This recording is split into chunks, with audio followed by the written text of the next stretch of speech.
should be live in just a second.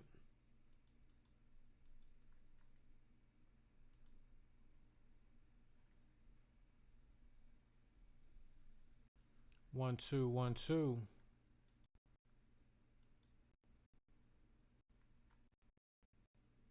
two, 1, 2.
Um,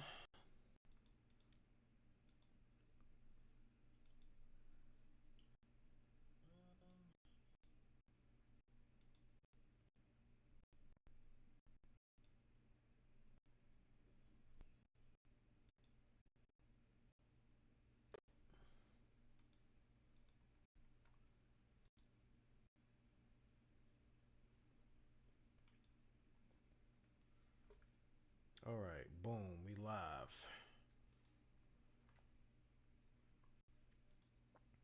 Waiting for my co-host to get into the building. Waiting for my co-host to get into the building. All right, boom, we live.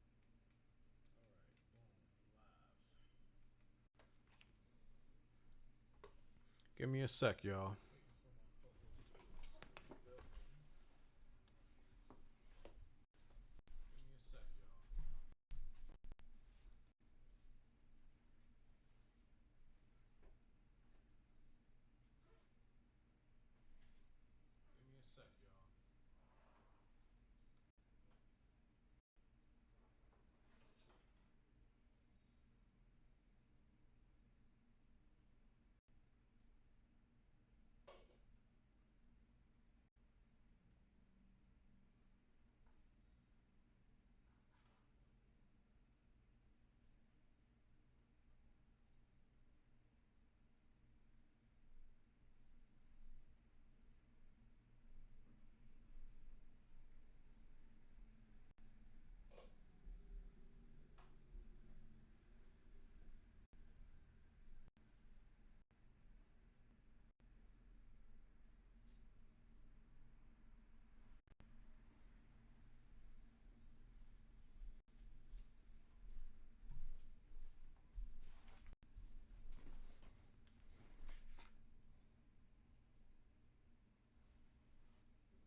Oh, we got the younger Taporia in the building. Round 2. Oh, we got the younger Taporia in the building. Round 2. He's looking sharp. Oh, we got the younger Taporia in the building. Round 2.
Taporia's a stronger man, but he looks good in there. I'm sorry, the smaller man.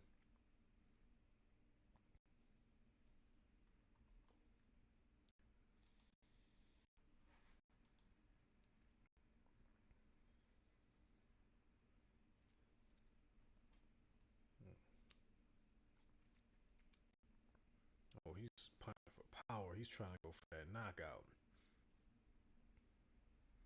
He's saying, "I will not live in my brother's shadow."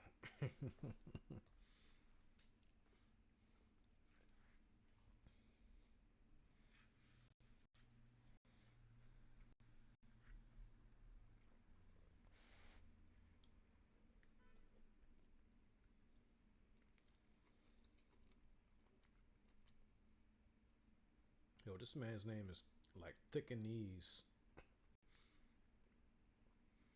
That sounds like something totally different.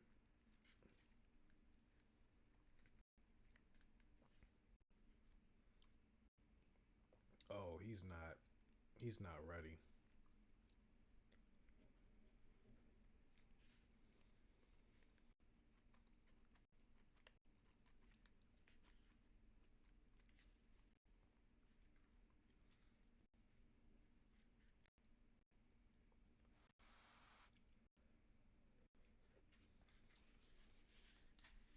Taporia closing off the cage. Stuffed a takedown attempt from Thick and Knees. Oh, tried to take the back, but looks like he got overzealous and overshot. That little spin around.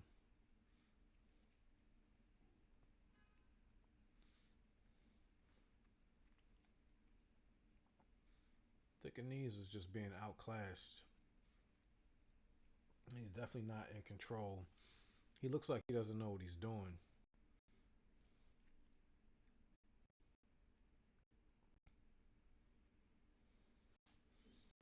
All right, round 3 coming up.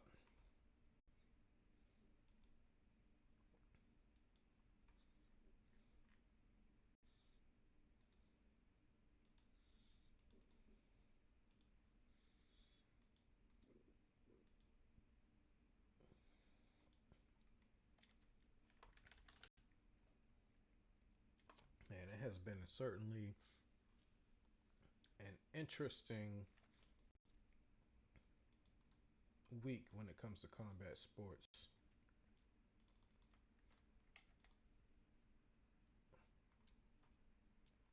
Let's say that.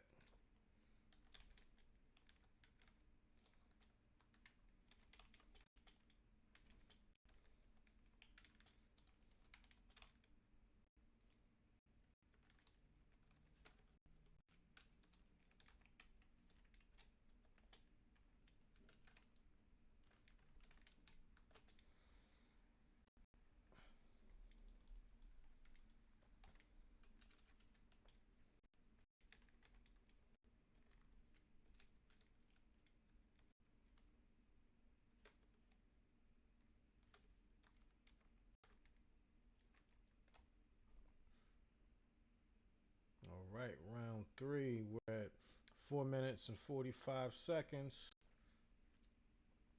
And he's trying to do what he can do with strikes. Went for the takedown, got stuffed, and now his back is taken. Something about the way he looks, he just looks defeated.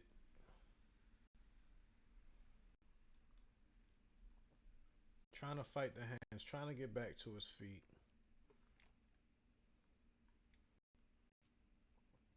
But it just really looks like he doesn't know what he's doing. All right, he got to the cage, fighting the hands, back to his feet.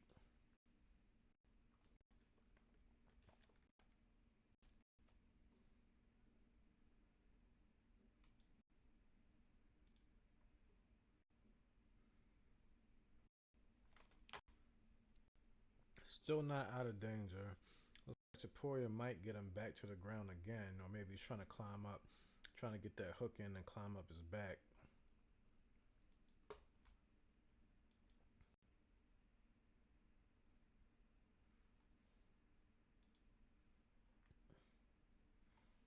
All right, he escaped.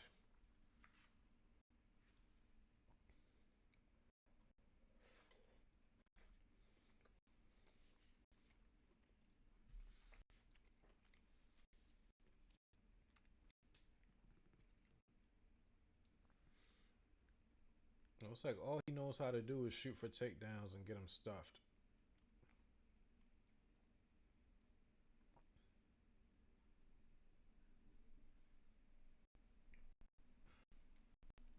Oh, looks like he's not getting back up from this one. Topuria on top now. Thinking he's trying some jiu-jitsu stuff. All he's trying to do now is just contain the ass whooping. Because I think he's resigned himself to the fact that he's not winning this one.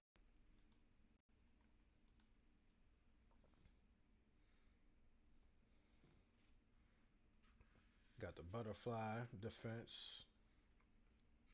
Not letting Topuria advance. At least he has some defense going for him.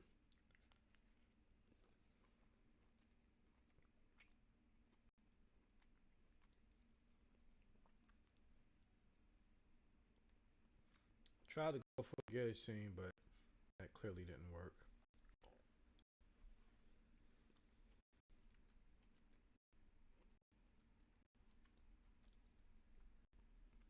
I don't know. It's like a lion and a gazelle. And Topuria is the lion.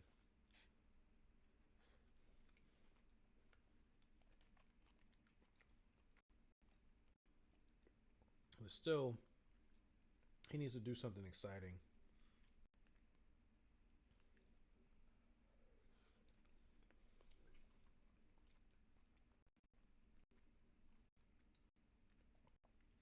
Like, he's impressive, but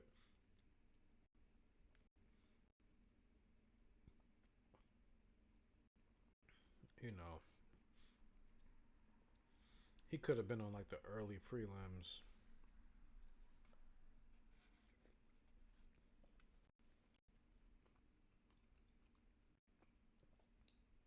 He's like LFA impressive.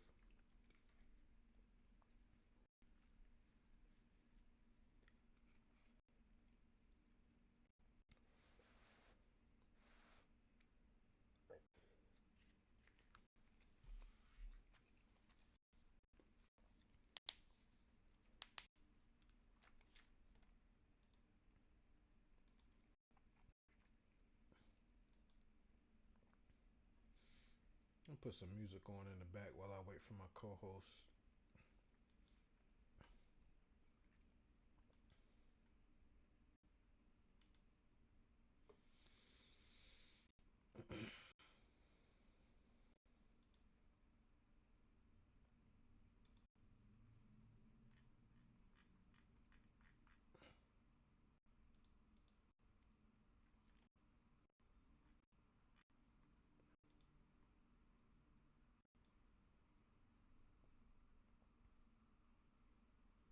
Let's see if this music will come through.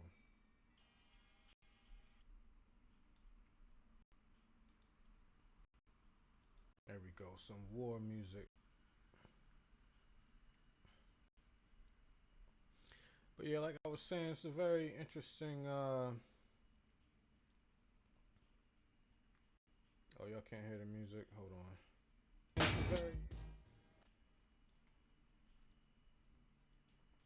But yeah, it's been a very fascinating week in MMA.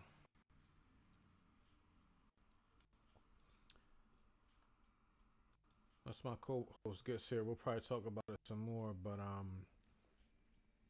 Bryce Mitchell on the Rampage Jackson podcast was quite interesting. I think this was something they had planned even before all of Bryce Mitchell's buffoonery.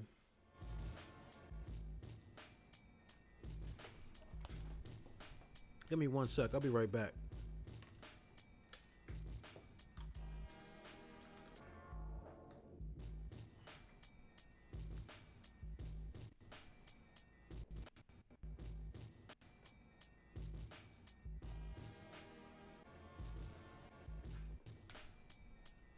Microphone check 1 2.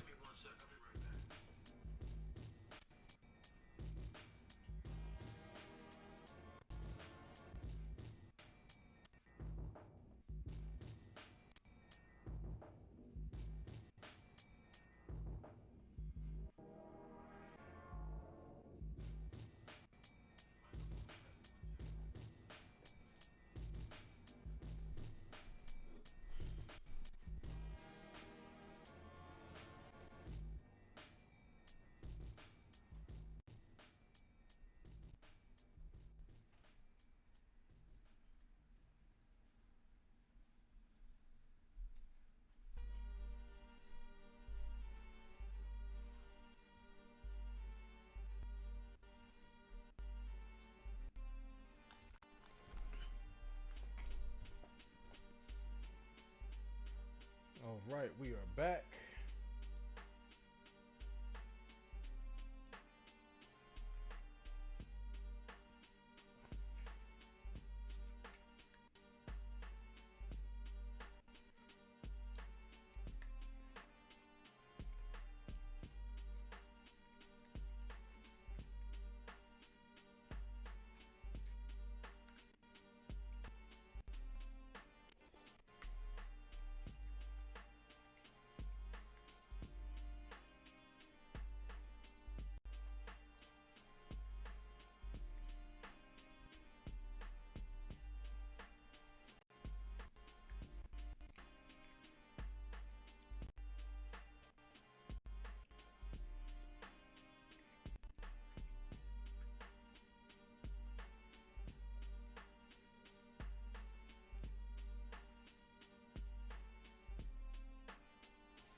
Poirier had a nasty slam.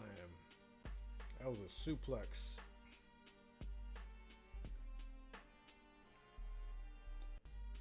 Retirement fight in the co-main event against Rob Font, but after a second shoulder dislocation. Damn, Dominic Cruz is out.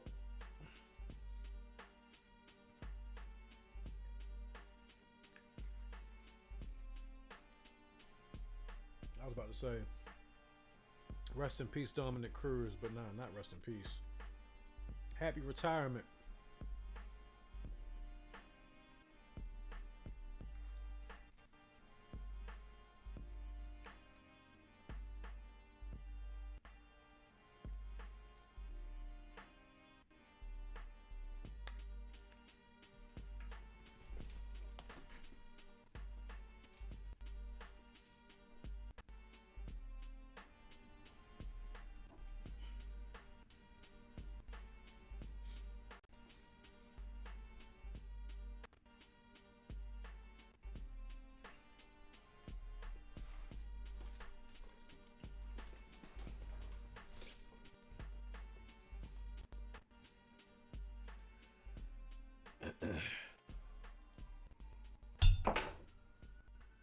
Of course, the daggone stream is acting up.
Yo, Yo, yo.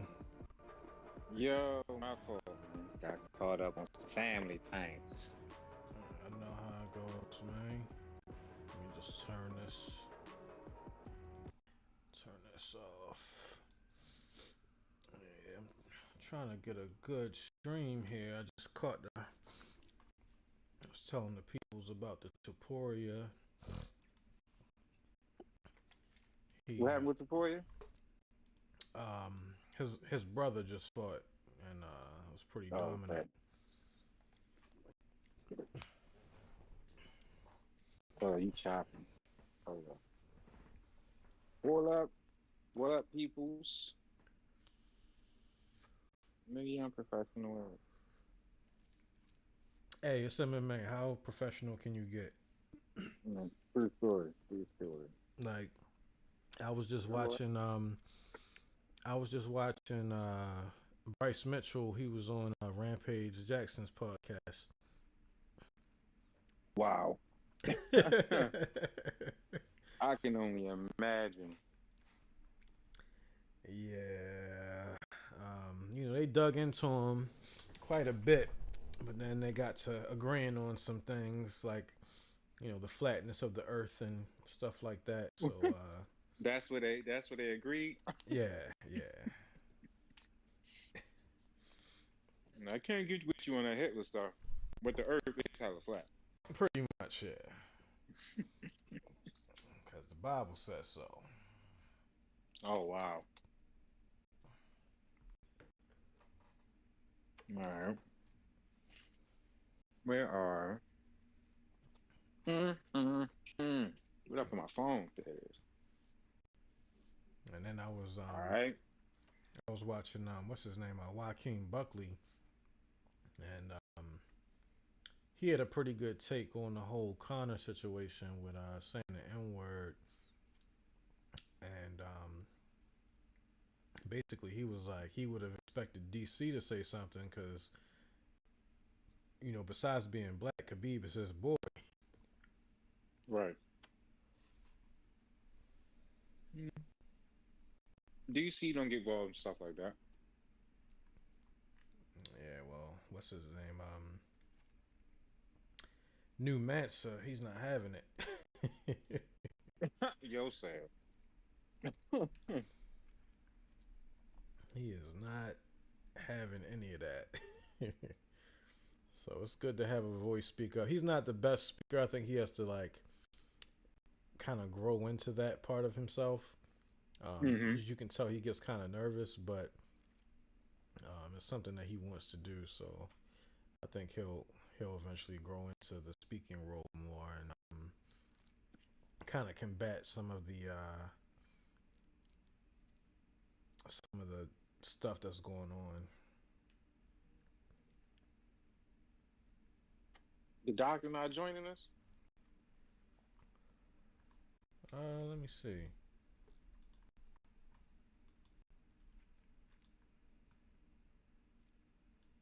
I think he's watching. He just said, what is there for DC to say? Yeah. That's what I'm saying. You talking about it, what? I'm talking hop in the chat. We all doing the same thing. Because I missed it. Who? So, who retired? Who had a retirement speech? Oh, Dominic Cruz. Oh, he just they let him in the ring to do a speech. I think I might have missed that part. Because I think it was gonna be his last fight, but then he had the another injury because he always injured. So he was like, "Yeah, he's done with this." Well, I mean, I agree with that decision. I'm not a big Dominic Cruz fan, but I agree with the decision to not. I mean, if you keep getting injured, bro, you're not even fighting, dog. You training to fight and you getting hurt. You just need to call it, my dude. It's over. But yeah, going back to what DC could have said. I mean, he could have said, he just could have said something. He could have just said, I don't like this language coming from Conor. Just something. Not DC style, you know. You don't get involved in stuff like that. Like you got Rogan on one side, um, you know, talking about Planet of the Apes and all this type of stuff. Like you got to have a balancing voice. Because that's the thing. Sitting next to Joe Rogan, you should, because DMT is a hell of a drug. Let me tell you that right now. Because I swear, ever since he said he did DMT and ayahuasca and all this other shit, like that dude, I banged with Joe Rogan and on the entertainment tip, and I appreciate how he. You know what I actually really like about Joe Rogan, to be honest with you? He is a very loquacious person to be such a highly trained fighter. Mm-hmm. Like, he can explain things, even if he's like ragging on somebody. He has the ability to put that into a sentence, to articulate that in a way where it comes across every single time. And then he's patient enough to listen to anything that somebody is saying to him and then take that information and still throw it right back at him. So even if you don't agree with a lot of things he says and things you agree with, I appreciate Joe Rogan because you know he's actually listening. You know what I'm saying? Like he is an attentive person, and the OG told the OG, and the OG told me you got to remain coachable and teachable, and he seems to be that type of person. So, I think he kind of used to be. I don't know. I feel like he's changing. Like, oh yeah, I don't know. It's like he. I think he's very impressionable, and his money is coming from a certain place now, so he's just kind of rolling with that and letting that impress him, impress upon his mind. And then a lot of people say he's not funny just as a comedian, and I saw like two of his specials before. I thought they were really funny, but this last one, it was awful. yeah. I didn't see the last one, but I remember once I was up late at night and Joe Rogan popped up on Comedy Central, and this was before. No, it wasn't before, but I don't know. It was just super random that Joe Hmm. Rogan was doing stand up on Comedy Central for me. And so I had a sidekick. I never forget. I sent out a mass text to the homies like yo, Joe Rogan is the funniest person alive. Because I remember sitting there, it was like 1:30 in the morning, dying laughing at Joe Rogan. And he was like telling this joke about people that's like understimulated. Like the technology is making people understimulated. He's like, "Have you looked up at the sky?" Like it was just the way he told it, like the whole energy that he gave it. Like it was like he was talking about irritating people, and he sounded so like Bill Burr. Like it just he nailed it. It was hilarious. So I think he's funny. You know what I'm saying? Like I didn't watch the last joint, but I don't like I said on this joint before. I don't follow too closely, man. You peel back the layers, you find what you don't want to see. So And ever since you I said, just, ever since you said that last time, I've I've just been seeing all kind of stuff, just mad disappointed by everybody, yo, that's what I'm except telling for you, yo, Joaquin because Buckley. people is people. Except for right. People are people. People are fallible. They're gonna make mistakes. They're gonna be stupid, even when you think they smart. It is what it is. It is, especially Connor. I mean, oof. Wang. First of all, for anybody that's listening, Wang and the red corner, and I think her name is Brazil, is in the blue corner. And Wang right now seems to be winning on the hand speed and stand up.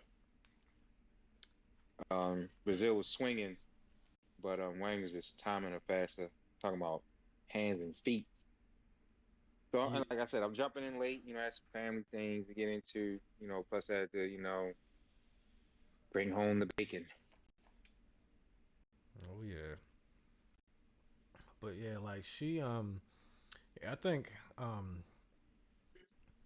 I think we speaking about like the co-main Tatiana Suarez and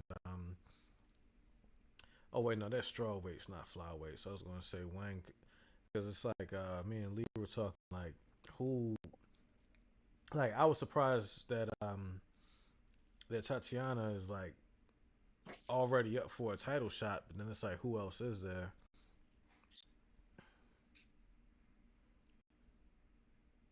Hold on, I lost.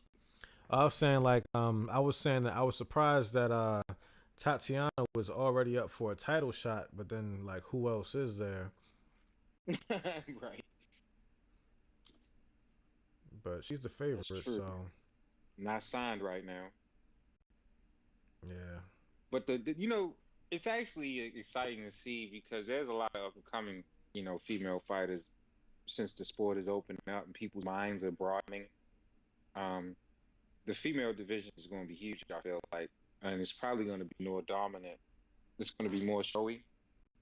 Excuse me, I think than the male fights because they're all kind of getting formulaic, bro. It's getting a little boring. Like you don't want to keep hearing the same shit over and over again. And then everybody wants to have their political opinions and like, man, come on, man, let's fight, bro. Talk shit, get everybody riled up and fight. Like it's too much like goofy stuff happening right now. Yeah, I think with the women, like a lot of their stars kind of retired around the same time. But yeah, when this new crop is starting to come up, I think it's going to get exciting again. Yeah, that's what I'm saying. The Like Amanda. the Oh next my wave. goodness. Look at her. That's what I'm saying. Her hand speed. The round ended. Okay. Um, the next wave, next, I don't want to, the Conor McGregor esque superstar, I think it's going to be a female. Who yet? We don't know. But I do. I think it's going to be a female. I really do. And I'm looking forward to it. I really am. Yeah, because we lost Amanda Nunes, we lost Joanna, Cyborg. She's just doing her thing in Yeah, she PFL. making money on the side. Yeah. Is she still champ over there? Or did she lose the belt? I mean, she's still the champ, but they're they've retired Bellator, so I don't know if they're just going to make the Bellator belts PFL belts, or I don't know what they're doing with that. Mm, true, true, true, true. Or she might try to Holly's come. inside with GFL. Oh yeah, that's right. Yep. I hope she's successful over there. I like Holly Holm. I like her as a boxer too. Yeah. I think and then you like Angela Hill, she's fighting next week. Maryland Oh, Strong, okay, she's nice. She's but nice. Yeah, Maryland Strong. she only has a couple more fights left, probably. Yeah, she's been fighting for a while now. Yeah. Here we go, round two. I'm going Wang, man. I'm red corner. I'm 100% red corner. Of course, they put her in the red corner. Well, yeah. I wonder about that sometimes. Like for real, like the people that they put in the red corner. Sometimes, like I wonder about that. It's like It's supposed to be challenger and opponent, but sometimes I don't think it way out that way. It being a little sleek, a little slick, a little sneaky. yeah, it's like Power Rangers. Especially the first iteration. Oh my Yeah. god, they was like, "Black man, you know what you wearing? Why are you even walking over to that red suit? You put that down. You know better." Like it was funny. I remember watching that first episode. When it played on Fox Kids or whatever. And my mom was like, "Why is the White Rangers red, white, and blue? And then the Asian Rangers yellow, and the Black Rangers black." I was like, "Dang, man, I ain't even noticed the racism they was putting right on TV in front of my face." I was just trying to morph, like, you know what I'm saying? Like, I wasn't trying to look at systemized racism on my television. It was And there. then it was, I think, right in front of my face. And then I think the guys, the Saban or the team, the original team for the Power Rangers was like, "Yo, we never even thought about." Like, that's just what they do. Like that's what they are. Like we did the characters like this, and that's what it was. Like we wasn't even thinking about none of that. Or else why would we made the Asian one yellow? Like I mean, like I think that's how it came about. Like they was like, man, we wasn't even on that. They just that's the colors that they are. But they had to change that quick fast. Yeah, and the second one, yo, they ain't make no Right. money either. Like Mm-mm. if you go down like the Power Ranger rabbit hole of YouTube, like it's crazy. Yeah, seriously, seriously. And like Rita, like so I recall being younger and remember Rita was fine. Like we all thought Rita was fine. Turns out she was like, wasn't she like a model before she was like an actress slash model, and that was like one of her big gigs, Yeah, like her breakout joints. Because it was a, because I remember thinking like a young person like, she fine. Is Rita fine? Am I tripping? Like, nah, she was fine. I think I still But to have be square with you, my Lord Zed. honestly, yo, Oh yeah, oh shit, oh shit, Lord Zed. I got like a Lord Zed stuffed animal thing. I think I still have it Oh at my shoot. mom's house. Yeah. Hmm. You know what I had when I was a kid What's that? that I thought was super cool? You remember Stretch Armstrong? So Stretch Armstrong came out before we was born. And then it came out like again when we was younger. And he had like a nemesis, this red dude. I can't remember his name. But I had Stretch Armstrong and the little red dude that he was always fighting. And the stretch dude just stretched out. Because I didn't have like a lot of sets of things. I would always have like one. You know what I mean? My mother would be able to get me one piece of the whole set. Yeah. So I had both of them. That shit was tough because the other joint it stretched too, but it also had like this little pump thing to make the skin hard around. Like it was just like super corny because all they did was stretch and stiffen up. But like I remember playing with them things for like a year before eventually I cut it open to see what made Stretch Armstrong stretch. That's that. Oh Mm. man.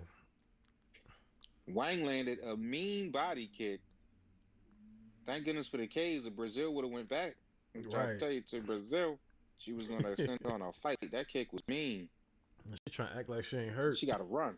Right, she had to run from that. Now let me get away from this cage a little bit. Oh, her confidence is shook. Yeah, that kick was bad. That kick was bad because it wasn't like she was in motion. She was standing right in front of her. She kicked her across the ring a little bit. It was like a heavy bag. Like, Right. Ooh, did you see ooh. the spin? She turned. She winced. Yeah, she. Oof. Oof. Wang is laying some leather, and she had a wedgie. You Oh, look at this dude. What is his name? He fights too. talking about yo with the glasses or him with the Yeah, with the glasses. Is he a boxer? Is he in the UFC? He just looked like He fights too. fighting nerd. Yeah, look at his ear. Look at his ear. Oh, You know he yeah. fight. He train. Yeah. Oh She's man. standing though. She a G for that. I'd be sitting. Absolutely no way. Um, Bruna, Bruna. If I'm saying her name wrong, forgive. Bruna Brazil. There's no way I'd be standing right now. Yeah. Definitely sitting. Yo, her core probably hurts too much to even To even sit down. bend. She's like, I was gonna sit down, but nah. Next round. I'm gonna have a seat. It's a good fight, man. Look at that. Look at that. Sold out arena. It's definitely on the bucket list, man. I gotta go. I gotta get to a UFC fight, man. I looked Yeah. at the schedule for this year, and they not even gonna be close. I'm like, man, that's crazy. No, but what you call it? CFFC. They're in Philly all the time. We could probably make it there. Yeah. So I gotta go see some fights. I haven't seen fights since I was young, bro. Like live since I was young.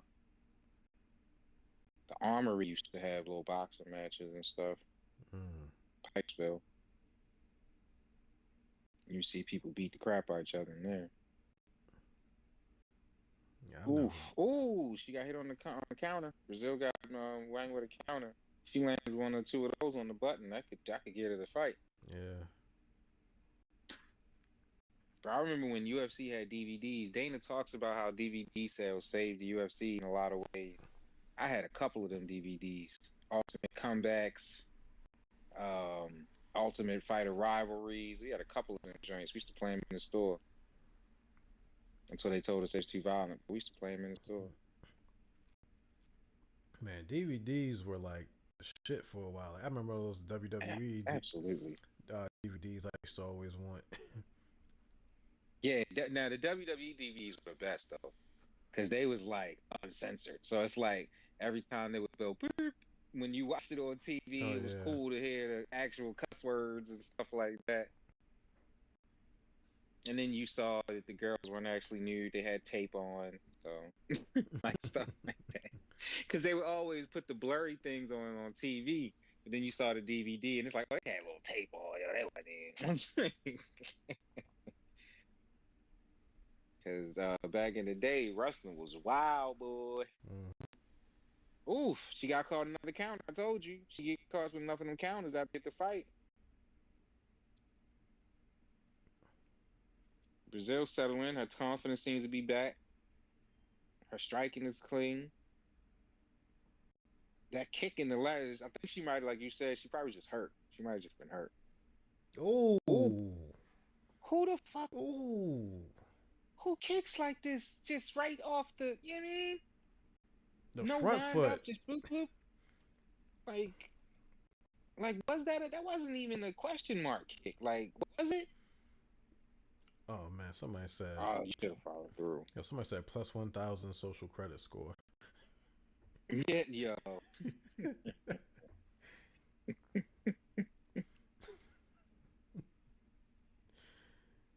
Oh man. How about the doctor said he don't feel like downloading the joint?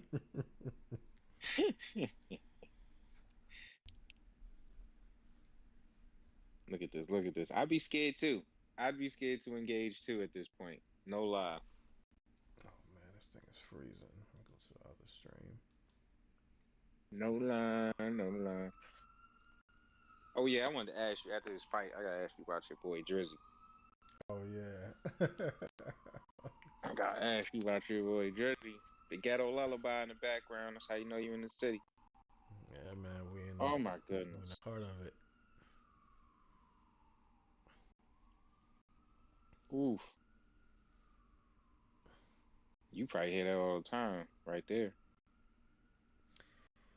Yeah, it's starting to pick up. I think because it was cold, it wasn't as Yeah. much, but it's, Well, you already know how it's gonna be in the summertime, so I mean yeah, that's when you got there. So yeah, a lot of activities. yes, sir. Oof. Don't download the Citizen app. It's gonna make you want to move. Oh yeah, yeah. Ah, Yo, we had that joint on our phones when we went to DC one time. Yo, we had to take it off our phones, yo. It was going off like every 2 seconds. I was like, yo, this is crazy. Like every 2 seconds, my phone was vibrating for somebody getting robbed, somebody getting stuck up, somebody was assaulted. Like I'm trying to tell you, the whole. So we had to delete the app while we was there. We was only there a weekend. I don't remember what part of down DC we were in, but DuPont Circle. Yeah, I ain't buying with DuPont Circle. oh, that's nice around there, man. I Yeah, took. but it ain't real. It's fake. It's not real. Like the Ooh, people that really, took it oof, down. the people that's really from there seem to be living on the streets. The Yeah, people, there's tourists staying in the hotels and stuff like that. They shopping and walking around. I remember. The locals living outside. They got a whole village right in the middle of that joint. Yeah, I remember. Like, shit's crazy. Like cause I used to work near DuPont Mm. Circle, and that's really known for like being like the gay area. Oh, for real? And I think I was in the subway one time, and it was it was like five gay like gangsters like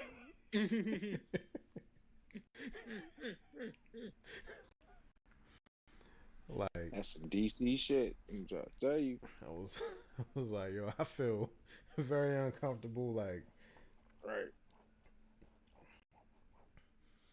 Like I man was on the bus one time, and I had a scarf around my face because it was cold outside. I think it was like gray, so it wasn't like I had a no affiliated. It was like a gray scarf, and it was cold outside, like a paisley. And so I'm on the train. I had a combat jacket on because back at it was a time when combat jackets, the pullover joints, and like you wear a combat hat from Shoe City or something like that. Like that's just how people was dressing. So I'm walking around, I'm sitting on the train talking to this dude, talking all this gangster shit to me, right? He also pulls out the biggest hand cannon I have ever seen in my life. All right, this mm, big ass, dirty, hairy ass gun, right? Right before I get off the train, he tells me, "Yeah, yo, for real though." He's telling me how he got chill because it be too hot out here, and his husband, oh no, his boyfriend need him to stay safe. Like that was the last thing he said before I was walking. Like I was about to walk off the train. Like the shit caught me off guard so heavily, and it wasn't even like it mattered. You understand what I'm saying? It's not like I saw him again or whatever. Like it didn't make a difference, but it just caught me off guard. You know what I'm saying? And I was a young person. I was a young man back then. But it just like it taught me a lot about perception and like judgment. Like that shit is so finite. You know what I yeah, mean? You judging a person and perceiving them as something even when you don't know you doing it. Like I'm just having a conversation with this dude and it would seem weird to people pulling out guns and shit while but when you live in Baltimore, like that type of shit kinda happens. Some niggas be like, shit, I'm ready for anything. And they just show you what they up in if it go down. You feel me? Like it happened. It wasn't like it wasn't like what I'm saying? He just showed me the joint. I was like, oh my gosh. Like, it's humongous, dog. Like, why is it like, what beef do you have? With rhinos, nigga? Like, that shit looked like a big game pistol. Like, mm, the guy beef with bulls. Like, I can't understand it. But, so yeah, plus I got chill be hot. My boyfriend said I got chill be too. Something like that. I was like, ah, that's what's up. And then the doors closed. And I'm going down the escalator like, yo, what the fuck? That shit was wild. And I was like, yo, that's crazy. And then you know what I thought right then? what's Yo, that? boyfriend, what that nigga look like? Like, cause this nigga sitting in front of I'm being dead serious. Cause this nigga sitting in front of me was scary as shit. What that nigga look like? Like, is he another like you mean like if they two just big strong ass niggas just walking around niggas is scared to death? That's a power couple for real. Yo, think about cause like, and I ain't even making jokes, cause listen, I watched The Wire. I love that shit. Omar was gay. Him and his boyfriend wasn't nothing to be fucked with. They was murking shit. That's Yeah, Will Trent. Oh, the dude that played Will Trent is the gay dude. Oh, that's crazy. That's crazy. Will Trent was another show. But yeah, they was killing shit. They wasn't nothing to be fucked with. So I'm not making fun. I'm just saying it just caught me so off guard, and that's what I thought. Like, I wonder what that nigga look like. Like, if this nigga sitting here like this, your boyfriend must be just scary looking. Like, just completely. mm. Cause you keep playing. Nah, but yeah, yo. Oh damn, what happened? We got out. All right, I ain't peep. I'm not even looking at the joint. I'm trying to get the this thing keeps Mm-hmm. acting up. Man, if anybody listening, how y'all feeling, man? Hope everything's going all right. You know what I mean? I know who Don Don's America. Hope everything's cool. Yo, It's good that we have sports, stuff like this. You know what I mean? For real. Like you could break things up with you got the Super Bowl tomorrow, we got UFC right now, you know what I mean? yeah. Thank goodness for sports. Um, Cause but remember your what? boy Drizzy, Oh yeah. your your boy Drizzy, just real quick, yo, because I'm completely done on all my Drake hate. I said that a while ago, but I just have a question. Do you, in your honest opinion, think he can come back and just because he said drop? Excuse me. You say he dropped. He said he's dropping a new album, like all types of stuff. He got new music coming. Like, what you think that's going to be like? If he's, my question is, if he's really dropping a new album, what do you anticipate this new album will be I think it's going to be very Conductor Williams. like? Like, What what is very Conductor Williams? it's going to be a lot of samples with no Mm, drums and him mm, just spitting bars. mm. I think because he's dropping Friday, him and Party Next Door are dropping their project together. Now I heard the reason why they're doing that is because since Drake is doing this lawsuit, he technically can't drop any music, but it's a Party Next Door album featuring Drake, and that's how they're getting around it. So Okay. I think this is going to get the women back on his side and the people who have no idea what's going on. Because most of his fans don't know anything. I feel like they don't really know everything that's happening. They just, he's like a pop star. It's like a blissful ignorance, yeah, because it's his R&B fans, and yeah, because the the way that most Def described his music, I kind of felt like wasn't too like I could see why Drake might have taken it disrespectfully if he did, but it's still kind of correct. Like, you know what I'm saying? They're gonna be playing Hotline Bling, the acoustic version in the supermarket when we shopping in the next 5 years. You know what I'm saying? Like, oh, I remember this song. You know what I Yeah. mean? Like it's definitely going to happen because that's the type of. But that's what he wanted. Like he wanted to make music that people was just gonna play. You know what I mean? Like he made a lot of mindless hits. Like that, Yeah. you can tell he did it in his sleep or something like that. It was just like crappy. Yeah. Like, I mean, I but think anyway, that's he, not the point. I think he hits like all angles. So, Mm-hmm. um, Yeah. he'll be straight on that level of it, but I think he comes from hip hop, and he wants his respect regardless of how much But money he see, has. that's where the problem comes in. To me, I am doubtful that. All right, can he come back from the beef? Absolutely. Tons of people have come back from rap beef. It's really not that deep. I really feel like the problem is the lawsuit part of it that gives him, because what are you gonna say now? Like, even if you win, like, even if you win the case, what do you say now?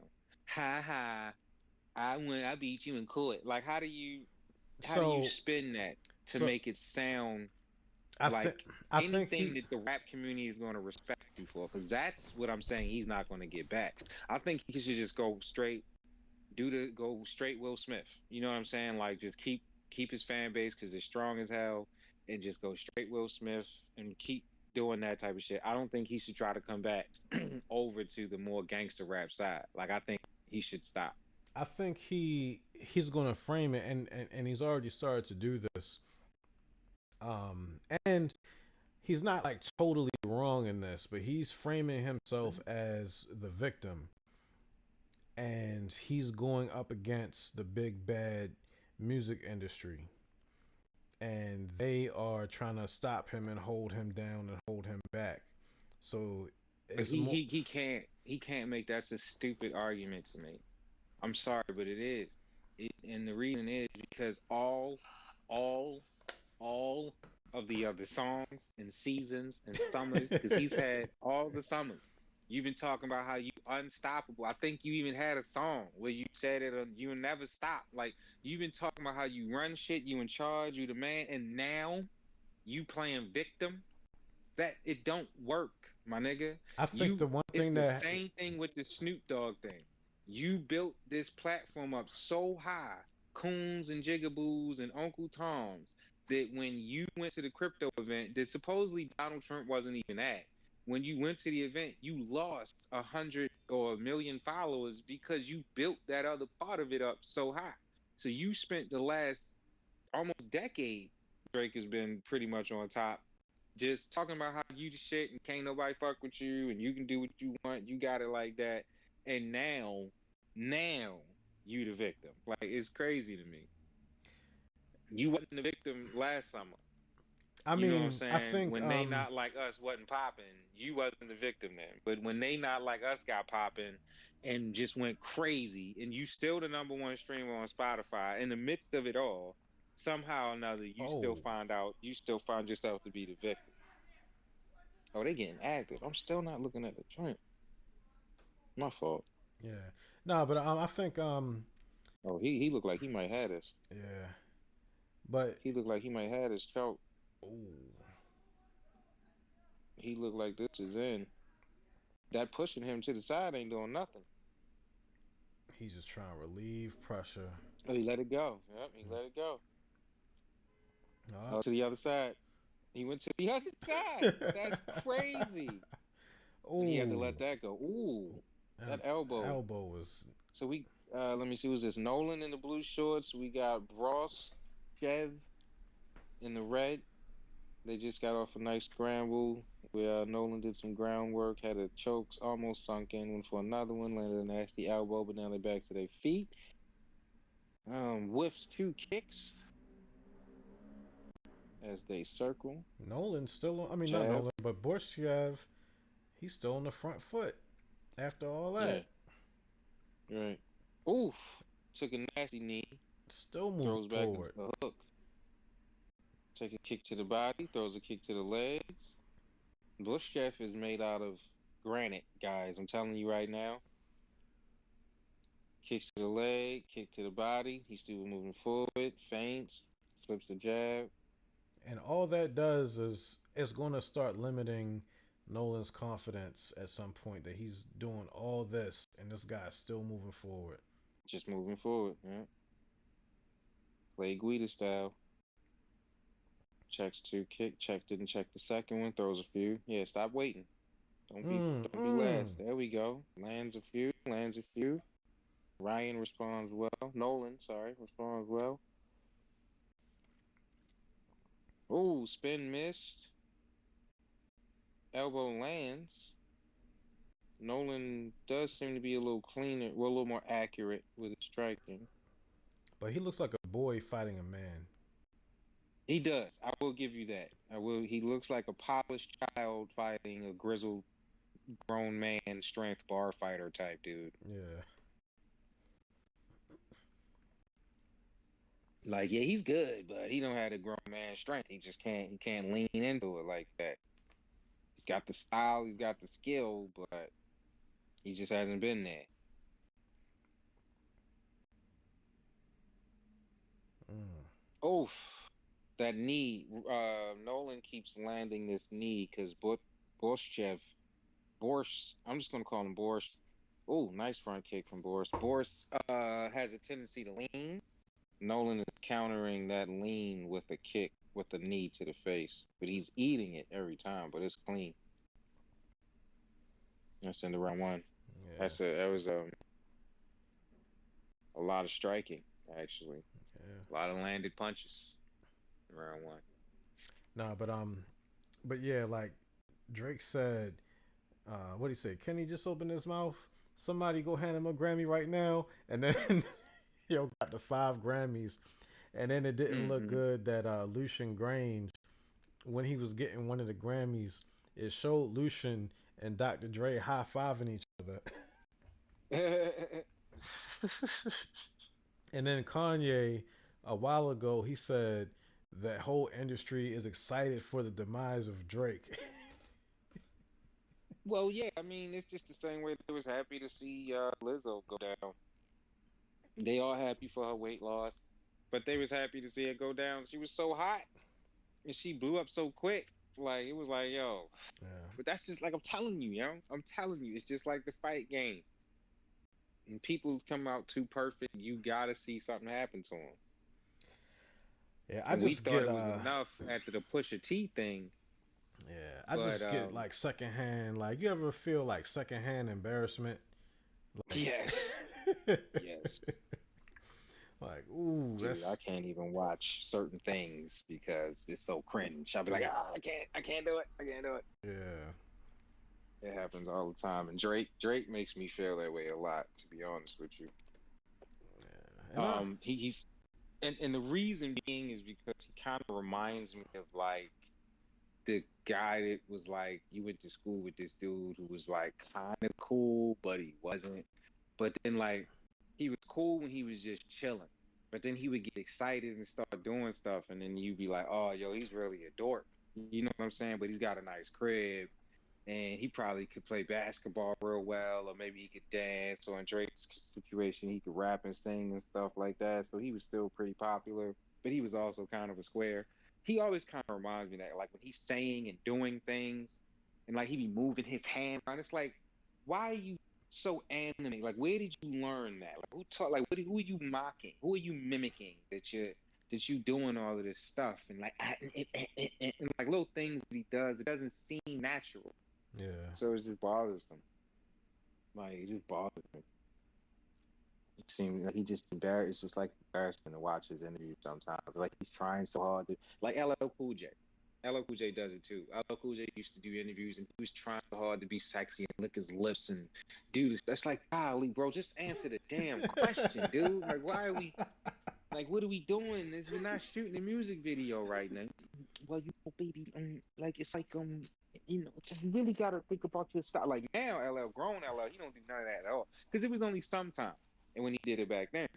But LL don't do that shit at all now. Like he just straight to the point. yo, You know what I'm saying? yo, in the '90s, all those rappers just did too much of interview. I was watching the old Redman interview, and Oh my it gosh. was the cringiest thing ever because Redman does not present himself like that now.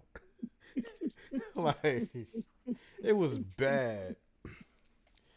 Yo, a lot of shit Redman used to do was wild, bro. Yeah. Like super wild, yo. That's why he's still the man. Yeah. You looking for this new Wu Tang album? I actually am. I wasn't mad at the last one. It's produced by Mathematics. Hmm. And I wasn't mad at the last one. I think the last one that they did, it was originally supposed to be a Method Man album. It was Method Man and Mathematics, and somehow it just ended up just being a whole Wu Tang album. So now they're doing another one. So What nigga? What nigga? Math and math? Am I tripping? hmm? That didn't happen. It wasn't a math mixtape or something like that. I'm not tripping. They probably had. They didn't do an album together. You know what I'm saying? I mean, like I know Meth has this series called the Meth Lab. I'm not sure if that's Mathematics or not, but they were supposed to do like this album, and then it just ended up being a Wu Tang album. I think probably Meth was probably too busy to do a whole album for real. So Yeah, he always popping. yeah. Oh Cause he acting too, so yeah. not always moving. That's another funny thing about Drake. Like he did everything backwards. Like most most rappers, they start rapping and then they go into acting. But he started Right. acting and went into rapping. I always thought he was going to come back acting, but he hasn't done it yet. Nah. Cause honestly, he's not a good actor. Hmm. He was a much better singer. And rapper. Like, cause he can rap. I mean, we ain't gonna front on homie. Real nice. That's why he's been in the game so long. Yeah. You can say whatever you want about his tactics. That's just the game. You call it a game, then that means there's moves to make. If you keep calling it a game, that means there's a way to play it. He figured it out, mastered it, in fact, But it was better funny. than So anybody. I was listening to the Joe Budden podcast earlier, and they were saying how um, they were talking about so Two Chains and Larry June came out with an album produced by the Alchemist, and they were saying that it's another like little beef going on that it seems like Conductor Williams versus Alchemist. because they got like a similar type of style of production, but Conductor is doing all the Drake stuff, and Alchemist did Meet the Grams for Kendrick and is like on that side of it. So that's a pretty interesting little matchup right there. Of course, Alchemist, I think, kind of destroys Conductor Williams, but Conductor provides Yeah, I that was about to say sound. it's not. Come on, it's not close. There's no verses here. It's not close at all.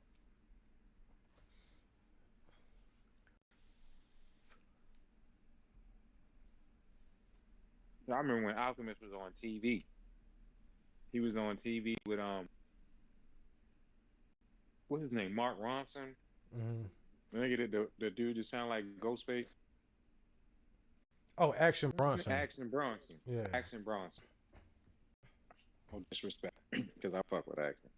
But he was on a show called Fuck That's Delicious, where Action Bronson and this nigga named Mayhem. And it was actually really good. And they would travel the world, eat all this different food and stuff. Like it was crazy to see him like on the series, you know what I'm saying? Smoking fugs and chilling with the homies and stuff like that. He Yeah. was super low key into the side, but it was still funny to see Alchemist on TV regularly. Yeah, Mayhem is he's nice too. You know, Alchemist raps too. Like he was part of a group, like a rap group back in the day under Cypress Hill, under their whole umbrella. They're called the Wow. Hooligans. I think they were called the Hooligans or something like that. And then he raps, from time to time. Him and Hit Boy, they came out with like a little EP together where they rapped over each other's beats. Him and Hit Boy, Yeah. I got peeped that. Oh. No, looks like he may be getting tired. Because I know he's excuse me, these upkicks are ferocious, but he kind of yielded to this back position. Yeah. Ref gonna stand him up in a sec. Oh. Yo, with the Eddie Gordo, like. Like you see what I'm saying? Like he's not getting up. Oh, he's trying to get him to come down. Yeah. Yo was Like like, he's not choosing to stand up. he was like, come hither. Like that was crazy.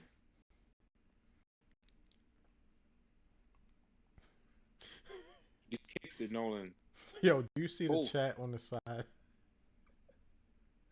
Somebody hold said, up. but both these niggas look inbred. Oh my gosh. Yeah, they disrespectful. Oh, Oh, the combination that Nolan is putting together though. yeah, with the spins and everything is Yeah. very impressive. Oh, that was Oh, a low mean kick. low kick. Low kick. Yeah. He tried to walk it off though. He tried to walk it off though. This dude is a champ. He tried to walk it off. That was a direct Mm, shot. for sure.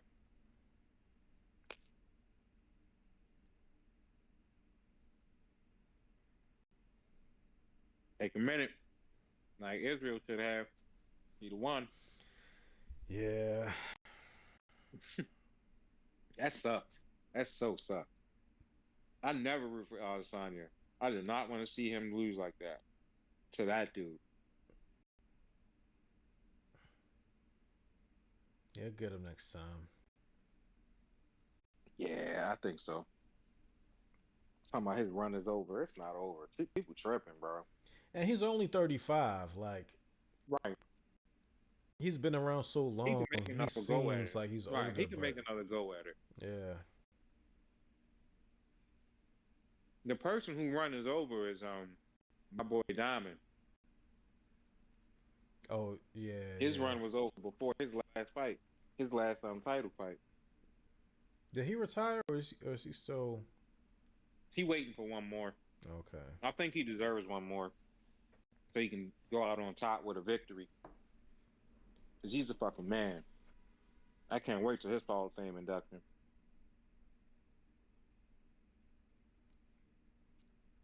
These elbows from the bottom, that Nolan are throwing are so on point. The Nolan is throwing are so on point. Boris can't even respond. Yeah. I look Like at he him can't. like, Like he's trying to throw a shot, but he's bow, oh, golly, bow. oh, look at his He up head. kick. Nolan has been beating the crap out of our boy Boris, but our boy Boris is not at all quitting.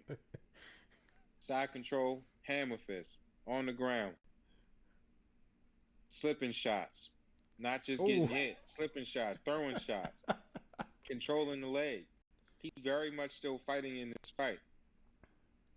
Our boy Boris bleeding out of his face, all over the place. Nolan is grabbing, he's scrapping, baby. He's left and right, left and right, not even bobbing trying to and get up. weaving. He's just like, I'm going to beat you from any Right, Nolan's just position. throwing. Nolan's just throwing because he's accurate. Yeah. Like he's landing almost every time he throws. Elbow. Oh, elbow. Oh, that was a good body Elbow. shot from Boris. Look at, yeah, that was another one. There you go. Oh, Like Boris is fighting. Like you guys, I'm telling you. Yes. Ooh. this is like some And old no, I mean, I'm school. telling you, it's like one person is throwing the left, the other person throwing the right. They just hitting each other. It's like hockey. They're gonna go to this is the final 15. Oh my goodness, he elbowed front then back. That was like Oh, movie stuff. And he, oh, oh, let's go. Boris is going oh! for the leg. 10 seconds. 4, 1. He Wow, survived it. wow. Oof. That was crazy. That was crazy. They were probably screaming that at him the whole time. Go for his leg. You're holding it in your hand.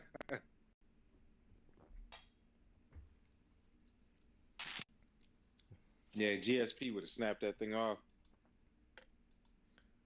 Man, Remember Matt Hughes? Dude, remember Matt Hughes used to fight? Were you watching UFC when Matt Hughes was fighting? I saw a couple of them. Yeah, not like Oh not man. like a lot.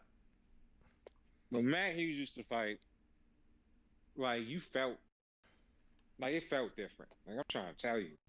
That old school UFC right then, like right when Dana was just taking over, man, it was different, yo. I'm telling you. It was like the attitude era of WWF or WWE. It was just different. Rich Franklin, love Rich Franklin. Like the Crippler, Chris Liebman. Like it would be amazing how Chris Liebman would get his head beat in for 10 minutes. And then in the last round, wham! Just knock the dude unconscious. Chris the Crippler Weedman, or he's a judge now, Mm-mm. actually. I think he judged the last event. Well, Pat Barberone. I don't know if he was in the UFC. I think he was. Dude. Some of these if you got fighters going to judge, they We need that. We need that. They need that. They need more fighters as judges. To Dominic Cruz's credit, he's been saying that for a long time. I hope he does it himself. Or become a ref. He need to become a ref. but he's been Like commentating. Trey. Yeah, but he sucks, bro. Yeah, yeah. Like, I don't like him on I don't like him commentating. I remember that No. one. Who was it? Him and Paul Felder. They weren't really getting along, and they were commentating an event.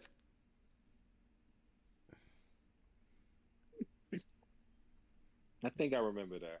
I think I remember that. Yeah. I love Paul Felder, dude. Like, Paul Felder's a fucking man. The Irish Dragon? Are you kidding me? The dopest name ever. Green drag, something like that. Paul Felder's a man. And he's got a win over the Bronx. Yeah, not a lot of people can say that. Not a lot of people, yo. I'm telling you.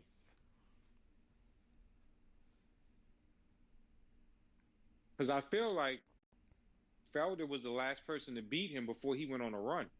Yeah, yeah, that was his last loss from that image that you shared the other day. I'm telling you, yo. Felder's a man, yo. No Punk Beach. He got one coming up, don't he?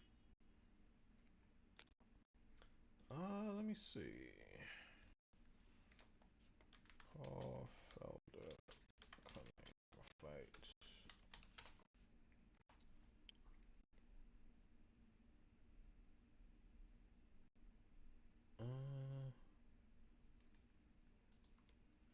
Pull up his Tapology. Mm, mm, mm, mm. Why is Tapology taking so long to load? Oh, here we go. Paul Felder. His last fight was November. Hold on. His last fight was in 2020. Damn. I could have sworn he fought sooner than that. That's crazy. I mean, more recently than that. I thought he had a fight coming up. I'm bothered. Let me pull him All up right. on UFC. I'm sorry if y'all hear me chewing. Banging fish and chicken. Shout out.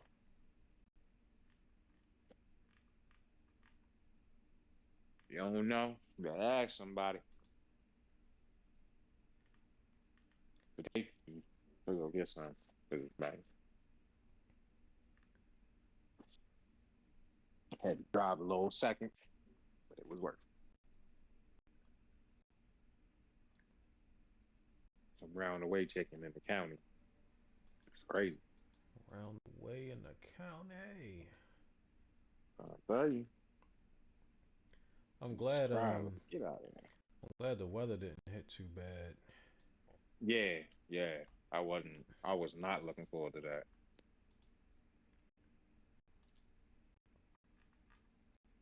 Family gotta be tripping.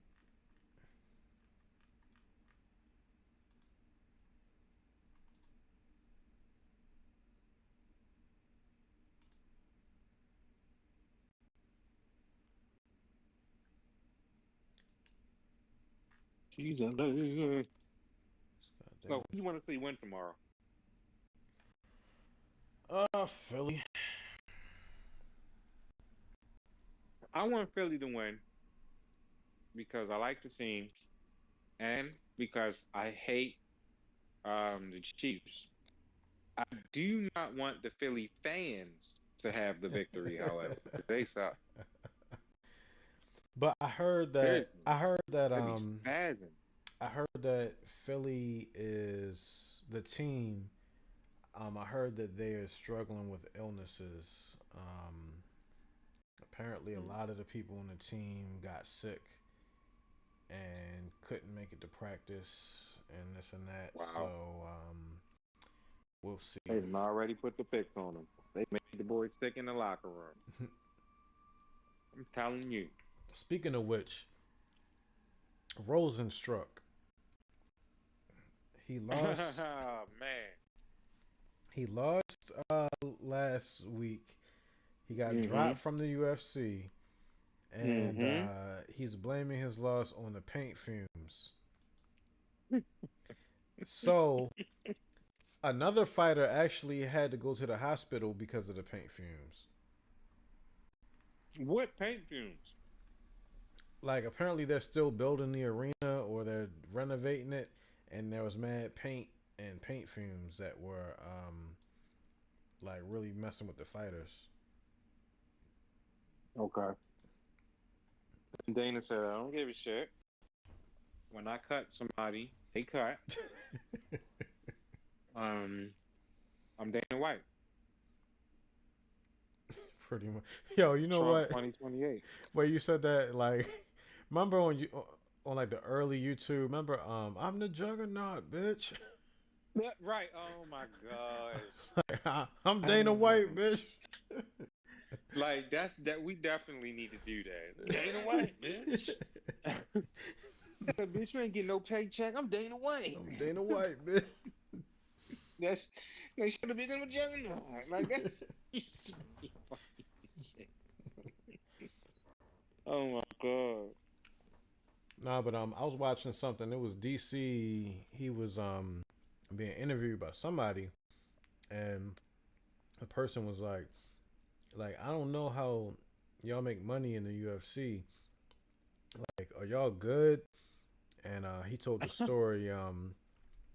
He said the first time he fought John Jones, his purse was 80,000 and his win bonus was 80,000, and he lost. So, and like he did this whole build up. So he was like, "Man, I did all this. I'm only getting 80,000." And he said Dana called him a couple days later, and he said, "Man, you guys did a good fight. Um, I'm sending you a check for $1 million." And the check was there the next day. Whoa. Whoa. And then they said Whoa. like back in the older days, um, regardless of what the fighters got, um, what's his name? I guess like one of the Fertitta brothers, he felt like a champion should never get less than $1 million. So a champion will always get at least 1 million, even if Yeah, they said that the fight, like Dana would always says, these guys will get taken care of. He said it all the time. These yeah, guys get taken care of. And then they would all say, if you win, you get taken care of. yeah. Like it was all laid out. It was all laid out. Where you going? So I hear that oh, look at Volk. Oh, that's right. This hey in Australia. It's like morning over there. It's Sunday morning over there. Right. Right. But I go to church after this. but but but yeah, like um they were saying that the UFC is looking into repealing the Muhammad Ali Act. And what's that? So that is like the reason why boxing isn't like the UFC. Like basically a manager can't be a promoter, and promoters don't have like exclusive contracts with fighters. So basically any boxer can fight for any promotion. Um, Mm. and then the belts aren't held by the promotion. It's a separate governing body. Um, that whole boxing system is based on the Muhammad Ali Act, and they're trying. And um, Hunter, I think it was, said something about trying to get that repealed. Because that's the only way that UFC could get into boxing is just have it under the UFC umbrella, um, so that they control the title and they control all the fighters. Um, a lot of people They advocate, shouldn't. yeah, and like a lot of people advocate for that type of thing to happen in MMA, so that UFC won't have a monopoly over everything, but Mm-hmm. they're trying to get rid of it from boxing so that they can Mm-hmm. jump into boxing and do the same thing. And they have the backing of, um, you know, Turkey and all of them. So, we'll see. That's a bad idea. Like things should be separate. That's it. In sports, we're not mixing hockey and swimming, you know, tennis and soccer. Like we're not doing those type of things. We don't need to be all together. Yeah, I was watching one championship yesterday. It's interesting because it'll be like an MMA fight, then it'll be a Muay Thai fight, then it'll be a combat jujitsu. Mm-hmm. It's cool, but then it's like confusing at the same time sometimes. So Right. And then some of those matches take like the time differences. Like how do they plan for that? yeah, Who we got here? got Jenkins and Jenkins and Black. Santos. Santos in the yellow. Yeah, I'm not familiar with either, but Jenkins looks Australian. He got that mustache. It looked like he be wrestling koalas or something. Yo, Sam, I'm not familiar. He looks Australian. That was hilarious. Looks like he's got a didgeridoo. A didgeridoo.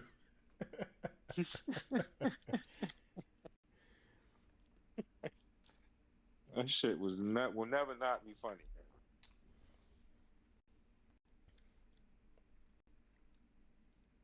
Oh. So far, Oh, so far, the alleged Australian Jenkins has landed a head kick that puts Santos on the mat. Now he's in full ground and pound. Bam, bam, bam, ground and bam. pound. Yo, He's landing. I can't take one punch to the head. Like No bullshit. No bullshit. like if you punch me in my face, like I'm done. Oh, triangle. Santos going for a triangle. It looks kind of deep. Jenkins is sitting. There's 2 minutes left in the round. I don't know how long he's gonna be able to do that.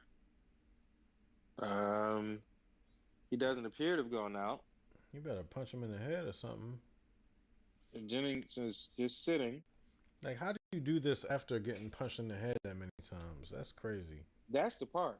Like your blood is pumping through your neck so fast, you would think, like you know what I'm saying? Like he's kind of sliding out. Yeah. So it's not really around his neck. Oh wait, he might have made it tighter. He might have slid in. Pause. Trying to back out of the choke. Oh, he got it. And he's out. He got out. He stayed calm. Yeah. I thought he had it for sure. Okay. Got us a fight. Catching his breath here. Posture up. Get some shots. Yo, these elbows from the bottom are crazy. Yo, they listening. I've been yelling about elbows on the bottom for years. The angle is perfect. The hell is the point of all that core strength? You can't sit up a little bit. Motherfucker. Nolan was doing that shit like crazy the last fight. Yeah.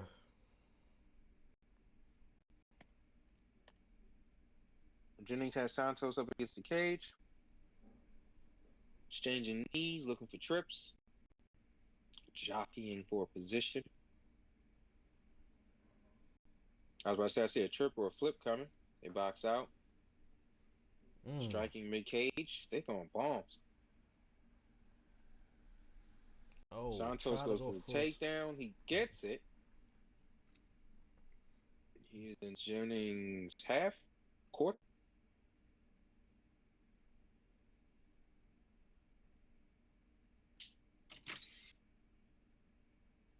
Because drugs and alcohol have ruined my life. What's that from? Dave Chappelle. When he was the junkie dude he was at the kids' school. Oh yeah, I remember. Because drugs and alcohol have ruined my life. Yo, did you see what Kanye said about Dave Chappelle earlier? No. Oh no. Oh my God. He said a lot, but the funny thing was, let me see if I can find it. I've been checking Kanye like all day because he just like, oh my God, he even got more. This man's still going. I don't. Nope. Don't feed the beast. Yo, hold on. The one he said, hold on, what did he say? Why do broke niggas tell me what to do, but I never tell them niggas what to do? Is there something about being broke that makes them feel powerful? Wow. Wow. That's a good point, though. Like every 5 tweets, he'll make a good point.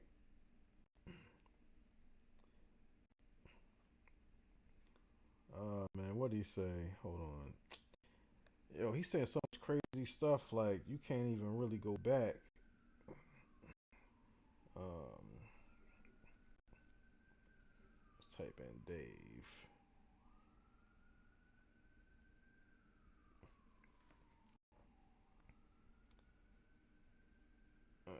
Ah, sorry, my bad. Well, yeah, he said one of the things that he said was like Dave Chappelle said he doesn't want a sneaker deal, but he was asking me for a sneaker deal at one point, and I declined him because who wants some Air Daves? You lanky, what do you call he? He said you call him like a lanky coon or something like that. Come on. What's with like how are we dropping coon all of a sudden? Like when we get back to coon, like for Yo said real, like when we get to calling each other coons, he's like what are we doing? he said Corey Holcomb is funnier than Dave Chappelle. Louis C. That's not true. Louis C.K. is funnier than Dave Chappelle. That's not remotely close to Danger. And Louis C.K. is actually funny, Oh, yeah, but he's not funny as oh Dave no, Chappelle. yeah. I mean Louis C.K. He's up there for me. And then Yeah, he's funny. he said Gerard Carmichael was funnier than Dave Chappelle. I miss you, Now you fam. really wild. Yeah, I miss you, family. And I'm sorry if I ever said any gay jokes in front of you, not knowing you was gay. Wow. You were one of the most brilliant people. And yes, I said I miss you, knowing people will try to flip that. Mhm. No one cares, Kanye. That's the Now, only reason he's doing all this, because nobody's talking about him right now. He was like, it's Kanye time. yeah, yeah, because his little Grammy stunt didn't really, people just kind of Like, ignored no it. one cared. Yeah. But the one thing I've been waiting for those Yeezy pods to drop on a Yeezy Supply website for a while because I Mm. bought some, but they were too small, so I gave them to my girl. So he did say they dropped again, so I did have to order a pair because they only $20. So Never heard of the shits. it's like it's like it's kind of like how do I explain it? It's like a long sock, but Mm. it's like a shoe at the same time. Mm-hmm. And Like a long sock, but it's a shoe. yeah, and apparently you can like Oh, the joint that like, all right, I know what you're talking about. yeah. And I remember when mine came. This was like last year. I was so excited, but it comes in three sizes: one, two, and three.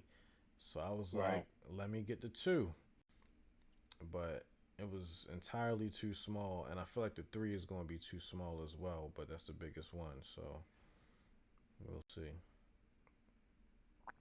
Now, before he went on this rant, and this is the thing, like his website is $20, so I was like, man, I really want them Yeezy Pods, but they weren't up. So I ended up ordering the slides, and then I was like, well, it's only $20, and I had an extra $20, so let me just order his new album on vinyl, and it'll get here whenever it gets here. So I think it's supposed to drop in June. So unfortunately, it appears that I have contributed to his billions. Yeah, y'all lunching. And you just said the website is $20, like to be on it. No, no, no, no, no, no. Everything that he sells is $20. Oh, Like well, that's good. all his clothing line, all his shoes, whatever he sells is $20. Because remember back in the day, he said he wanted to do that, and his beef with Adidas was that they weren't trying to sell shit for $20. Hmm. That's what's up.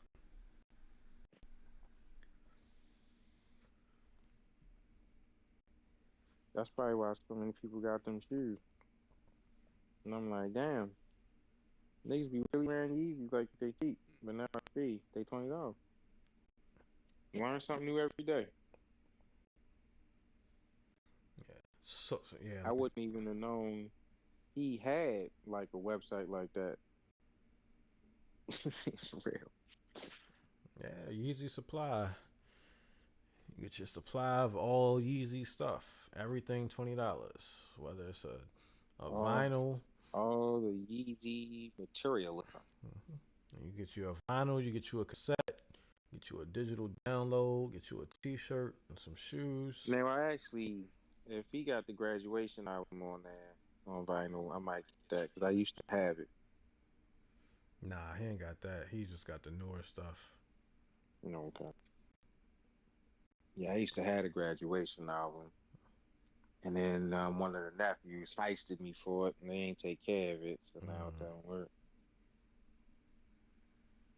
Actually, you remember them records I had at the apartment? Yeah, my nephew got them, but yeah, he was a little young. He liked vinyls now, but at the time, he didn't know how to really, take care of them, whatever. He used to CDs, Yeah. or something like it.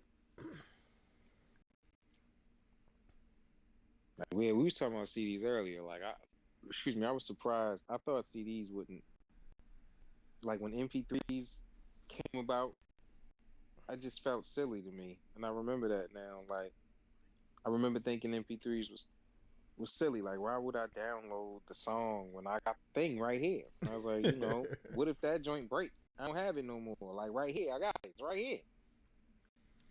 Like I could lose the car and keep the CD. I could lose the CD player, still got the CD. You know what I'm saying? Like it just seemed like downloading, and that problem kind of still exists. And it goes into the cloud. Like, what if I don't remember the password? Like, this too much information. Well, now it's like streaming versus actually having to download. Oh, Damn. Oh, Jennings ate a nasty kick from Santos, top of the third. Santos is crisp and clean as if this is round one. And he spent the bulk of round two on the ground. Santos got that juice. Because it's crazy how fast he was. Like, I mean, crisp and clean. goodness There was no gracious. lag between the power shot and the takedown attempt. Like this is round one. Like he is. That's what we're gonna have to watch out for. The attrition. Look at this. Yo, he looked like a bowl constructor, just Yeah, taking. because he's pushing down on his head Yeah, while he's on his back, pushing him to angle downwards towards the ground. That was brilliant. Physics, my boy. Physics. yeah. Imagine Going if for a Neil, rear. imagine if Neil deGrasse Tyson was on here with us. Oh my goodness, just explaining everything to us. Like, that would be crazy. The angle of the velocity of his knuckle. Right, yo. The other day, I watched a video of Neil, because he's my boy. Like, he's my boy. I watched a video of Neil explain a snack that he likes. And the way that he explained it was so over exaggerated. It was just like, you take a Tom Tom, and then you bite the top The corner. tap. And then, Santos got it, rear naked. Oh, yo, that He spasm he was did at almost the sleep, end was sleep. crazy. Yeah, yeah, he was almost sleep, sleep. He was almost sleep, sleep. Yeah, He let him go just in time. Santos held it for a little bit too long, but I think the ref. I think he didn't see the ref. Yeah, the ref, because that's what yeah, when because I'm talking, I'm looking the other direction, but when the ref came around to stop it, it kind of looked like, where'd he go? You know what I'm saying? Like, but I don't think he meant to hurt him. It didn't look like a sucker move. That Yeah, kick though, golly, that's how the round started. And look, no lag. Ooh, straight to a counter, right to the side of his head. He didn't rush. Here's the choke at the end. He's trying to fight up. No, see. I think that's what it was. yeah. It looked like he was tapping and maybe going for the hand, Oh yeah, yeah, yeah, yeah, but I don't know. That was a good fight. Santos was in control pretty much the whole time. yeah. Somebody said I hate DC so much I had to put on the Spanish stream. Oh my goodness. Yeah, DC as a commentator. I know he at least talks about the fight. If there's anybody watching this right now, I know he does at least talk about the fight. And we're talking about Drake and all types of things. Hey But man, you know, DC I think it's does pretty bother entertaining. me as a commentator. Like I am not the largest DC fan. Yeah, I like DC, but like I said before, you know, or like you said, when you start knowing more about people and peeling back the onion. Mm-hmm. Like when I saw that Start chicken really dance, looking at him. yo, when he did the chicken Oh dance, yeah.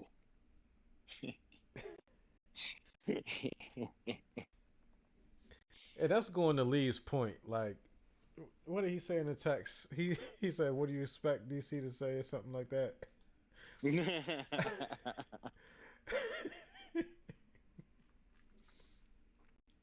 Is he watching us? Is he at least partaking? I know he was at one point because he said, "What is there for DC to say?" Though that's what he said. Right.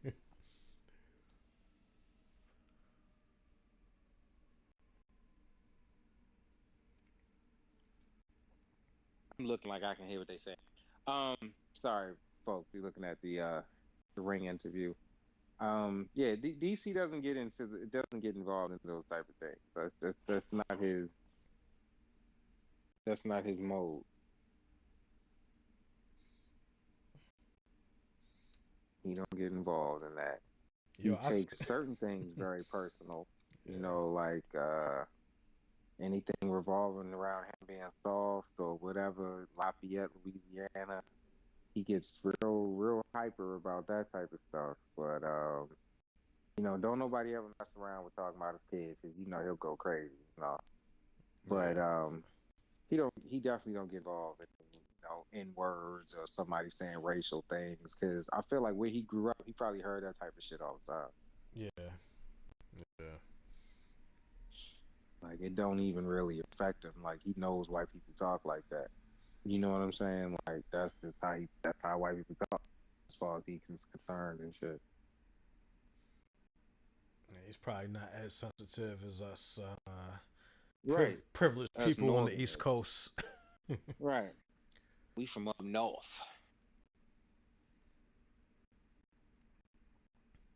That's how they talk down south. Boys, niggers, and coons. Like, was that the end of the breeze? That That's was it. crazy. That was the And end of the the prelims. praise. That was a good fight. Yeah, it was. You know, I Good for think we you, got Santos. I think we got some rising stars Yeah, yeah, for sure. because Good you for know we you, were saying Santos. it's Santos, Wang, and my man Nolan. Santos, Wang, and Nolan. mhm.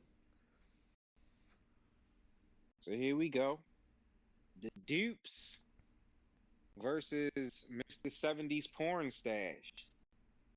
Yo, he's been wilding. Oh, Like the Stricker. No, I haven't been indulging. I ain't I gonna say I wilding. can't It's do it. just like he's playing He his won that fight. character, and he even said like somebody asked him a question. I forgot what the question was, but he was like, "Oh, you about to make me get out of character now?" And then like he like gave like a real like emotional answer. So I do mess with Sean, um, especially it seems like he's grown and maturing as a person. Um, so yeah, What's crazy is whenever they show pictures of Sean Strickland with hair, he looks like he used to want to be in a boy band. Like Sean Strickland with hair would not work with his persona that he has right now. It just wouldn't work. So he has to keep that bald head. that was funny I is cannot stand when dupes. when he had hair, he was in a white supremacist group. Yikes. So he shaved it and left. He's like, you know what? The haircut's cool, but you guys suck. Pretty much, because remember he was saying like how he got out of all that Because he said black people did more for him in his life than white people did. That's what Yeah, I remember him saying. yeah, yeah. It shouldn't matter. Like, the thing is, man, like, people be throwing this culture on these white boys from the hills and from the mountains, and then people just throw a camera in their face and be like, how many black people you know? It's like, what do it matter, homie? Like, real talk. As long as he not out there, man, there's a lot of niggers out here. You know what I'm saying? Like, Yeah. just saying something, crazy like that. Like, what does it matter, yo? And Like, he why are we probably doing that? and he probably was like that at one point before he was exposed to more. Just like Right. the same way, you take like just a gangbanger who hasn't been, more than 3 blocks away from where he grew up. You know, Right. once you get exposed, why they making Santos look like that boxer from the Olympics? Um, Yeah. like the The angle that they chick, just had on her face. yeah, the chick that everybody thought was a dude. Yeah. The duper, super duper. The one of the African four horsemen. Right. Gosh, I can't stand dupes. I'm starting to like him a little bit more, but I don't like them. I don't like them at all, and I don't like the way he fights either. he fights. I mean, the way Strickland describes it, he fights like he's off of the short bus, and Yeah, he's because he wades in and like he, the child. and he Like says it like a his last compliment. Yeah, fight, who did he fight? Was it Adesanya? yeah. Was his What? last fight against Israel? Adesanya? I Let me think it see. was. Because he got the belt from Strickland, then he fought Israel Adesanya. Yeah, his last fight was with Israel. He just like I was just how is he winning this fight? I just kept thinking like he is literally wading in every shot. He's just fighting his head down, swinging over top of his head like two girls in the parking lot that they drank too much. He fights like And he must hit really hard. His hand, he's yeah. got to have heavy hand. I mean, he fights like my man I was just talking about. New Massa. Um, they have a similar type of fighting style, just running in, swinging wild like you in World Star Hip Hop. Right. That's what I'm not accustomed to that. That's not how people fight. Like you supposed to keep your head up. You duck your head down, you lunching. Like you trying to get knocked out. But it's also kind of what it's almost like you ever see that meme of Francis Ngannou where it's like he does everything wrong, but he still knocked the dude out. Like where he's just like charging. Hold on, Francis. Who was he fighting? Because actually, there's a couple fights. Like Stipe. The reason he knocked out Stipe is because Stipe rocked him, and when Stipe went to finish him, Francis got his wits about him at that moment, threw one straight down the Piper. The Stipe went to finish him after he popped him, but it just didn't work out. Here we go. Here we go. He was fighting. Oh, this is Oh, this was Rosenstruck. fighting Rosenback. Yeah, like Yeah, look at how wild this punch. Woof. He misses that one. Rosen hit him in the back of the head. He swings another one super wild. Look how wild this punch is. Woof. Misses that one. Rosen does not throw his follow up. Then he still connects. He misses a third one. And then this one comes in short. boom. Bing! Rosen hit him with every shot. That's insane. Rosen landed every shot he threw. Francis only landed one, two, three of the That, four God damn. of the like 6 shots that he threw at him, like he only landed 4 of those. That's how heavy-handed that fool is. Shit is crazy. I would never want to see that dude standing across from me trying to throw nothing at me. A ball, definitely not a damn fist. Like, look how he missed that first one by a mile. And Rosen lands. Pow! Right on the back of the head.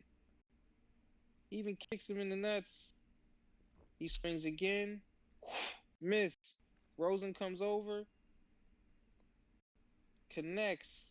Bing! Right there. Rosen's coming with another follow-up. In the same motion. Bow! He lands it, but look at that shot. Mm. And he kind of looks like the way Ngannou's built is. He looks like Mike Tyson. Yeah, he does kind of have that but he's just taller. But he Yeah. does kind of have that physique. It's just that he's taller. If it wasn't for the height though, nah, real talk.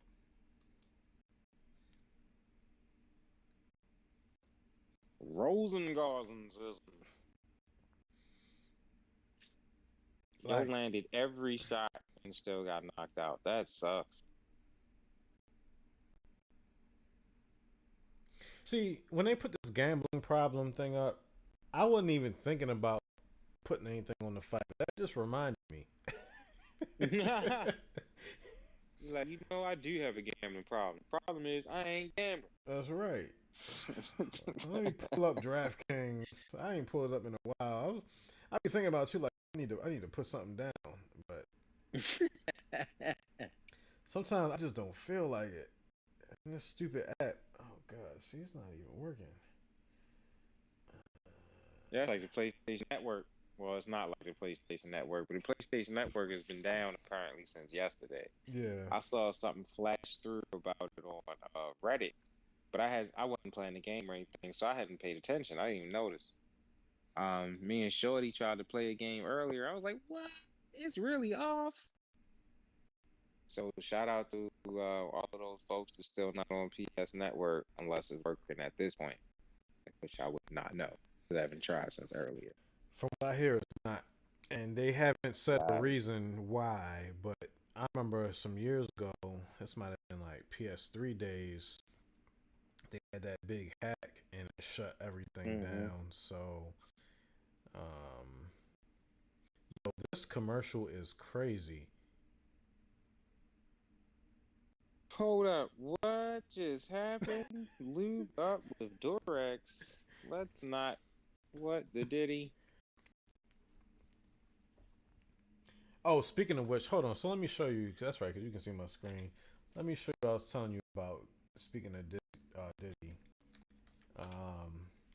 So this is the Kanye website, right? Yeezy Supply. This is where you get your supply Yeezy. So he got the new Sean John shirts. What? Yeah. Yo, stupid. He got the White Lives Matter, which he said the sales have. I think he sold like $300,000 worth of that the other day. All his other clothes, Yeezy Pods. Yeah, these are the Yeezy Pods right here. Yeah, I saw those. Yeah, I was about to say the socks with the shoe part right at the feet. Yeah, these I did order because the Yeezy Pods weren't available. I ordered those like earlier in the year.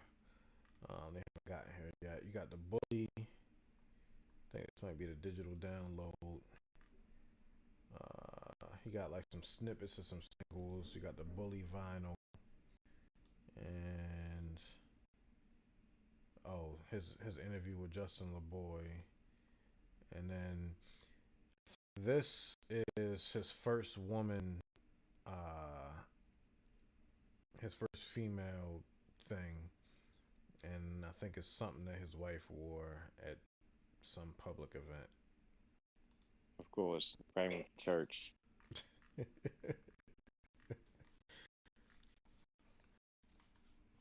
Like, what happened to that? What does that say? I don't know what that says. My eyesight is trash. Nah, it's not. It's not anything English. All right. Yeah. I can't believe that song Carnival was nominated for a Grammy.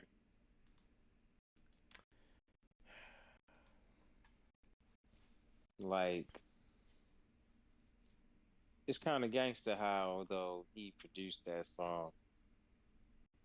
Like, it's like a hooligan chant. And seriously, like when you watch, like for real football matches, Yeah. the way that those crowds chant, it's really incredible. Seriously. And then the chants are just for everything, which actually make them even cooler. You know what's So, funny is like I remember so in eighth grade we had to do an eighth grade speech in order to graduate. And I remember somebody did a speech on soccer hooliganism. And this must have been 25 years ago at this point. right. So that was my introduction to what soccer hooliganism was. And it seems to have expanded and risen to Yo, there's a good movie, Green Street Hooligan. hmm. I believe Elijah Wood is in it. But it's a good one. It's a real good movie, actually. It gets into all of that and how they be taking it too far and they get into the chants and all this type of stuff. It's actually a good movie. It's basically like Philly. Yeah, essentially, yes. All of it is essentially Philly.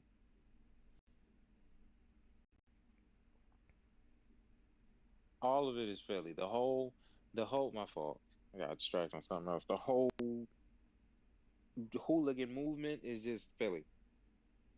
Like, what are hooligans? Philly fans. That's what they are. And the crazy thing Win, is, lose, like, I they're don't still even wrecking know stuff. what's going to be worse for Philly is if they win or If if they they win, lose. yo, it's a picture that shows a like post-apocalyptic wasteland, and it was like Philly if they win the Super Bowl, and Philly if they lose the Super Bowl, and it's the same picture. Mm. Like them dudes are awful, yo. Like it's crazy. Calm down, yo. And then the worst part is you watching them go nuts. And the chick, the girlfriends or whatever, they record it like, yeah, baby, yeah, uh-huh, like that. Fuck you thought, yeah. Like You you're remember, not even calming them down, like trying to get them together. Y'all like egging them yeah, on. I remember that one year, and I guess this is like standard policy, but the first time I heard about it was a couple years ago, where they grease up the like the light poles and stuff, so people can't climb as easily. Yeah, 'cause they have to. Yeah, Like they spray them with stuff because people like a kid died not the last time falling off the light pole. Like we won, clack. Great. Yep. It was worth you breaking your neck. Like seriously, doing too much. Calm down. and so did the players say anything? Like, Like the players should be like, yo, can y'all please like get on TV? They should have commercials running in Philly right now. They might. Like, can y'all please chill out. please. No matter what happens, chill out. Go, go, go, go. If I got a meeting with some people in Philly this week, I'm gonna have to ask them about the Hopefully, aftermath. right. Well, I say hopefully they win. You know what I'm saying? They should at least be now just in the happy, good mood portion of it by then. But if they lose, shit, bruh. Tell them hit you on Zoom, Jordan. Go, go, go, go. These goddamn streams. Go, go, go, go. And the crazy thing is, and I don't think we have anybody watching, so I can say this. The crazy thing is, like, these streams sometimes are a little janky, but The last time I believe I actually paid for a UFC event, it was so janky. I just ended up using a bootleg stream. Oh, for real? Yeah, Nah, like I was getting straight from like ESPN Plus. yeah. The ESPN Um, Plus, like every that shit is always fucked up. that's true. That's true. It is usually trash. But I was getting them every month. I was paying for them joints every month, unless I really just didn't want to see the fight. But I was paying for the pay-per-views every time. Literally until you and the doctor. No bull. Like every time I was paying for that joint unless I just didn't want to see the fight. Until y'all was like, "What? That's what you be doing? Let me send you this." Yo, my I won't say my employees, but the people that work under Your me, employees. the people that work under me, they're talking about, That sounds worse. yeah. They was talking about like how expensive it is to have all these streaming services and paying for cable and their smart TVs and stuff like that. I'm sitting up there like, y'all really do that? Yeah. I was like, Yes, yo. yo, I got a couple websites that I go to. A smart TV is a security risk. Um, yeah, we not. I want the dumbest TV I can find, and I will hook it up myself. Yo said a smart TV is a security risk. It is like if you look at like if you go on YouTube and look at like the security experts, like they talk about how bad smart TVs are, how easy they are to be hacked or taken over, and you don't even know it, and they're doing all kind of crazy stuff on your network. And you can't have nothing. Like, why you can't have nothing nowadays? Who is this? Jake Matthews? Why you can't have nothing in nowadays? Now, where's he from? UK? Is that the UK? Is that Nah, Great Britain I'm looking at right here? that's Australia. Is that Australian flag? I can't see, yo. That's what I said. I can't see, yo. For real, boy. No, the Australian flag has the Great Britain flag in it because they're still No, under the but that was Queen. the only part I saw. I didn't see the Uh, blue. Cause it's like got that up in the corner, and then the rest of it's blue, right? yeah, Like blue stripes or something. yeah. Like you ever see them things where they do the street interview and they put up all the flags and you gotta guess real quick country origin? Oh yeah. Bro, I'm dead on those. I'm dead on those. I know like seven of them. That's more than most people. Like they be showing people, yo, they be showing people flags out countries. I'm what? They have a flag? I didn't. What? Like just confused. Just confused. All right, so we have Matthews versus. Is that Pedro? Prado. Prado? Prado. Oh, Prado. Oh, that's dope.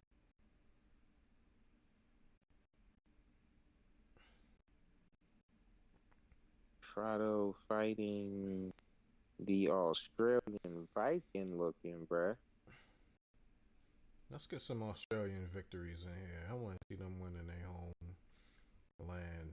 Yeah, they gotta win in their backyard. You know what I'm saying? Oh. Okay. He just did a little lean right there. Yeah, he leaned back. He thought he was closer to the fence than he was. So he made that look, ooh, ooh, stiff 1-2 by Matthews. Prado goes for a low kick. They engage, they bump heads. It's the nature of the beast. Yo, this is mad random, but you never see a Budweiser ad on the thing. It's always a Bud Light, but they got the Budweiser right there. I wonder if they're trying to. I wonder if they're trying to break into the Australian market. So then my mind goes to, I've never heard of Australian beer. Nah, yo, you have Foster's. It's Australian for beer. Oh yeah, That used to be the commercial and I, shit. I do remember that. Yeah, Yo, remember we used to go grab a beer based on commercials We and s- shit? Like the Mickeys. We would watch the UFC with the the mix Mickeys for the because UFC was we definitely had to be influencing yeah us. like we had to be official with the Mickeys. We had to have official Mickeys while we was watching the UFC with the Mickey. But yeah, that's true. Yeah, we had the official Mickey's beer. The Hmm. UFC beer was Mickey's at the time. I'm drinking a land shark right now. Man, I wish Put I the need to go get some coffee. I got a coffee. I'm sitting here. So my setup right now, I got the land shark. I put like a little miniature whiskey in it, and I put the lime juice in there. Then I got the kombucha, and then I got the coffee that I just grinded up. I'm just letting that cool down. Yeah, I made some fresh earlier. Ground up the beans. Shout out to Graceful Ground. If you don't know, ask somebody to take you to Graceful Ground. Mm. Trying to tell you, that's my new expression. If you don't know, you ask somebody. I'm gonna ask somebody to take you. Makes sense. What you gonna ask people for? It don't make no sense. So like you grind up the beans there. Yeah, at the crib. At my crib. Yeah, but see there, you could pull up and they'll bring out a coffee to you. He's only in there certain days of the week before 2 p.m. Mm. But you can also buy because there's no indoor. It only comes to it, but you check the website out. But yeah, they give you fresh coffee beans, and it's really good coffee. That's what's up. Cause yeah, I got the eight. What was it 8 o'clock? And I got like a Oh, Starbucks. I got the Starbucks joint, love. and I got the grinder. Um, I grind up the bean. Yo, the smell throughout, like when you The grind your own house. coffee. Yes, Yeah, yeah, yeah. and It's definitely worth it. It's different. I cleaned out my little coffee drip thing and my like it's just clean. I can see through the glass, brand new. Yeah, yeah, Like I spent. me. Because we've had an espresso machine Mm, forever. Um, and we've used it here and there. We used it here and there. But now that's how you make iced coffee. mm, The best way to make iced coffee is with espresso. With some espresso because we got the espresso machine through like we didn't buy it. You know, apparently espresso machines can be the reason relationships end because it's a lot to clean, a lot to deal with, and stuff like that. It's a lot of moving parts. So it was a gift that a couple had gotten, but apparently they kept arguing over it. So they didn't want it anymore. And they gave it to somebody else. And then they was like, nah, this just looked too complicated. I don't want it. So I was like, sure, I'll take it. And it's really not that complicated. But yeah, we use it almost all the time now. Super easy to clean. The thing is, though, I don't use the frother. I don't use that. mm. So because I don't use that part, it makes it a lot easier to clean. Okay. Because once you get to putting that steam part in the milk to try to whip that around, that's when you get all of that. And then it's like crusted on there. You definitely got to clean it off of there. So that's probably where the beef starts. Like, why are you eating the damn frother? But I don't use that shit. Plus, it takes too long. Like, I'm ready for my coffee now. Like, I don't feel like doing this shit. Steaming this milk and all this carrying on. Like, come on. It's supposed to be a meditative process. Look, that's what the blunt is for. You know what I'm saying? Like, I ain't. That's the other half of my routine. It's not just the coffee. I almost bought I'm sitting there with the like blunt hanging out the mouth. I went to the market before this, and I almost got some instant coffee to try that out again. But I was like, nah, I ain't doing all that. Nah, I had some Maxwell House. The Oh, little, oh, not Maxwell House. I'm What's about it to say called? Folgers. That's it. I had some Folgers not that long ago. It wasn't that out for real. It wasn't that bad. Hmm. Me and Dad was surprised. We was real shocked. Like, yo, Nah, this actually straight. yeah, the Folgers is cool. The Maxwell House is not. Oh, okay. That Maxwell House is fucking disgusting. But the Folgers, Okay. Folgers is red, right? The yeah, little red yeah, joint. And yeah, Max House is the blue joint. yeah. Right. So yeah, we had the Folgers joint. Yeah. Maxwell House is like fucking McDonald's coffee, which I don't know how anybody can drink. Like, Yeah, yo. McDonald's coffee is very just let them make you one of the little joints. Get a frappe or something, but skip the McCafe nonsense. It's a lie. now I did get I did get a thing of Royal Farms coffee the other day when I was in there, and I'm not mad at that. But they got the choices, right? You go over to the thing, you Yeah, can get it yourself. yeah, but they sell it in a bag too, ground Oh, up. you got the bag. Yeah. Okay. Well, yeah, you inner city now, yo. You gotta do stuff like that. You know what I'm saying? There used to be this spot, this coffee spot called the Mean Bean.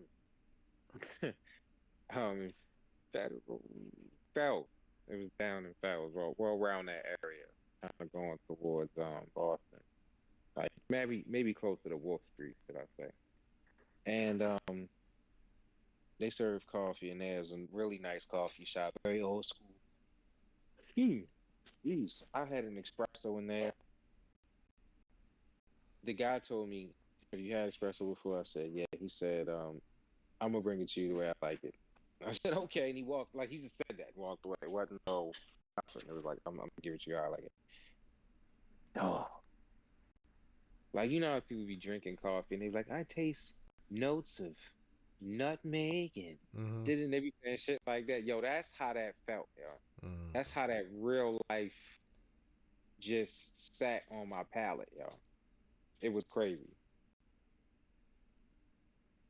Now, do you so when you make coffee, do you so like what I'll do, right, is I'll put cinnamon in it and I'll put nutmeg in it and mix it up. And when I'm feeling extra freaky, I'll put some pumpkin spice in there. Not when I'm feeling extra freaky. Yeah. You know what? I'm gonna be square with you, and I'm gonna tell you something that nobody ever sees coming.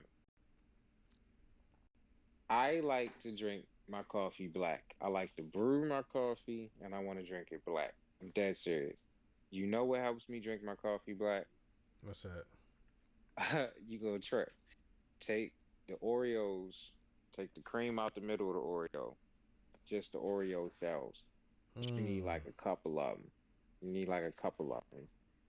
And you grind those up just the exact like powder like just like you would do your coffee and mix that with your coffee ground. It Mm.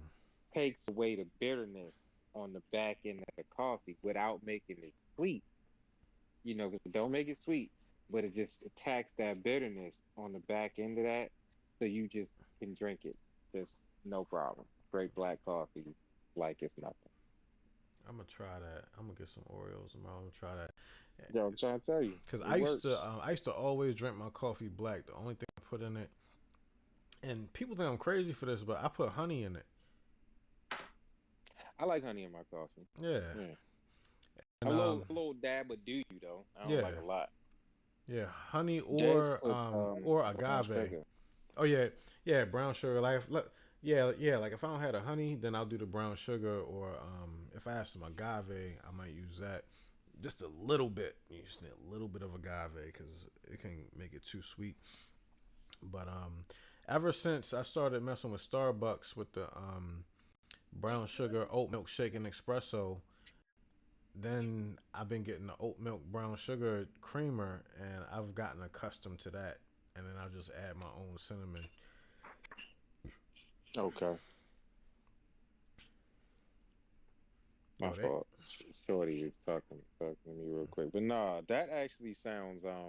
Ooh, that's a Like mean something clash of Daz heads. would. That headbutt was nasty. That sounds like something Daz would have. Yeah. Sounds like something she would like. I think what she gets from when we go to that graceful place, um, it's like something with like some simple syrup, and he makes it with like that, like agave, the pure. I don't know, bro. The Stop blue saying stuff I agave. don't know. Yeah, that that pure uncut hyena.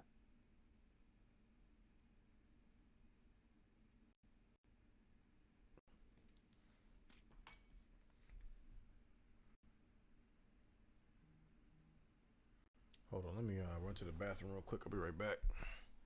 For sure, for sure. I'm gonna hold it down right here. Nobody's probably listening. So good.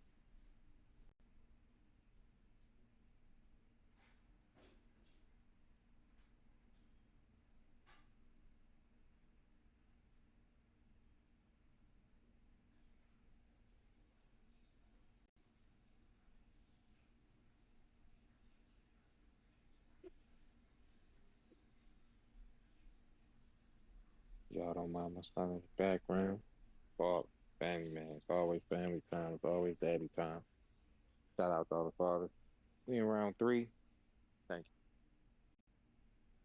you. We in round three here. Chris Matthews, I think was his name.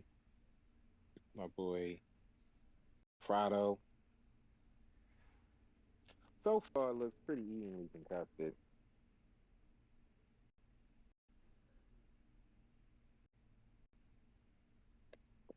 Here we are in the third, straight in the middle of the ring. Exchanging one, two, threes, and they separate. Matthews has a body lock. Prado steps back, throws a knee, they separate.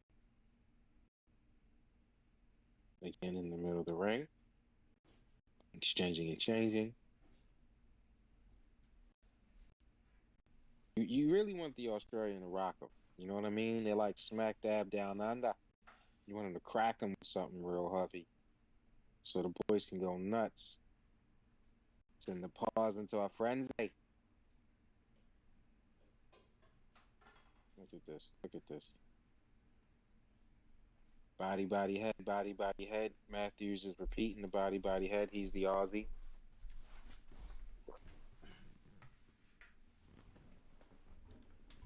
High kick. Prado is doing very good at distance. He shoots for a takedown, does not land, takes a body shot. Shot to the back of the head, throws a knee. Matthews goes for a trip. Looks like he didn't get it. Doesn't land the trip.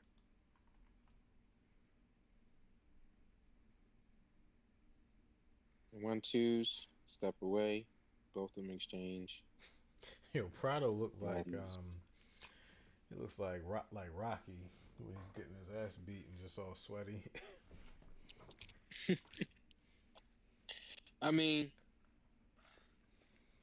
Matthews is longer. I don't think Prado was expecting the range. It seems to be where he's finding most of the problem because he's doing good here. Another knee, they separate. Oh, you backed it up. No, it's Is that what happened? the It's stream. live Yeah, the stream's acting crazy.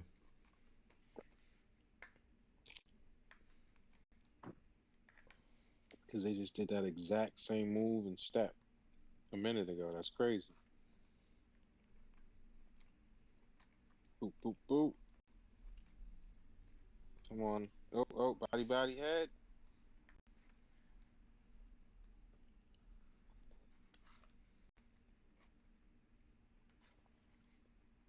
High kick. Yo, that was a weak takedown attempt. It was because look, here comes the trip. Here comes the trip. Okay. They throw again. Oh my goodness.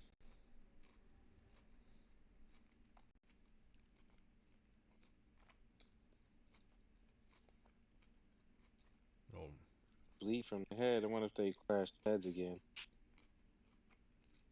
Oh, Matthews lands a clean counter as they separate. They are meeting in the middle for exchanges. Pardon my coffee.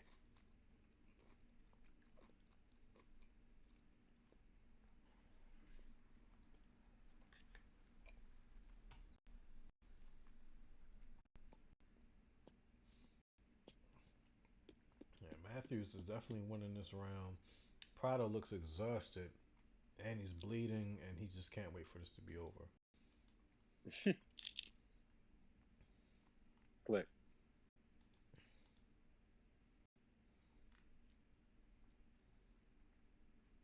Thank you, Bob.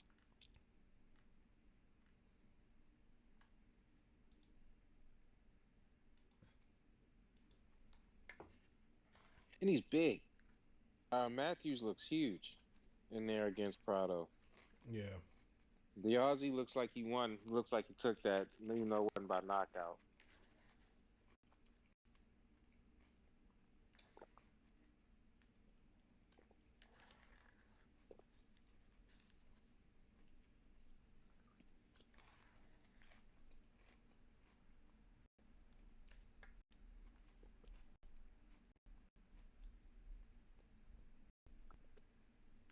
Yeah, what is up with this stream?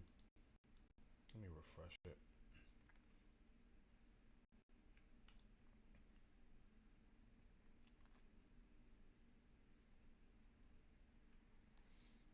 Oh man, he hit him with some mean body shots. Mm. Prado was in there though. Oh, that length.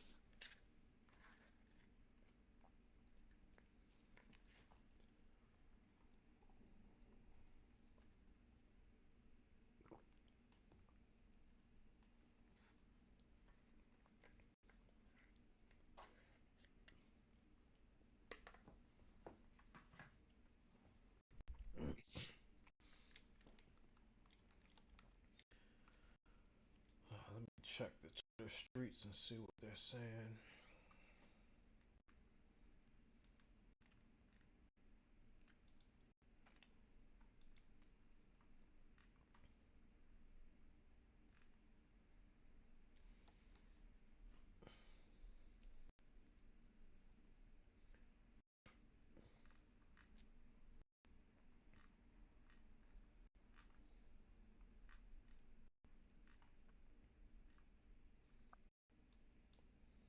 Look at these uppercuts.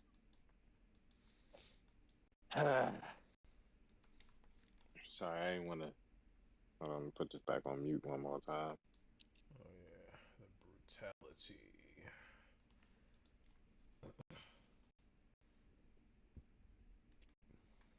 That would have been a little OD.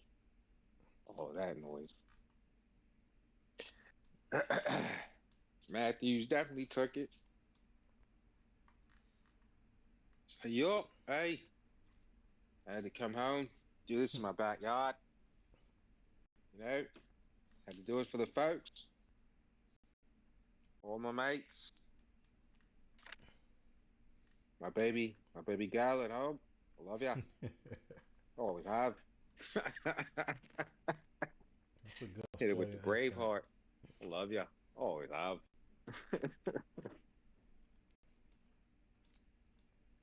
All right, next up we got Is K rocking the mullet? Heck Jimmy yeah, Crute. dude.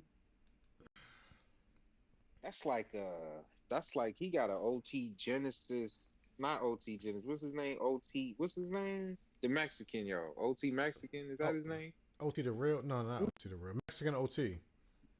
Mexican OT. Right. I'm Yeah. saying it backwards. You got a Mexican OT in the back with a farmer jet in the front. Like, what do you even call that? What is that? It's What is funny that style? because Sean Strickland, he said going around Australia, he sees a bunch of people with mullets and they white trash just like him. Oh, yeah. dude, denim short cutoffs. Well, he probably love it out Yeah. there. Australia actually seems pretty cool. Minus their bug life, their insect life, their rodent life. It's far more sophisticated than ours. I'm good. I'm good. That is a way to put it. Like, I'm good, bro. I don't want to see it jump back again. It went back again. Refresh. Because I saw this dude go out on his back porch. The light wasn't even on. The back porch light wasn't even on. He's recording because he's hearing noises. Okay? He's saying to the camera, hearing something outside. I'm going to go see what it is. You know, I'm not going to do the acting. I'm not that good at it. But that's what he's saying. I hear something outside. I'm going to go see what it is. I'm taking the camera just in case it's something crazy. Whatever, right? So he goes out. The porch light's not even on. He just goes, son of a bitch. Right? Turns around, goes back in the house. Comes back outside. He's got a handgun. Right? Turns the light on. Right? Dude, there's a spider on the wall. The size of a porch light almost. That he shot. He had to shoot, bro. He shot it. Like, and it exploded. And he's like, motherfucker. Like, you know, like, because he had to shoot the side of his house. Nah, they got they got the bird eating spiders out there. I'm good, bro. I'm already on all of it. Nah, so I like, don't need to see it. like looking at Australia, this is like what Australia's population looks like. Dude, so like it's a lot of just vacant, just open space. The outback, like all of this in the middle right here is the outback.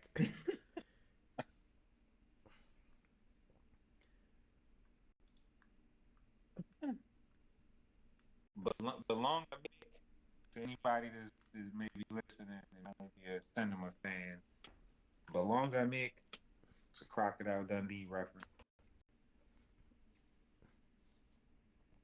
Used to be my shit. That's my life. Man, I've heard about like the mice out there and the snakes. Yo, everything out there is on 10, bro. Like everything out there is lit, and ain't taking no shit. I'm telling you, the lizards out there is on another level. Yeah, lizards in California, you know what I'm saying, little Jones, but nah, not like this. Like he heard something on the porch, yo. Like I gotta explain the story, yo, because people don't understand it how I saw it.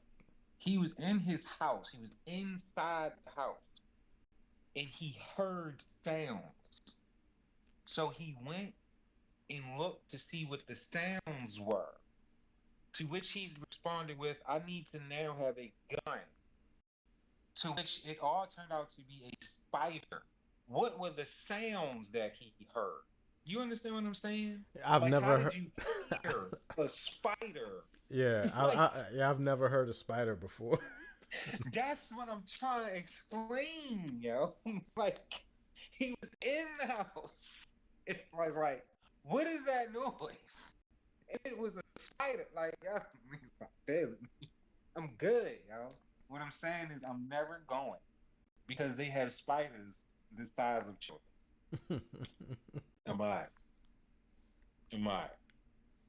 I'm cool on all that. I don't need to see it. I don't need to see it. Not to mention, you know, the other pieces, the wildlife is just already out there, bro. But the spider thing, that's enough for me.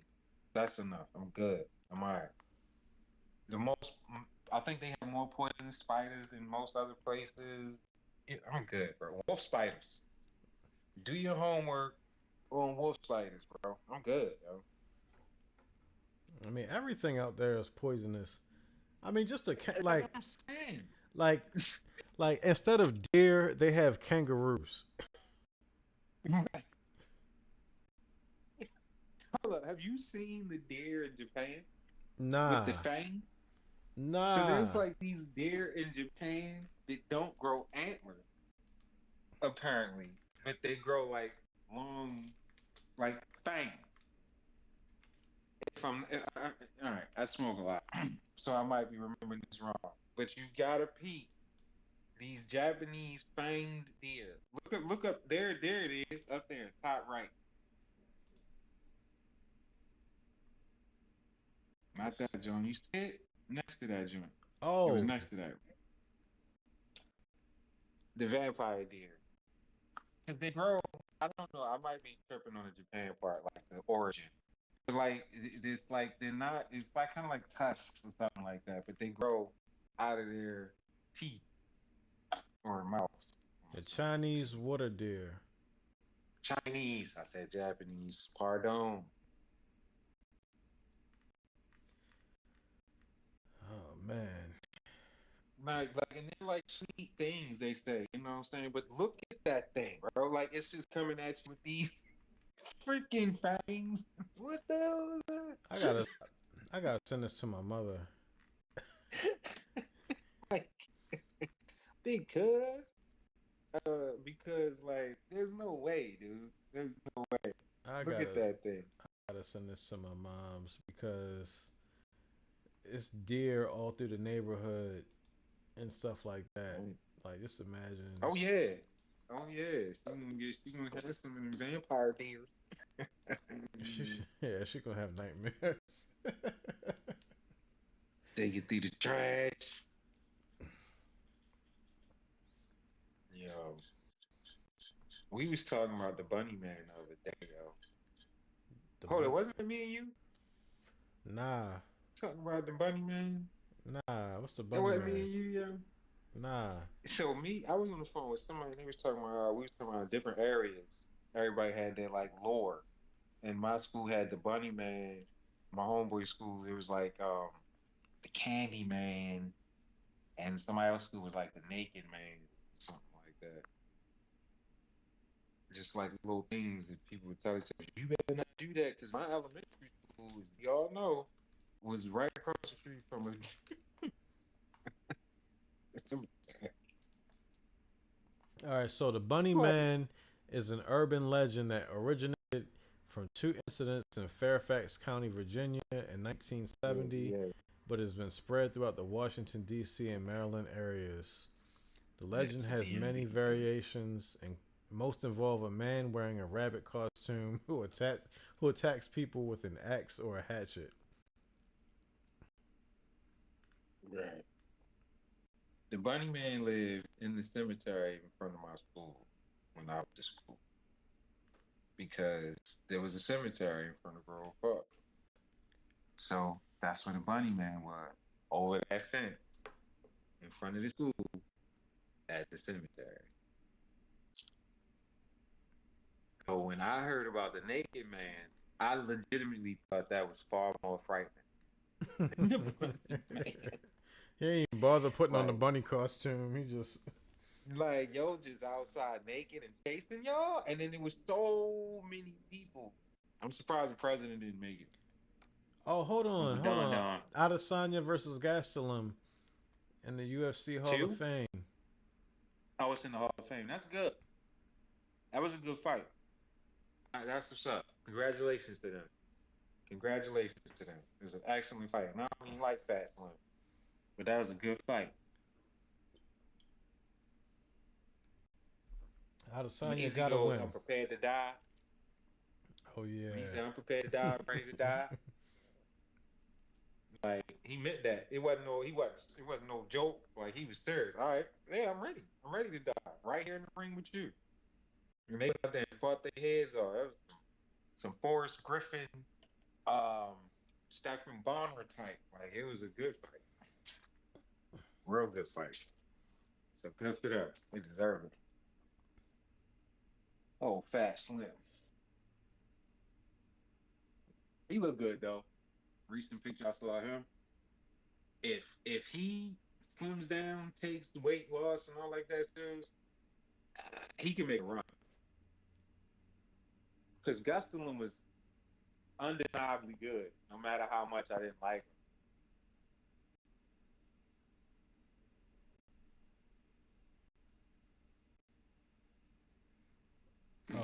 God, Kanye is wildin'. Yo, still looking at Kanye tweet, yo. I told Dez I was gonna put having money's not everything, not having it is on a shirt. And she was like, nah, we can't do no Kanye West quotation, no Kanye West quotes. And I was like, yo, but what if I cite it, right? And that just leads me to the question of, is there a difference between quoting and citing? I mean, you cite your quote, so you can quote something, but then So I'm citing saying, it like, is if I just made a shirt and I cited it, like, so, all right, here's my brain, right? And I'm probably wrong, so hear me out. When you quote something, you just say who said it. When you cite it, you say who said it, where they said it, and like it's more specific. Like he said this on this song in this verse. That's how mm, I've always thought of like citing. I thought citing was like very detailed into exactly where you got this information. yeah.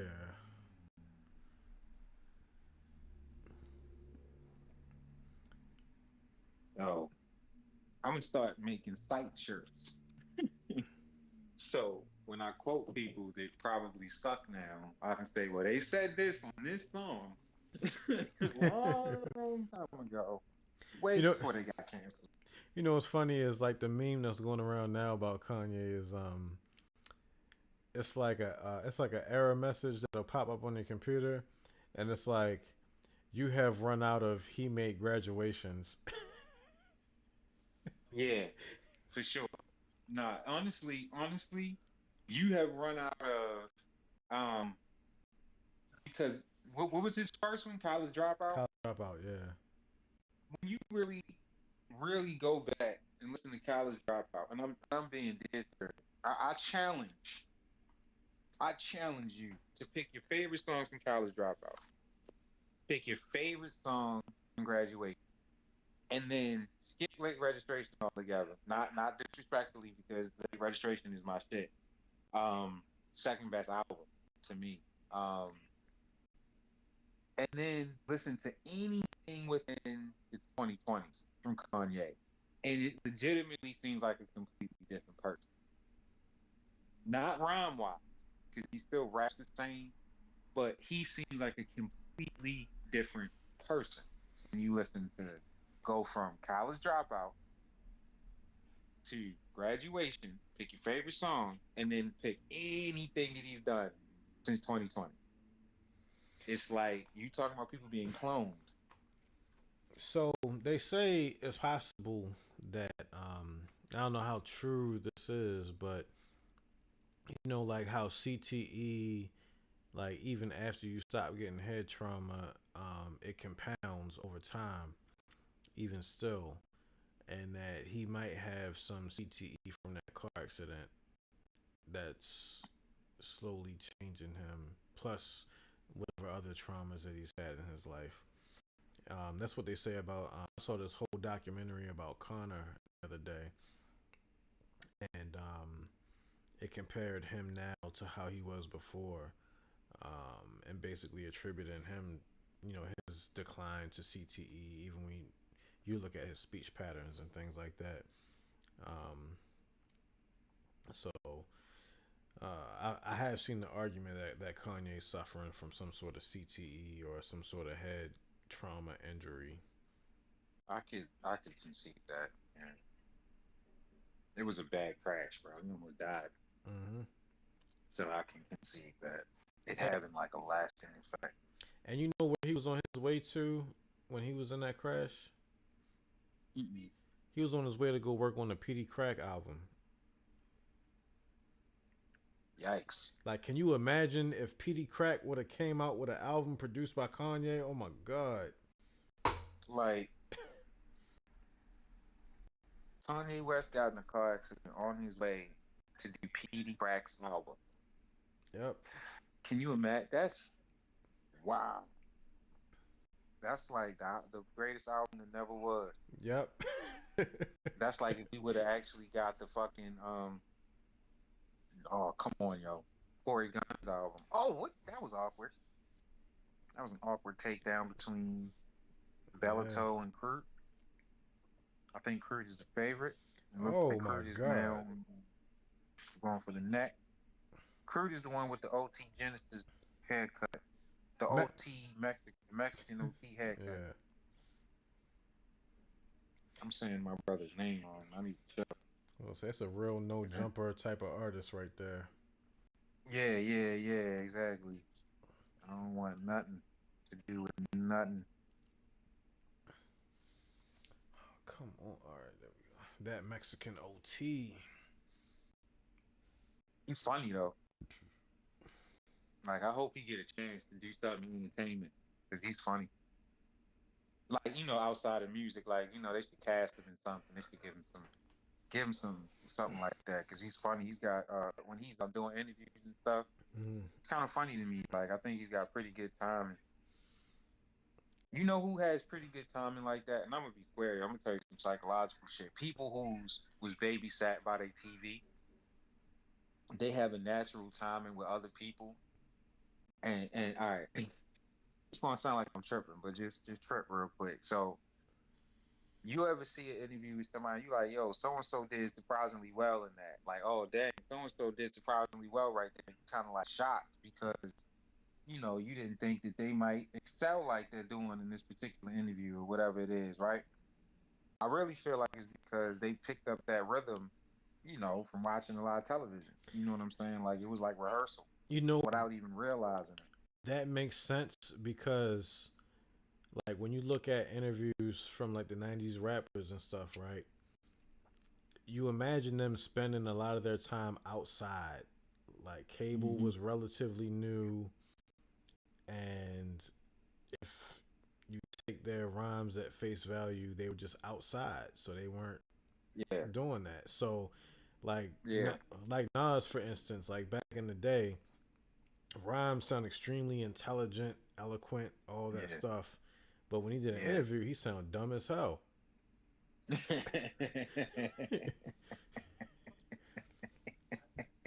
not not dumb as hell. Not not he didn't sound the same as when he rapped. You said, but when he did it, he sounded dumb as hell. And so he like kind of grew into it more. But Yeah, like he in the had to do early a little bit of days, coaching there. yeah. Yeah, no, for sure. Cause like I really feel like Nas was an artist with his music in the sense of that's where his voice really came from. Hmm. You know what I'm saying? Like a person, they can't tell you what they thinking, but they get painted and they show you something you never seen before. You know what I'm saying? They give you something, or they can't tell you how they feel. They get that trombone or whatever it is, and they wail out something that you never heard before. And that's what Nas was like. He may not have been off the stoop articulate like that, but um, as soon as the mic came on, yo, come on, yo, it was kinetic. Like the energy was Hmm. flowing from every vestige. Like he was saying it and he was bop, bop, bop, bop, bop. That's You know because what I'm saying? Like, he was probably used to like sitting with himself and his thoughts and writing them right, down and organizing them in rhyme form. So when you have to right, go from that to speaking off the top, you know, it can be an right. adjustment. The you know what? That's true. There's a difference. There's a fine line. And Oh, oh, Kurt landed a mean overhand right. yo, My man stumbled. This is it. that There's didn't no hit him like if he until recovers later. from this, that's crazy. Because that shot was like it hit him and he had to think about it. Like he stumbled back and fell. It's only 5 seconds Cruz left. ground and pound. 2-1. Oh man, I need this replay. Hell of a first round by Cruz. Nah, the ref would have The stopped it OT. if it wasn't like to the end of the round. Yeah, if it was, yeah, I mean, but honestly, if he'd have been somebody else, he might have still stopped it because the way he dropped, that looked like it was over. I need them to show this replay right quickly. Because I don't know if he stumbled or Bravado if went that was down. like a delayed reaction. That's what I'm saying. That's what I'm saying. It looked like a devastating shot. Like when somebody gets hit so hard, like like to his credit, Jamal Hill hit Johnny Walker that time. Like that motherfucker whole light show went out. He was like, huh? What just happened? And flailed his arms up and fell straight back like a cartoon. Like Yo, Jamal Hill really did that to that dude, Joe. Yo, You has know what I'm Johnny saying? Walker fought since that? Like, Yeah, yeah, yeah. he has. Okay. Yeah, see, he caught one. He caught that hook right on the ear. Yeah. Threw his equilibrium off. Yeah, it was a good shot. He caught that right on the ear. Threw his balance off. And look at his freaking neck. He can take a shot. That was just a good hit.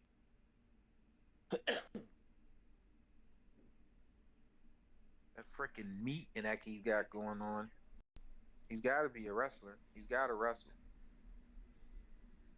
Good low kick.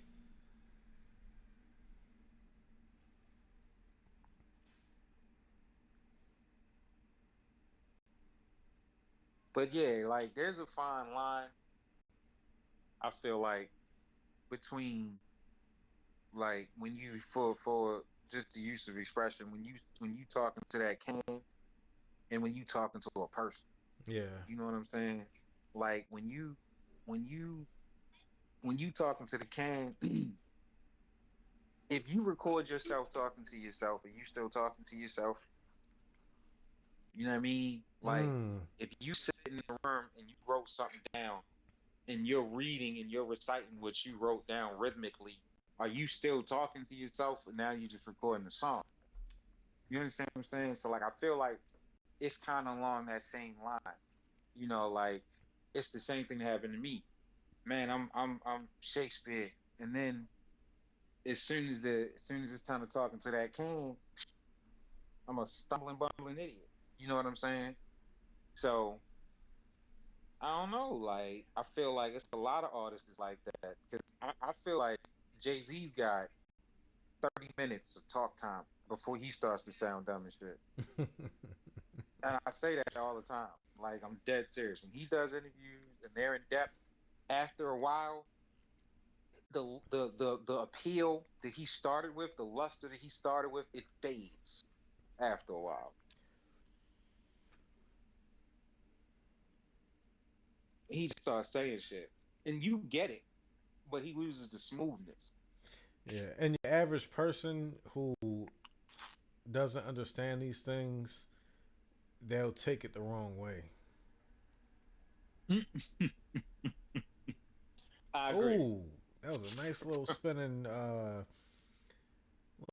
back kick to the body.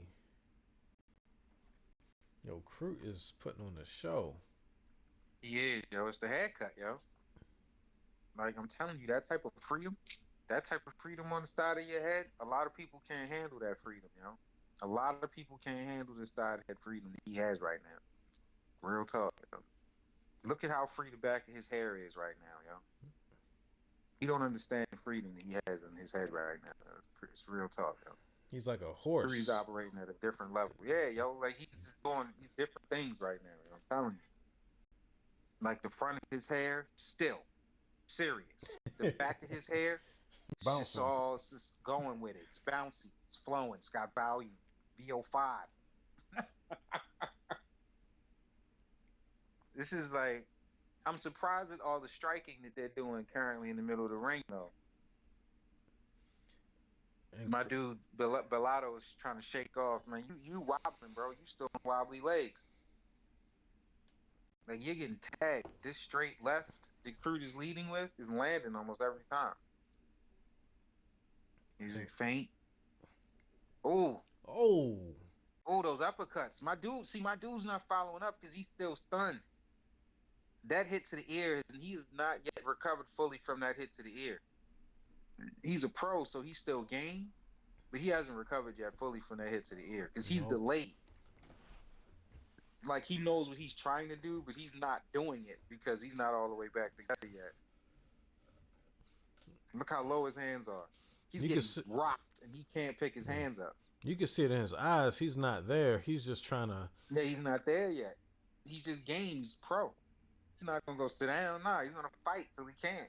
But this poor dude, he can Oh, rally though. Look at these shots. but no, he's in the inside. He's sneaking a couple through, but then he's getting a return fire as well. It's that head, the dirty boxing that Crute is doing. Mm-hmm. If his hands are high up because he had to swing around his. Oh, That was a pretty sweet kick over the guard. Still landed. No, that was a little low, Kurt. Into the second. Wow, this fight is crazy. I'm serious though. I need my man Bellato. I need him to pull out a victory, man. I love comeback underdog. You know, turnaround victory. yeah. Some like in the last, I'll say minute of the fight, it looked like Crute started to feel gassed. All right, the stream is acting crazy. Let me refresh it again. But yeah, it looked like he's starting to feel it a little bit. Yeah, because he's getting a little sloppy. Um, his technique is waning a bit, but I mean, for real, let's be square. I couldn't do this shit at all. I have no idea how they get through one round of this shit. For real. Like, I did 5 minutes of shadow boxing the other day and was like, oh my gosh, that's a no contact, no impact round one. And I'm dying. So I have no idea how they doing this with return fire and like all that other type of stuff. No way. No way. I feel like one round, like most street fights don't last this long. Like people be talking tough. It's like street fights don't last that long. You're not fighting for 15 minutes in a street fight. You tripping. What are you talking about? Yeah. The cops pulled up by then. Where you live? Yo, did you hear about that boxing fight before they had like rules on the rounds? It went like 100 and something rounds. Yeah. Like I couldn't imagine because you have to Nah, fight dude. until the fight stops.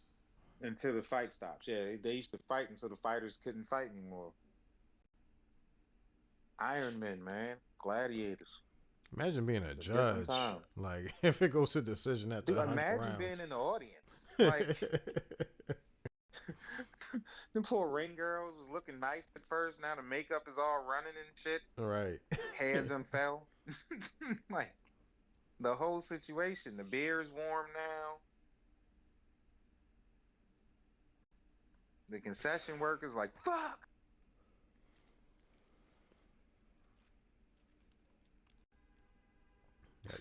Like you get to sit through all the prelims. Right, exactly. Like y'all should have just went straight to this shit. Here we go. Here we go. The lotto is opening up. They're still exchanging strikes here in the middle of the ring. Excuse me, folks. Low kick. Bellato, body kick, Bellato. I think they're both Kurt is showing exhausted. some of that fatigue that Tick was talking about. He hasn't thrown back in about 45 seconds. Bellato is measuring. He's calculating. I think he's being too measuring. He's being too calculating, I think, for round 3 of 3. Here we go. In exchange. 1-2. They exchange 1-2s. I think Crute shook up the Exchange cobwebs. jabs. He looks like he's slipping shots and everything pretty good now, for the most part. And he's throwing back every time. That's true. He's pretty automatic with his counter striking. Yo, Crute looks like he's aged from round 1. Yo said age. It's been a war. It has been. Yeah. I mean, considering the way the fight started and how it's continued up until this point, he's probably tired as shit, bro.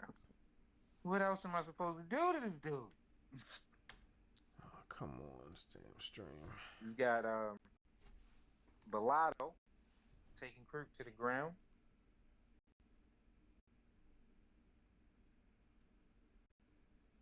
Crute seems to be trying to get back to his there's a nice little 30 hand punch to the chin. I don't think I've seen that from that distance. Tried to go for it again. I think he should pull down on his hips here. There we go. Yeah, I was about to say, like, yeah, don't let him crawl over to the cage. That looks crazy. Yo was crawling to the cage like he was trying to get a first down. Yeah, for sure. For sure.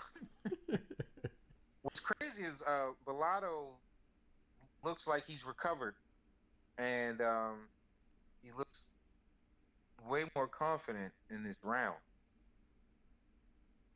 Yep, clocking highs and lows. Fruit is far less active in round three. Bellato needs to turn it on. Low kick, another low kick, high kick block. Bellato looks clean. Punch to the body is always good. Always go to the body. Shout Stationary out to my target. girl Clarissa. Did you see? Did you see Yes, my I girl did. Clarissa? Oh, yes, I did. I ain't gonna keep telling niggas that. I'm scared though, because I got thoughts. I have feelings about her and Sereno. If she fights Sereno, if she goes down and wait to fight Sereno, I have concerns. I have honest concerns. Now, would that be through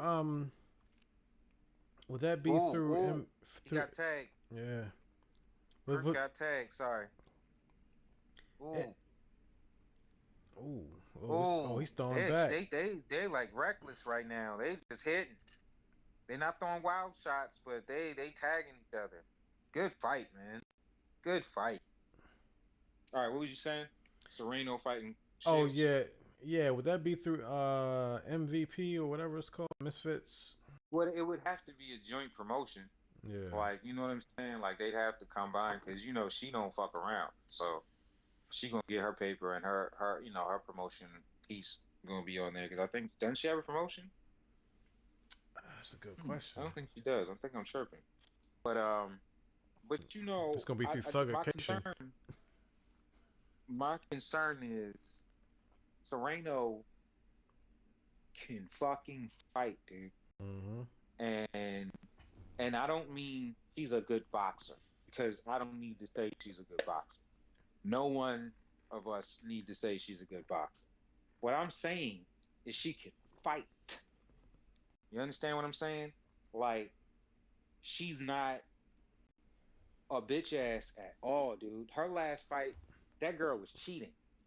You know those rapid punches to the back of her head. That was a robbery. Yeah, that girl was cheating, dude. You know what I mean? And she was still whipping her ass. You know what I mean? She was headbutting her. That's what she was doing. She was headbutting her. Like, she was headbutting her over and over again. And she was still beating her ass. That was like Sereno fights Clarissa Shields, bro. I'm telling you right now. I'm not saying Clarissa can't beat her because she can't. Here's the hat trick, and I'm gonna tell you straight up and down. Sereno is an equal opportunity striker. Clarissa only throws at your head. She can strike to the body. She does throw shots at the body, but a bulk percentage, and I genuinely mean like 80% of her strikes are to the head. Sereno is small. She's solid in her weight class. Like, she's always been there. You know what I mean? And she's a beast, right? So when Clarissa is throwing those shots, because she can throw wild, if Sereno gets under and gets to the body, it might be a short night. And I'm being dead serious. I have concerns.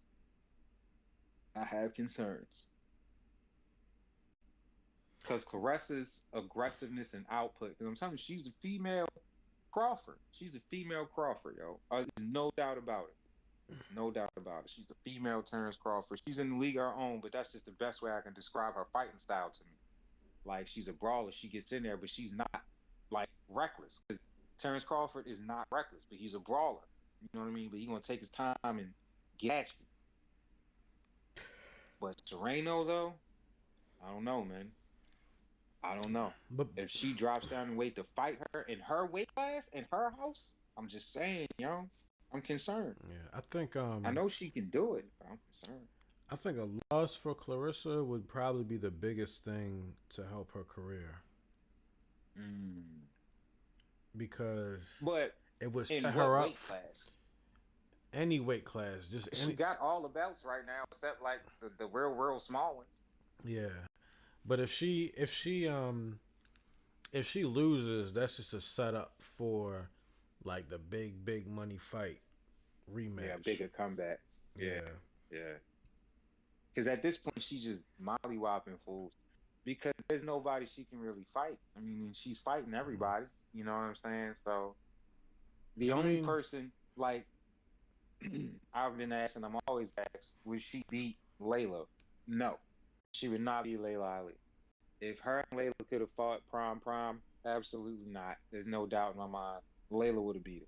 Not this, and there's an argument I could make where it would have went to decision, but I'm kind of thinking Layla would have got the stoppage. I'm You not know up what I'm on saying? Like I Layla like think that. eventually in the latter rounds, Layla would have got the stoppage, like referee stoppage, throw in a towel, or a knockout. And I'm being dead serious because of the body work. Because of the body work, and Layla could take a punch. So Claressa would have been putting on her best show because Claressa is a beast, bro. I'm telling you. Like I don't have to keep saying it, but I think Layla would have got it. Yeah, I'm not up on Layla like that, to be honest. Pete, it's Pete. She never lost a fight. Just, Mm. just YouTube her. YouTube her whole career. She was a beast. She was a beast. Me and Uncle Mike used to watch her fight before. Like I'm trying to tell you, she was a beast. She was crazy good. Like it. She was like the way she was hit. Like it seemed unfair. Like Clarissa fights certain fighters, and it's like unfair. It's like, dang, they put her in there. This girl is like an amateur. Like she's hitting her so hard. You know, like the girl in the Olympics. You know what I'm saying? Like the girl in the Olympics was hitting them girls so hard. It was Mm-hmm. like, yo, this gotta be a man. Like something gotta be wrong. That's how she was. She was hitting girls. She was hitting her opponents so hard. Sometimes it just seemed like, yo, this ain't right. Like they not in the same league. Like nah, she was a monster. Layla Ali, best, the best for sure, for sure.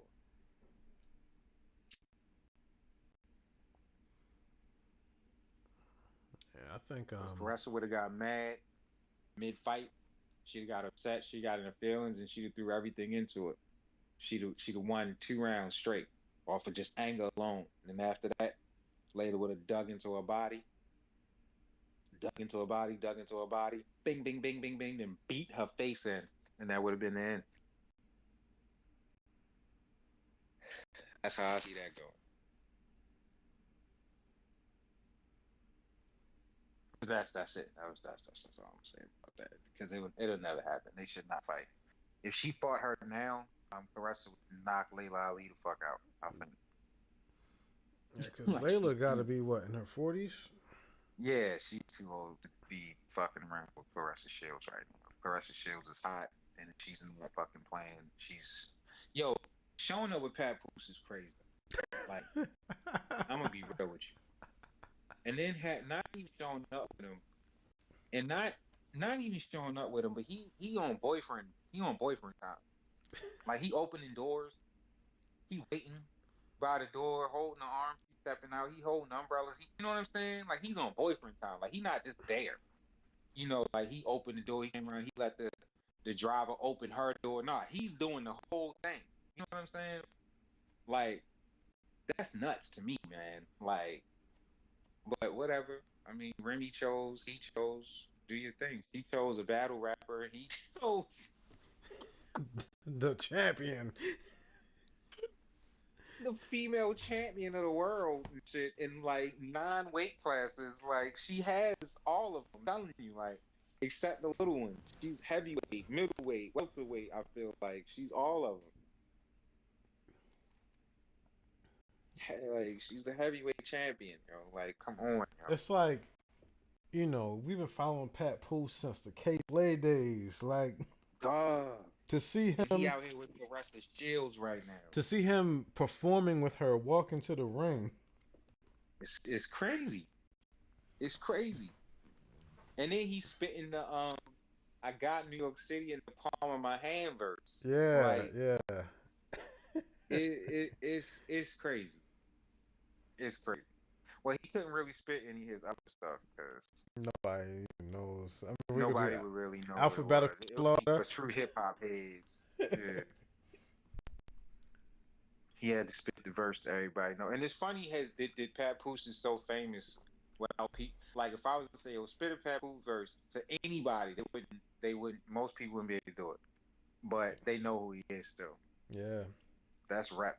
That's kind of ill. And he's I think he's the vice president of hip hop at TuneCore. I think that's his day job. What the fuck is TuneCore? No disrespect to TuneCore, but what is that? It's a digital distribution thing where you can upload your music to different like DSPs. It's like DistroKid. I use DistroKid, but I used to use TuneCore back in the day. But well, my apologies for disrespectfully not knowing. That's actually what's up. That's what's up for him, for real. That's what's up. That's what's up for hip hop.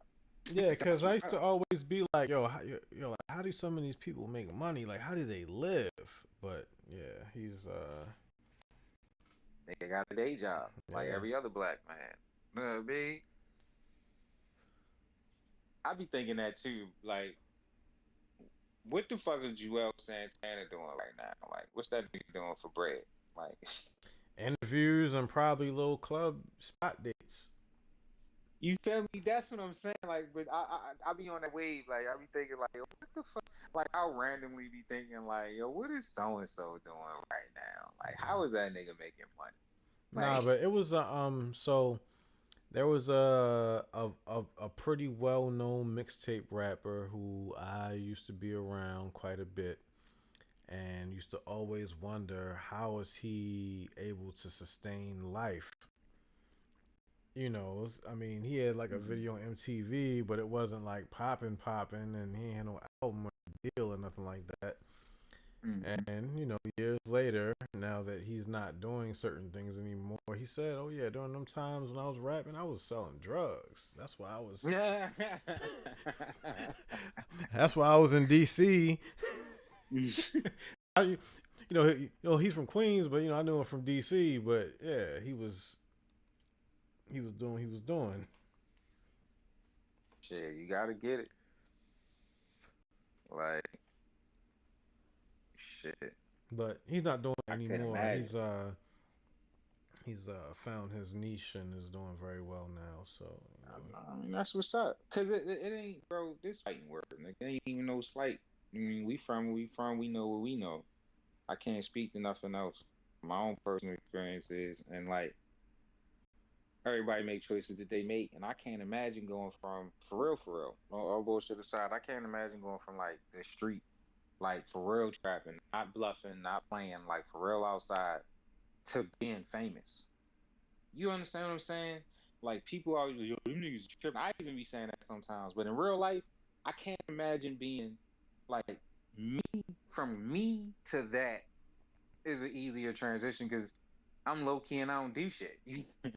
You know what I'm saying? But if you like a for real outside ass, like for real block on the, you know what I mean? Like for real, like not playing. And being like, famous because they see you outside. Yeah, and now you famous. It's like, and like being famous, especially in the early 2000s where it wasn't as easy to monetize. Being famous did not mean that you had money. It just matter of fact, who you were. Sometimes the more famous you got, the more money you had to spend and lose in order to maintain that shit.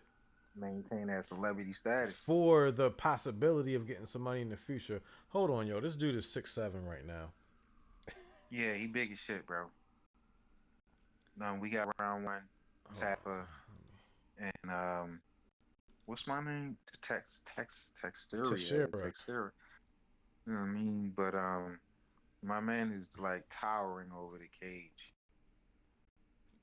This is a step over situation, folks. And let's be clear, the Tafa is, I believe, a New Zealander. Is he New Zealand or is he also an Aussie?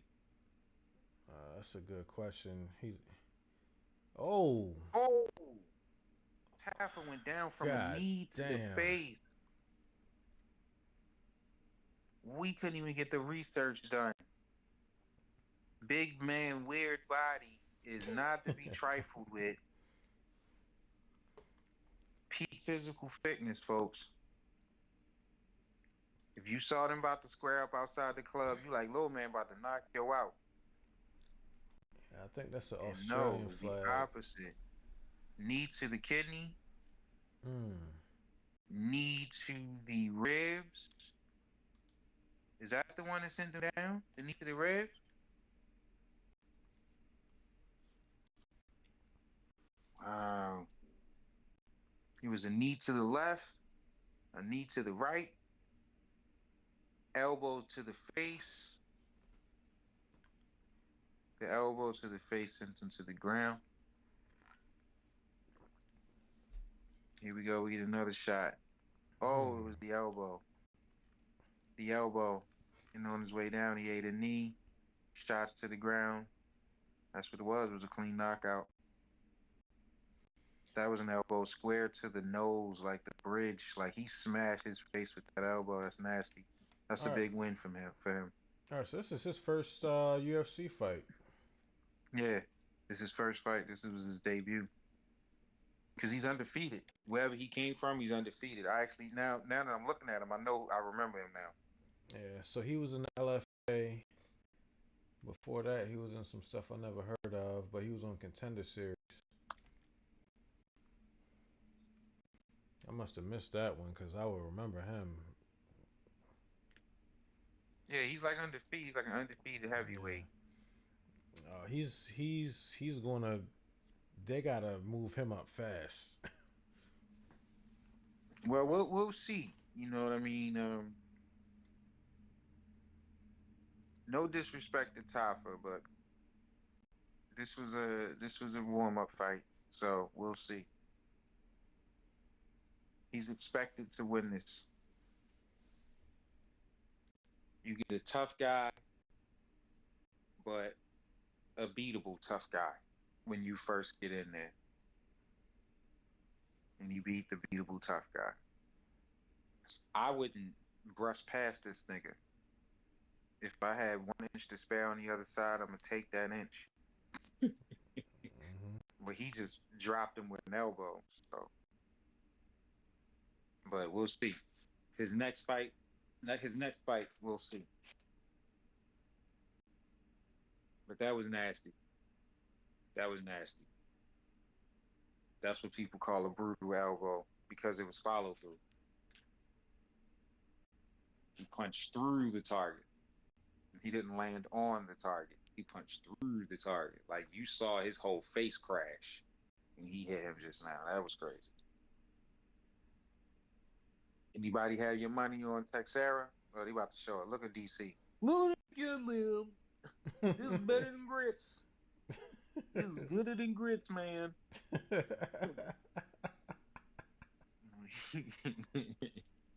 Oh man. The push down though. Tafa's gonna hate this replay because of the push down after the elbow. It's so rude.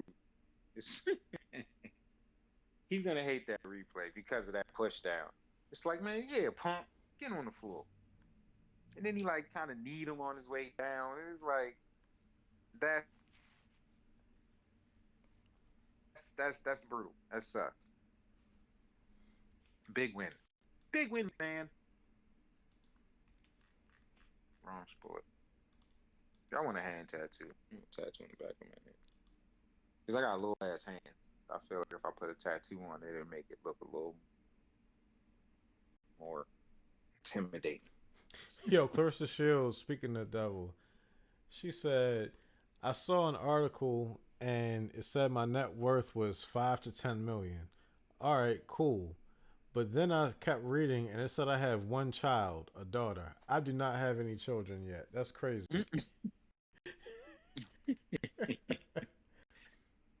She definitely don't. Like, how did they get that information? Here we go, Whaley. Look at my girl. Hey. Ready to assassinate. It's about to be nasty outside. I'm trying to tell you. Oh, Moicano said the best debut for a Brazilian heavyweight ever. This motherfucker going to be a problem for the division. Who said that? Moicano. Oh wow, motherfucker, right?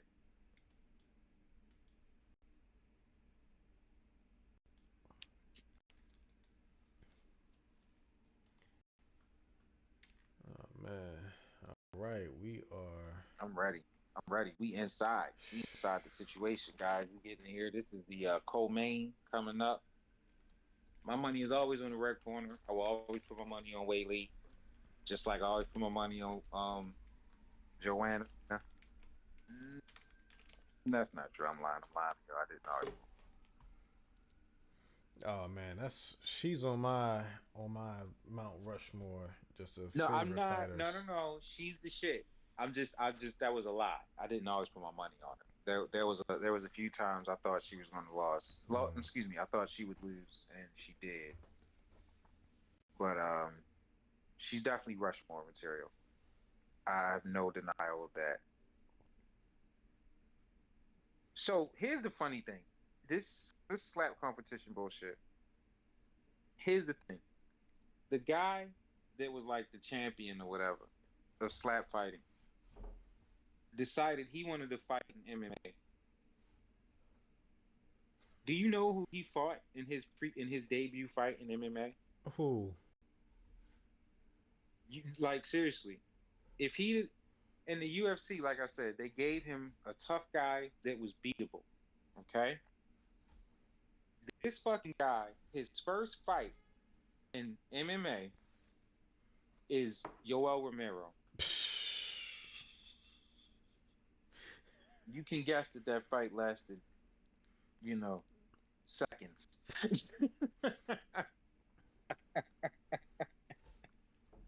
Like why did he say yes to that? You know what I'm saying? Like I can only imagine that they really paid him a lot of money because he could not have said, "Oh, you're gonna fight Yoel Romero." All right, boom, and he went home and YouTube Yoel Romero getting knocked out at some point. Like, there's a whole clip of Yoel ankle picking the dude straight from the ground, flipping him over on his head, like from in front of him. He reaches down and ankle picks this dude, lifts his foot straight up in the air, and flips the guy over on his head. You got to see it to understand what I'm I saying. would not see. This is a guy that you can't YouTube, and what I'm saying is you can't do no research and tell yourself that you can win this fight. You No. know what I'm saying? There's no research that you do on it. Even when you look at his record and then you watch interviews of the people he fought, they say, "Yo, he different." You know, I'm telling you, everything about him is different. Everything about him is different. Like I mean, it's ridiculous. even like even towards the end of his UFC career, when he went to Bellator, I used to always watch his fights when he went to Bellator. Yo, he was destroying him. Like I don't care how old he is. I don't want to see him. No, he I a mutant. I don't He want a him mutant. across from me. He's a mutant. He's never the opponent. You got to fight your well. Never mind. Nah, we good. I mean, I'm when this good. I mean, this man said, "No forget Jesus." Like Yo, listen. I'm Send me the fucking boy. Dana, send me the fucking boy. I'm tired of talking. I'm that like, are you serious? Send me the boy in the middle of slums of Brazil. That's the video you. I'm out, man. I'm done. This is some man on fire type shit. I'm good, man. no, Type of but shit you got going on. no, but the slap fighting. So I've recently heard the way that it came to be is that Dana was over in Eastern Europe somewhere. He saw it and he liked it. So he reached out to the people from the organization to try to get a deal for them to be on Fight Pass, and they declined. So he was like, "All right, fuck it. I'm gonna just make my own thing." Bruh,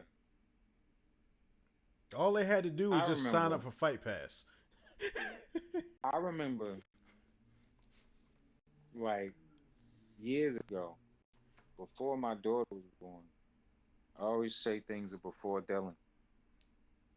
And like watching on World Star, it would be a girl and another girl. slapping each other in the face. And they'd be in the middle of some bar somewhere, and they would have like the guy standing in between them. They roped off. They took the tables and made a little square, and they would just be slapping each other in the face.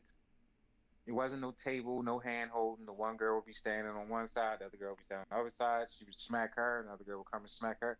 And I'm talking about on World Star at some bar somewhere, and it was a bunch of videos like this, and some bar somewhere. And then I saw it on YouTube, white people doing the exact same thing, except it looked a little more organized, and it was like somewhere else in another country. And then another whatever, 10 years later, I see it on the Ocho. I don't know if you know about the Ocho, but like they used to have their own channel, but now it's just like a block that comes on ESPN. It used to be ESPN 8, and they called it the Ocho. And it was like when you had your lumberjack shows and your lumberjack competitions and all that type of stuff. And I saw it on that, I feel like. Next thing you know, they saying they might sell it to Dana White, or Dana White interested in buying it. And I could have sworn I saw something where he said he didn't see the money in it. I could have sworn I saw something where he said that. But apparently never. I was confusing it with something else. But I could have sworn initially he said he didn't see the money in that. But next thing you know, he brought it. He was bragging about how they crushing it in streams and et cetera and so forth. Whatever. You know who was doing it first though? Bitch about streaming, but once they figured out how to monetize, But Hot 97 used to do it. Right. They had it on the morning show until I think they got like sanctioned by the city, or they had to like shut it down because it got too crazy. Because people usually started fighting, and then you can't really. I mean, how do you ensure that? You sign a waiver. How does that work? If your job get broke, that's on you. But if you win, I give you this $100 gift certificate to Chili's, whatever the fuck it is. That's some real radio type shit. You know what I'm saying? Like, that's some radio shit. Like, whatever it is, you gonna get these tickets to go see Lil Bow Wow in concert. All you gotta do is get slapped in the face, point blank range. All you gotta do is get slapped up. So when you go, make sure you put your makeup on, because your face is gonna be beat the fuck up.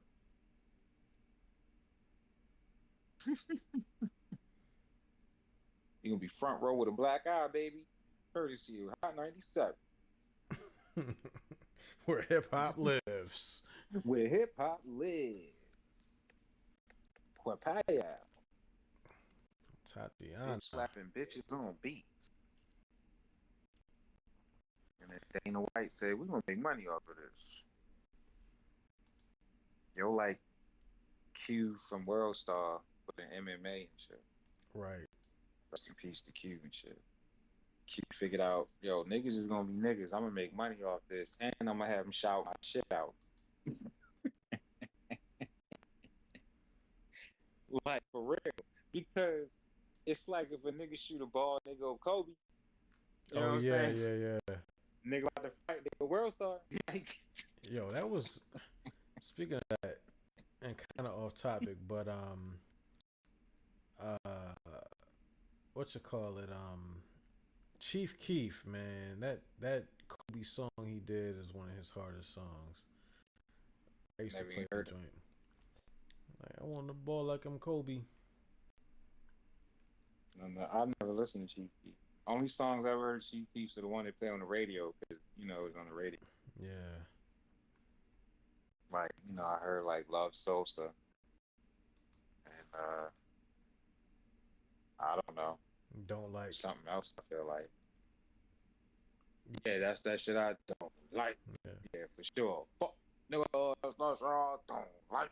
And I first heard of that. I mean that came from World Star, because it was that little kid who was talking about, I mess with Chief Keef because he be with Lil Reese and them, and he ended up putting that World Star clip on the song. The song, yeah, that's true. Yo, real talk. That's how I even first saw DJ Academics, World Star. For real, because they would post he posted all his shit on World Star too. You know, like that cross type shit Yeah. to get people to find him on YouTube. It took me years to actually find him on YouTube. I didn't care that much. Like I said, I just, oh, that was interesting, and I would move on with my life. Nah, You know. I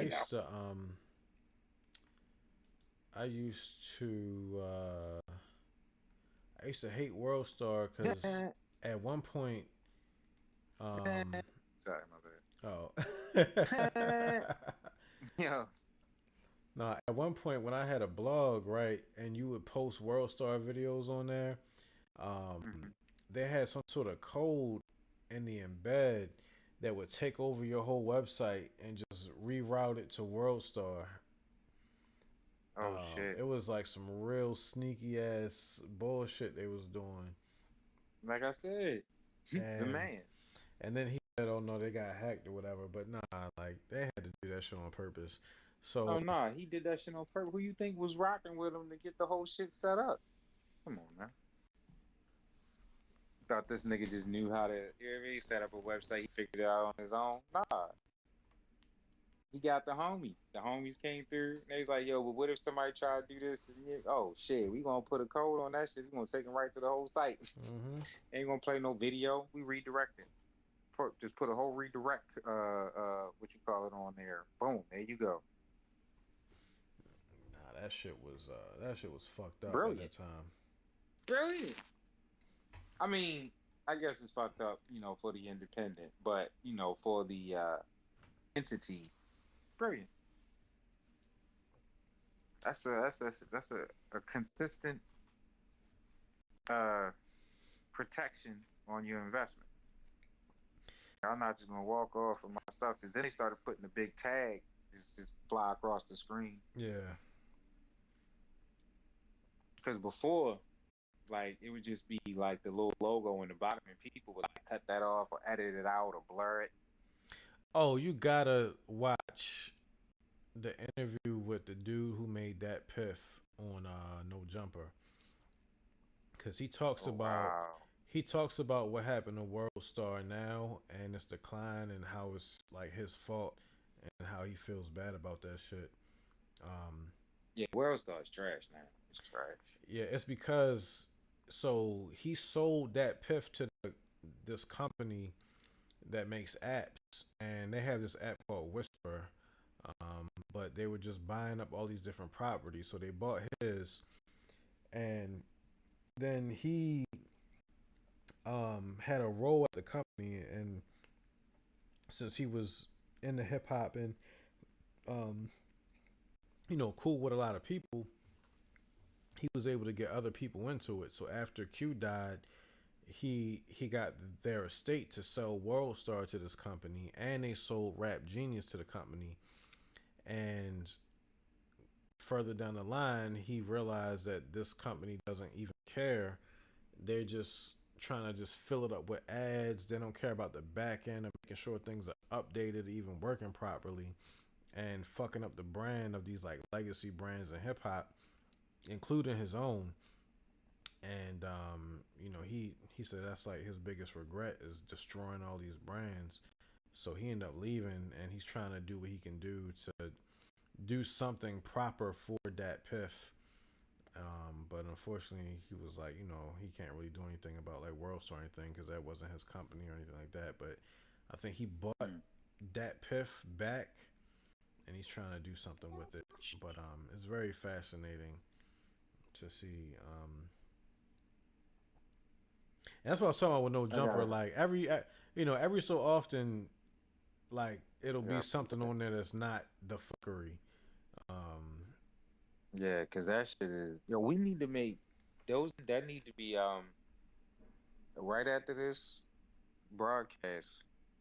We need to get right on. That needs to be the shirt. No fuckery. no Anti fuckery. anti That needs to fuckery. be that's what we need to be selling. We need to get on Shopify right now. I'm being dead serious. Get on the movement. Anti fuckery. Yo, this goddamn stream. Hold on real quick.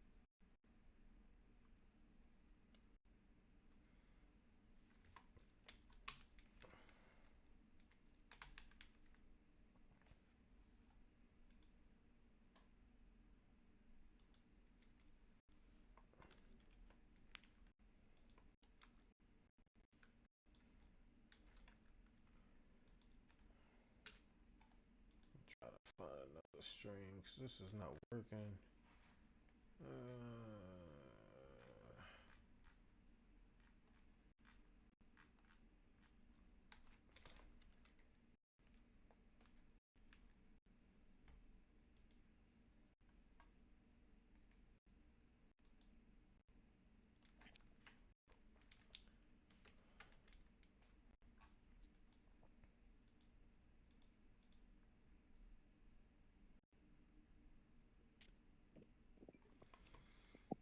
They got the lights down low for this one.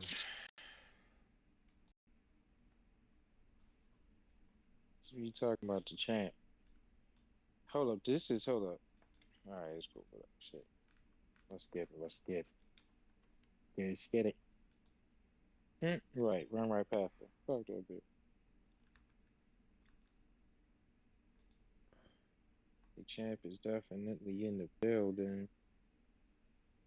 Whaley looking like a certified Liu Kang, freaking Chung Lee Jade hybrid over here.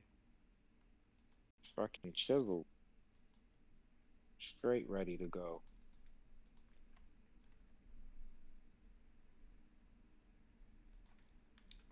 I think I found a better string.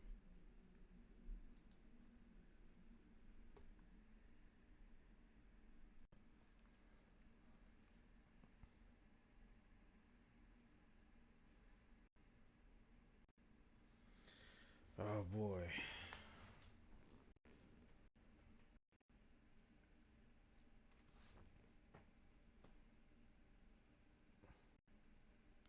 All right.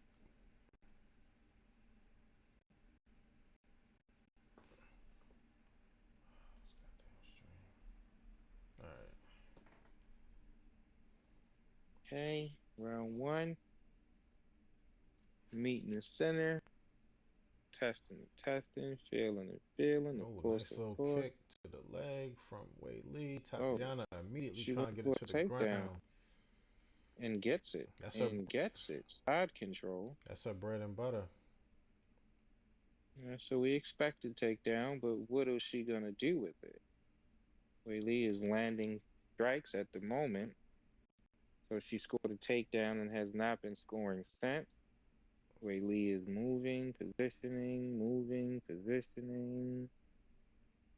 trapping her leg, lost the trap. Got the side control. Wei Lee is moving, positioning at the bottom. Suarez is maintaining body control, pushing Wei Lee down with her forearm.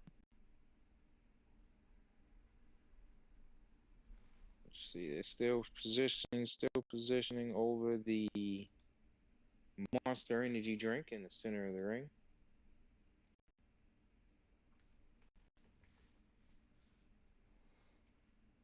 Wei Lee is defending well from the bottom. Suarez is temporarily taken. It looked like Wei Lee almost got back up for a second. Yeah. Still side kind of control here. Fighting arms, fighting hands, forcing her head down with her forearms. Still smack center of the ring over the Monster Energy can.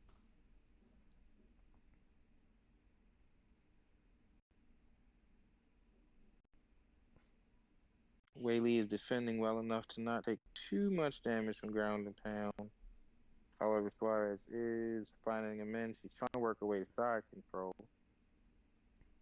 Yeah, Wei she Lee had it at seems one to point, but be, Wei Lee is really good at this ground defense. You can tell she's been working on it.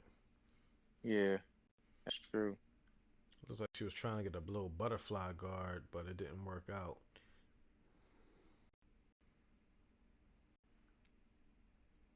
Oof. Now she's trying to get her feet from the side. Looks like she's trying to get it under. But Suarez has been trying to fight for the side control the whole time. Yeah, she's really trying to get to side control. She must have a plan that she. Yeah, she's trying to execute something specific. It seems like, but sticking so diligently to a game plan can sometimes lead to failure or definite success. Wei Lee goes for a flip that puts Suarez right inside control. Wei Lee positions again, turning away from side I think control. the stream acting up again. Hold on. All right. Oh. Okay. Wei Lee gave up her back, gave up her neck. She's to her feet. Oh. Oh, drops down for the choke, but I Wei don't think Lee she's did a gonna good get job at this. getting to the side, and now she might end Yeah, up on jumps top to the if she can get side. her head out. She might wind up on top. She's fighting. She doesn't have the choke anymore. Head is out. Wei Lee is now on top. She Wei has Lee top on top, control. you don't want that in your life. Suarez But she, is going for another choke. Doesn't look too deep. Wei Lee is in position around, already out. Wei Lee is moving in for a choke of her own. this is new. Yeah, that's true. Suarez has the Suarez with her feet mind are to. under because she has her hips so high up she can't go for that choke. She's kicking Wei Lee off. Wei Lee is in between her guard at the moment. Suarez fighting. Body shots by Wei Lee. Yeah, Elbow by Wei Lee. Wei Lee can't get past the Body shot knees. by Wei Lee. Yeah, Suarez is really good on the ground here as well. Oh no. Oh shit. Hold on. Oh. Oh, it went back. Yeah, just a little bit. Uh, That's one there.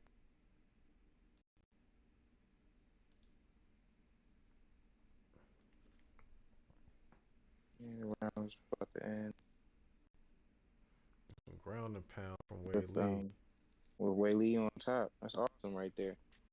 Round one ends with the champ on top with ground and pound. I would still have to give that first round to Suarez because Yeah, I don't know. I don't know. I mean, top control is probably how they're is what they're probably gonna use to score that, and she probably maintained more um control during that round. I think and Wei she Lee did, initiated the takedown in the beginning. but I think Wei Lee did more damage with her takedown. However, Suarez did threaten what, two, or maybe, yeah, I think two consecutive submission attempts. So you might be right. That's probably round one contender. I mean challenger.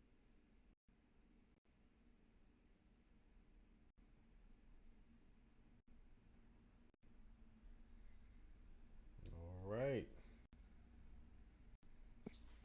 Round two. Spec meet in the center. Low kick, Wei Lee. Those ankle kicks are serious though. I'm surprised people don't do more of them. Just those slight touches. Look like you're not doing much, then you kind of hook that right at the end.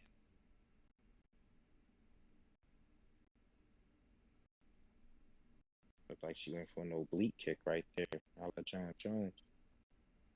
It's really just a kick to the knee. I think Wei Lee's having a hard time finding her range because she's a shorter fighter. I mean, isn't she usually the shorter fighter? Yeah, I think she's more worried about the that's what I was about to say. I think she's more worried about the takedown.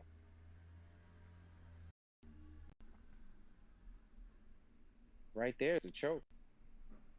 Right there's the choke. Don't defend the takedown. Just go for the choke.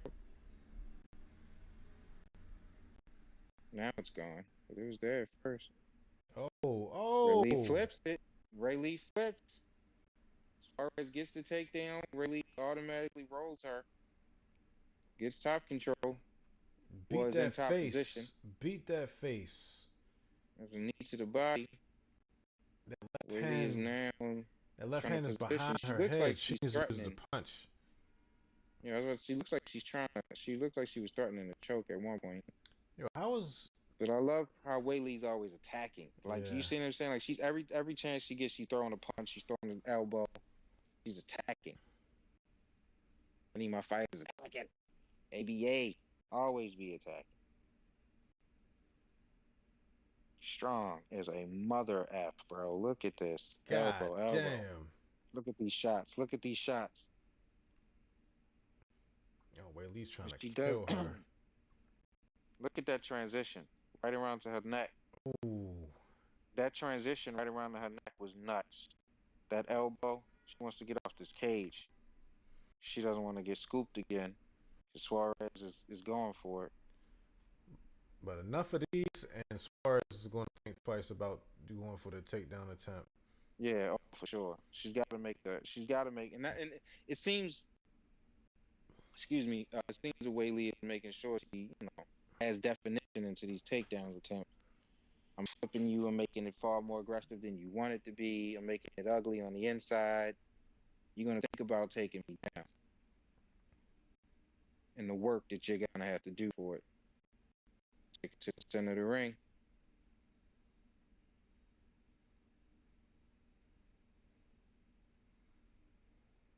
Now, how much of this takedown defense?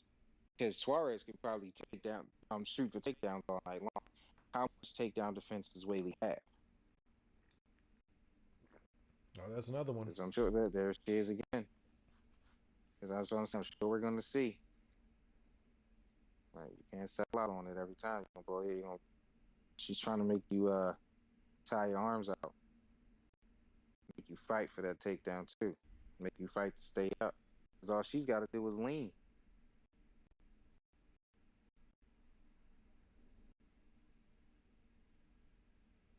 Right, Oh. nice. Oh. Oh. Nice. Oh. So strong. She's just so strong. Look Oh. at these shots. She transitions again, lands shots in the transition. Whaley is on top. And see, if Tatiana isn't careful, she's going to put herself in a position where she's going to get ground and pounded until the end of the fight. Yeah, it's true. And she keeps doing it because she's not setting up much with these takedown attempts. It's just, I'm trying to take you down. There's nothing else happening then. I'm trying to take you to the ground. Whaley's a more rounded fighter here. She's got Suarez definitely has her specialties, and it's showing. Even with this performance that Whaley is given, Suarez has her specialties that you can see, but Whaley is just more well-rounded as a fighter. She got good head position now. This high grip that Suarez has is nice, but that's not. Yeah, let's say that's not sustainable. Yeah, That's not Whaley's slipping sustainable out. with the She's slipping sweat. out, and Yeah, she just is. your arms are gonna get tired from doing that over and Mhm. over and over again. She's trying to Whaley's rain slipping over. down. She's raining down shots. Because Whaley's winning on the ground and pound. Like every time Suarez goes for a takedown, Whaley usually winds up on top position, and then she's getting ground and pound. Like she's doing damage, she's sending shots. Even here, Suarez has a tight, close. This is to prevent taking damage, and she's still taking damage into round two. Mm. That's definitely round two, champ. It's Yep. definitely round two, champ. No question.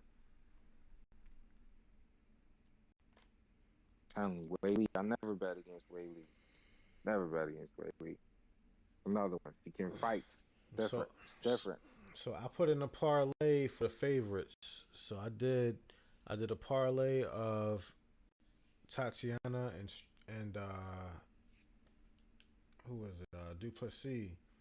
But then Okay. but then I did an individual on Wei Lee and Strickland. Yeah. Yeah. I do not like I just do not want Duplessis to even win this fight, bro. Like I just do not, man. I just do not. I need Sean to come in there focused and ready to win this fight. Just ready to win this fight. Not fight the fight. I need him focused and ready to win the fight. Not fight it. Win it. You gotta stop thinking, let me go in here and fight this dude. No, you gotta think, I gotta go in there and beat this dude. So John Jones does, baby. Hmm. When he stopped being so violent, he started winning fights. That's what he did. First, he was just beating people. Then he just won. Then he started winning fights. It was Oh, different. nice little kick from Wei Lee. Sent Tatiana to the cage. Yeah, she looks real clean here in the third. She's trying to strike and keep it at distance. I think doesn't want to do a whole lot of this takedown stuff. She's like striking and moving, striking and moving. Back out, strike, back out.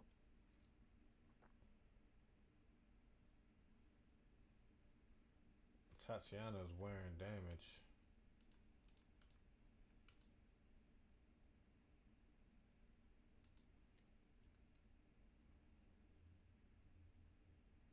She's keeping herself at distance.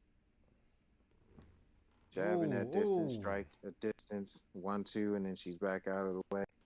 They must have told her that in the corner, like, keep moving. Stay out. Try not to like, rotate your hips. Rotate. Oh, not back into the cage. I would have rather her stay with her body towards the center of the ring than going back up against this cage.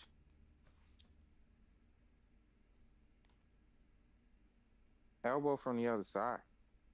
Like, why are we punching right here? And I really need to see if elbows to the shoulder blades are illegal. Like, I would love to know that. Because I'm winning all my fights in the UFC if those shots are legal. Oh man. Oof. That dirty That boxing. 1-2 with the Muay Thai clinch, yeah, that Yeah. was nasty. No, you're right. That was more dirty boxing. That 1-2 there was crazy.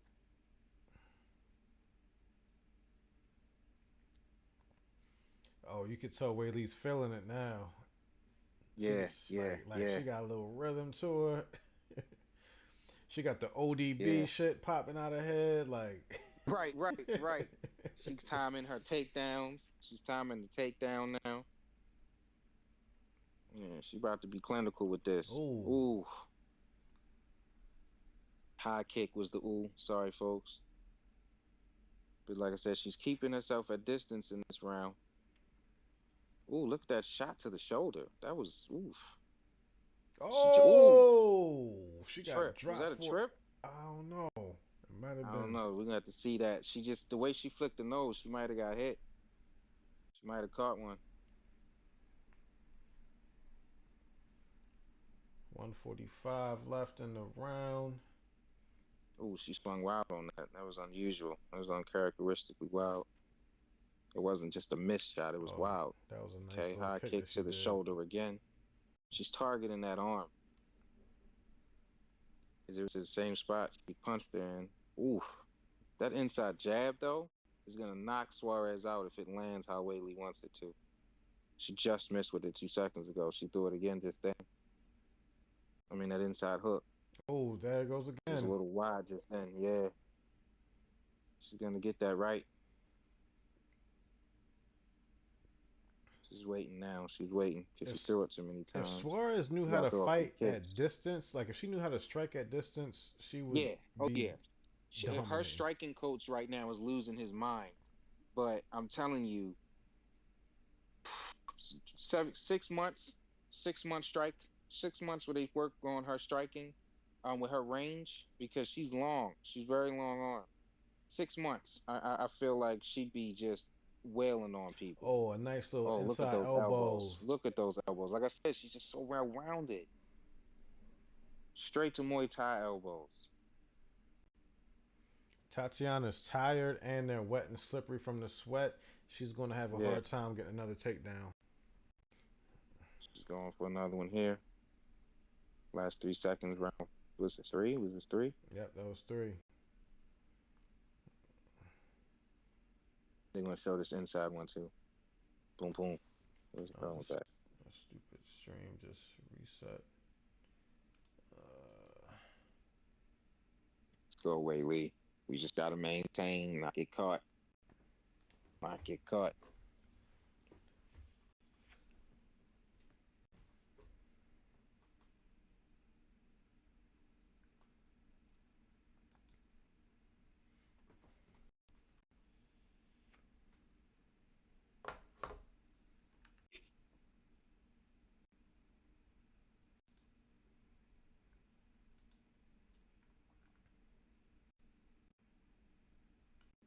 Look at she's standing there.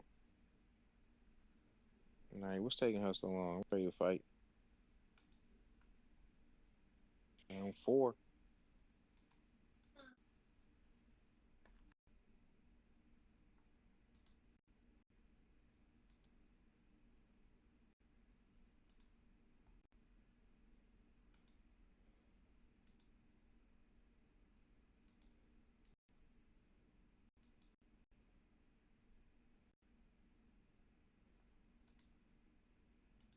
Trying to find the most consistent stream. All right, here we go. Round 4.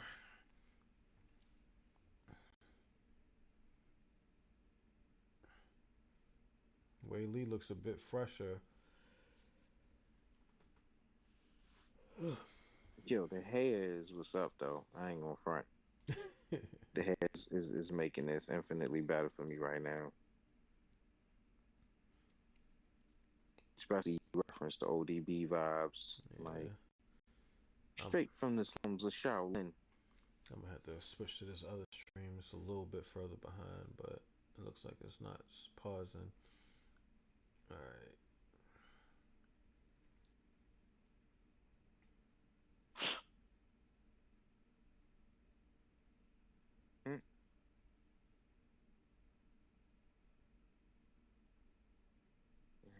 Mm-hmm. We have striking in the center of the ring. Top of round 4. Oof. Inside jab and then a right. It's an exchange on both parties. Wei Lee lands another inside. Oh! Trip that she again reverses and lands up on top. Suarez did a trip. Wei Lee lands up on top again. This time in the center of the ring or closer to the center. The reversals are crazy. Yeah, the dexterity is unmatched.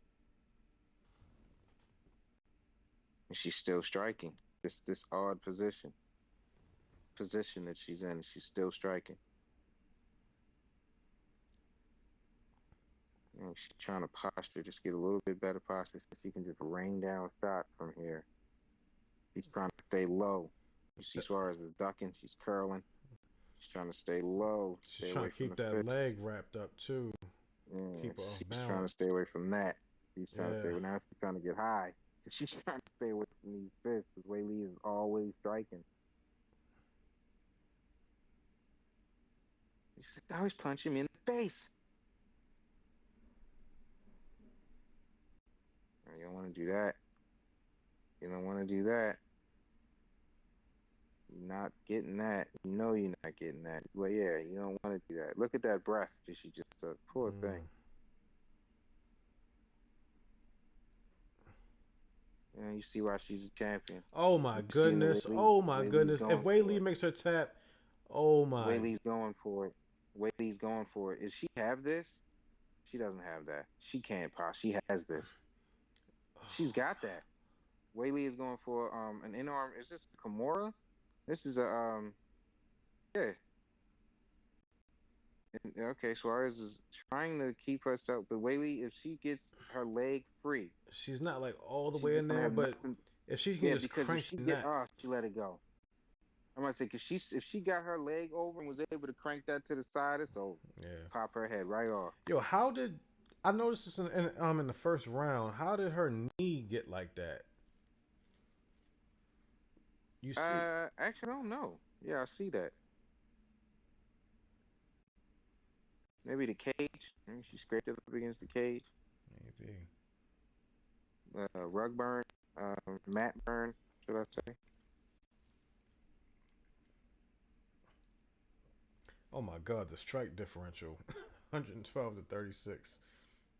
Yo, that's what I'm like. She's always punching this girl in the face.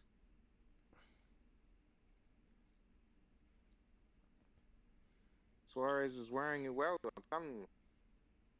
Wei Lee Some people can take a punch. Yo, Wei Lee looks like she's looking for a submission, which is crazy. Yeah, she's looking for a finish. Yeah, and that's how I like her fighting style. However, she's always looking for a finish. She's looking for a finish. I'm gonna knock you out, cool. I'm gonna make you tap, cool. I'm gonna get some stoppage, cool. Whatever it is, I'm looking for a finish here. Uh-oh. Uh-oh. Oh, Uh-oh. Suarez is threatening. Suarez is threatening. Oh, Whaley's out. Whaley's out. Back inside control here. but, She's going to crucifix her. She's going to get her arms out here. but Suarez letting her know she's still dangerous. Yeah, she's still dangerous. That's what I'm saying. Suarez just needs, I'm telling you, 6 months striking. Her next fight, she's dominant. She's going to fight for the belt again. They're going to have a rematch. Because she's surviving, and it's not just surviving. I mean, Whaley can be methodical in her victories, but she's challenging. She's shooting for these takedowns. She gets in this position because, I mean, Whaley's amazing. What can I tell you? She's striking here. Oh, wow. Crashed down an elbow. Whaley just crashed down an elbow. Suarez is getting beaten here. Whaley is in Suarez's guard. Still in the center of the ring. She's got no cage to run to. Oh, another elbow. That was straight to the jaw, and Suarez is breathing with her mouth open, so that's not good. Whaley is positioning with her head. Oh my God. That one got through. That one cut. That one cut. Into round 4. That cut. The one when you said, "Oh my," that one cut. Yeah. That's crazy. Yo, the fact that she's able to generate that much power from that distance, in that position. She like when you watch her training videos, you can kind of understand. She does that like she's punching from all these like kind of different positions and different movements, and it clearly is working. Clearly, it's effective. Like, yikes! That cut on her knee is disgusting. I don't know how that happened, but if Joe Rogan were there, he'd see that too. He'd be talking about that. Where did this cut on her knee? We got any footage of that? I'm just so curious as how she got this cut on her knee.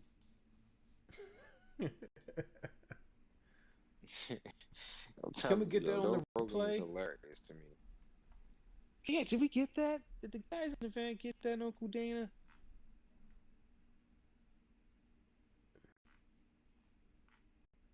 Don can't go to Australia. He'll be at the next event that's in the States. I guarantee it.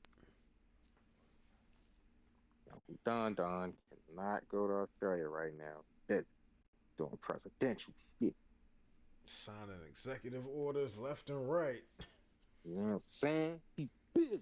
Yo, did you see yesterday he fired the head of the Kennedy Center and appointed himself as the director of the Kennedy Center?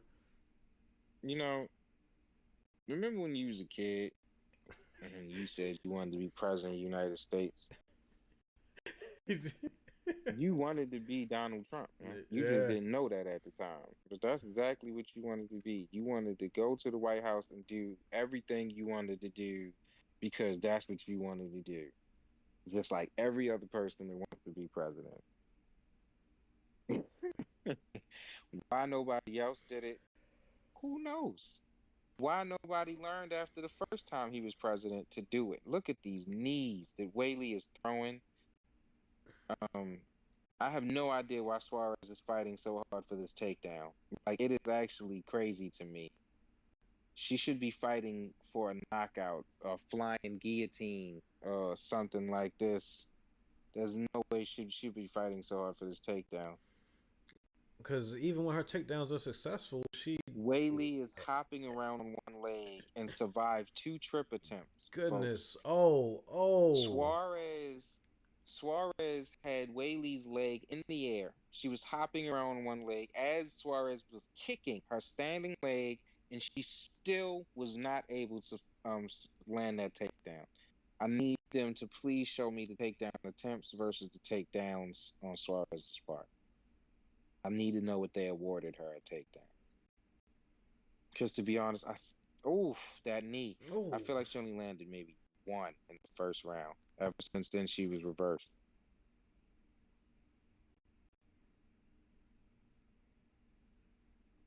And I really feel like she's basing out too much with her hips. It's like she's not adjusting and switching her game plan. No. Oh, oh, oh, Oh, oh, oh. oh. Nope. Nope. It almost looked like she had her, folks. It almost looked like she was about to get top control again. But that's Because she happened had so top many control in the first times. round. But Whaley rotated, flipped, kicked, and is now back on top. She's trying to posture up for that brutal ground and pound. She's about Yeah, to she's let trying to off get on some her ground face. and pound. There She she wants to goes. fight the end. She wants it to be emphatic. She wants to leave no question in the minds of anybody. It's not a fluke. I'm the champion. She's got her back. Oh my gosh, she's going She's for a rear threatening naked the real choke. naked. She's threatening the real naked right now. Softening her up. She's trying to get cozy. She's trying to get cozy. Suarez is turning away from that. Smartly so. Because Wei Lee seems to be determined to really just end this fight. Mm, Ground and mm. pound. She's got her laying up under her. Curled up in the side, fetal position. Now they're chest to chest again. All right, no rear naked choke. We're gonna go for the triangle choke. I'm gonna She's stepped over her arm, dig her so shoulder into her face. she's only got one arm. Here we go with the ground and pound. She's trying. I said she's gonna. Is she gonna crucifix her out, stretch her out? She did for a second. Suarez positioned out of it, rightly so. She's game. She's an intelligent fighter. She's trying to hold her weight. He slid out, dude. Mm. Just pulled the arms straight through and started punching her again.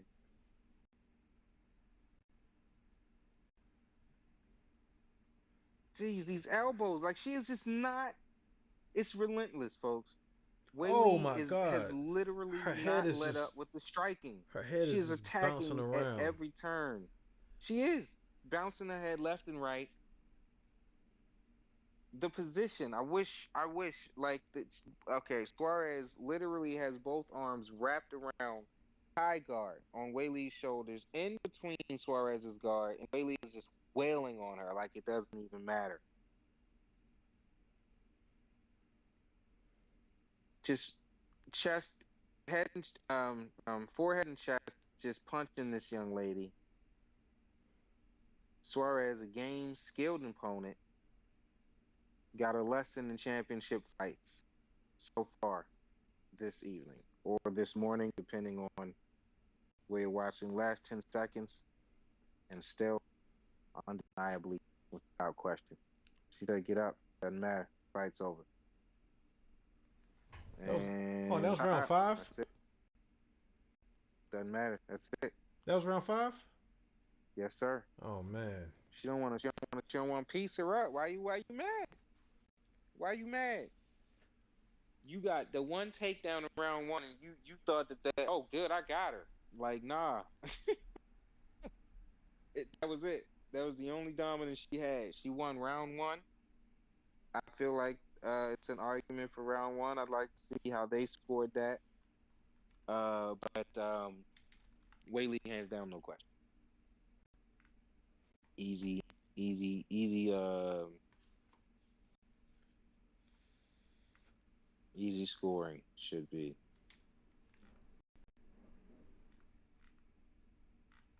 It's the only takedown. That was it. Then she goes, this is all round one stuff. They're showing her first takedown. They're showing her first choke attempt that was reversed.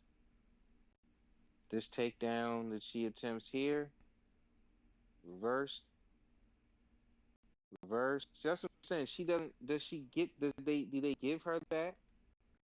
Because it was immediately flipped. Look at these punches, punches and bunches. She tried to scoop her here, reversed. She flips. She flips. She kicks her leg up. Like she does everything that you're supposed to do. Kick to the thigh right here. She does everything that you're supposed to do, and it didn't make a difference. We love you too, Whaley. Big win. We knew it was happening. Red corner all day, all week, all month, all year, baby. If I was betting, I'd have put Drake money on Whaley, no doubt. Telling you, I'd have put a Drake bet on Shorty.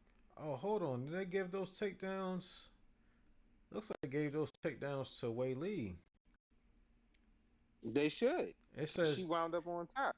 she's 14 out of 15 on takedowns. 14 out of 15. That's what's up. Because I feel like if the girl shoots and Whaley flips, that's her takedown. So it makes sense to me. It's a takedown. A reversal is a takedown. Oh, somebody gave her a 10-8. It was 49-46, two judges, and one judge gave it a 49-45. What round? I don't know what round. Oh, they didn't do a round breakdown? Yeah, I'm just scrolling through Twitter. Yeah, I want to see a round breakdown. Like, I want to see how they gave a round one, if they agreed. Did, oh, shoot, excuse me. I want to see if they agreed that the challenger won round one. Because honestly, I'd brag about that. Did I beat him in the first round? Had to go 5. She had to beat me. You feel me? She ain't choked me. She ain't knocked me out. Yeah, and her knee was messed up, so she could, Right. Because I would definitely like to know where that injury came from on her leg.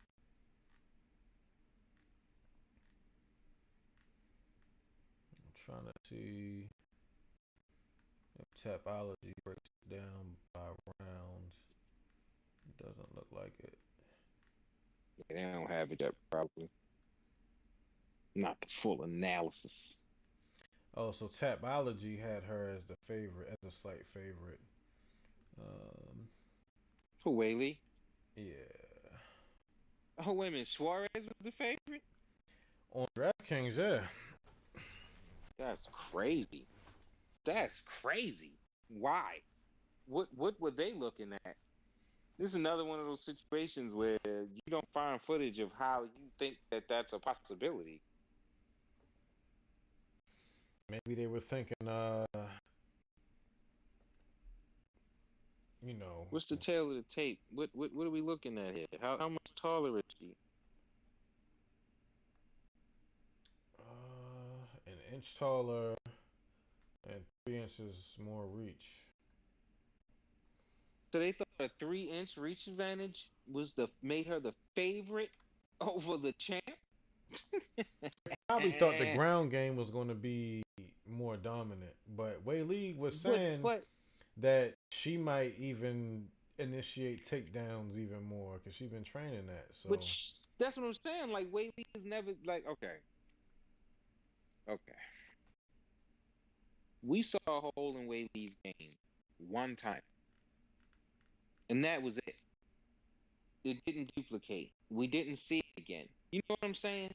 So to think, oh, she's a wrestler, she's just gonna go in there and take it down. Why do you think that? She is a very well-rounded fighter. I don't know, bro. People just don't understand fighter. Like fighter.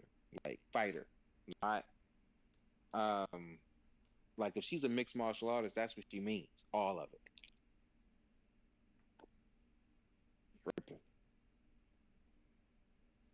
I remember that dude from his name is Ernie Raines Jr. But he was from like Last Dragon, what you call it? Ninja Turtles 2. He was a little kid that delivered the pizza. Ernie Raines Jr. And so basically, he was trying to develop this whole. He even had a TV show on like MTV2 or something like that. But he was trying to develop this like little league of fighting, and it was called XMA, like Extreme Martial Arts. And he was intense. Like when you would watch his footage of what he could do, it was actually a lot more. Surf Ninjas. Surf Ninjas. That was another one he did. Surf Ninjas, my shit. And watch the footage of what he could actually do. Every once in a while, you'll see him as a background actor on some like random sitcom, and I'm like, yo, he could kill everybody on that set. He's just sitting here shopping, just walking around. I like potato chips. Like there's one scene where he says something like that, and I'm like, that dude could literally kill everybody there with his bare hands. But he was trying to start this whole X and May thing right at the same time, like UFC was on Spike TV. I was looking forward to it, but it never took off. Hold on. So That would have been crazy. here's a scorecard. Here we go. So yeah, Yeah, they gave round one to the challenger. Yeah, that's crazy. Yeah, yeah. So we saw it right, folks. We saw it right. and Mark Collette gave round 5 10-8. Wow, I can actually agree with that. That was a much more dominant round. Yeah. Sheesh. Not even close, ladies and gentlemen. Not even close. No way she could beat Whaley. Bars.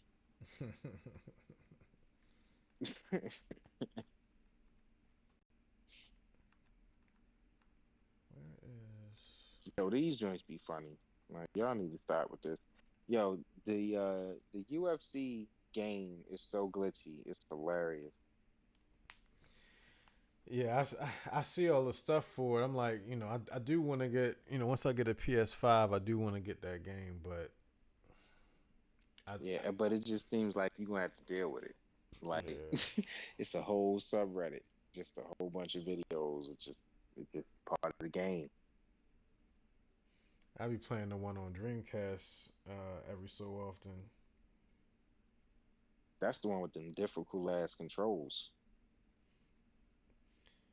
Yeah, The so half rotate, the quarter rotation of the analog. I mean the what they call it, analog sticks or whatever. Isn't that what you got to do all that type of stuff?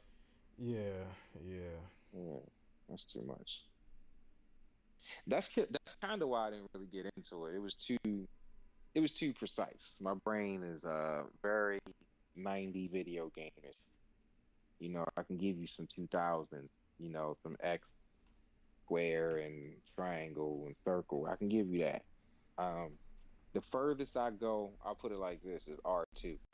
I embraced R2, L3s, and R3s, but when you get quarter rotations and stuff like that, and semi rotations with while pressing R2 and holding X at the same time, like you lost me, bro. But that was You like lost me. Street Fighter. Like Street Fighter, when you were pulling off, what's crazy is when I was a kid, I never knew how to pull off the what's you call it, the shoryo. I can't even pronounce it, but basically like the dragon uppercut that Ryu and Ken used to do.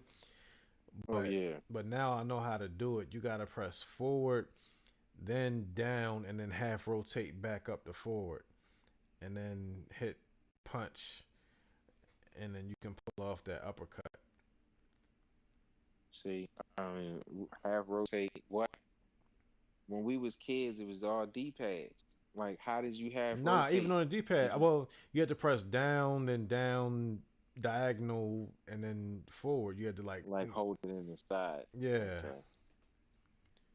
But even on the arcade though, the arcade had the stick though, so it was all based on the Well, that's what I'm arcade saying. So in games. the Yeah. arcade, I could see, but in the house, how was I supposed to quarter weight? See, nah.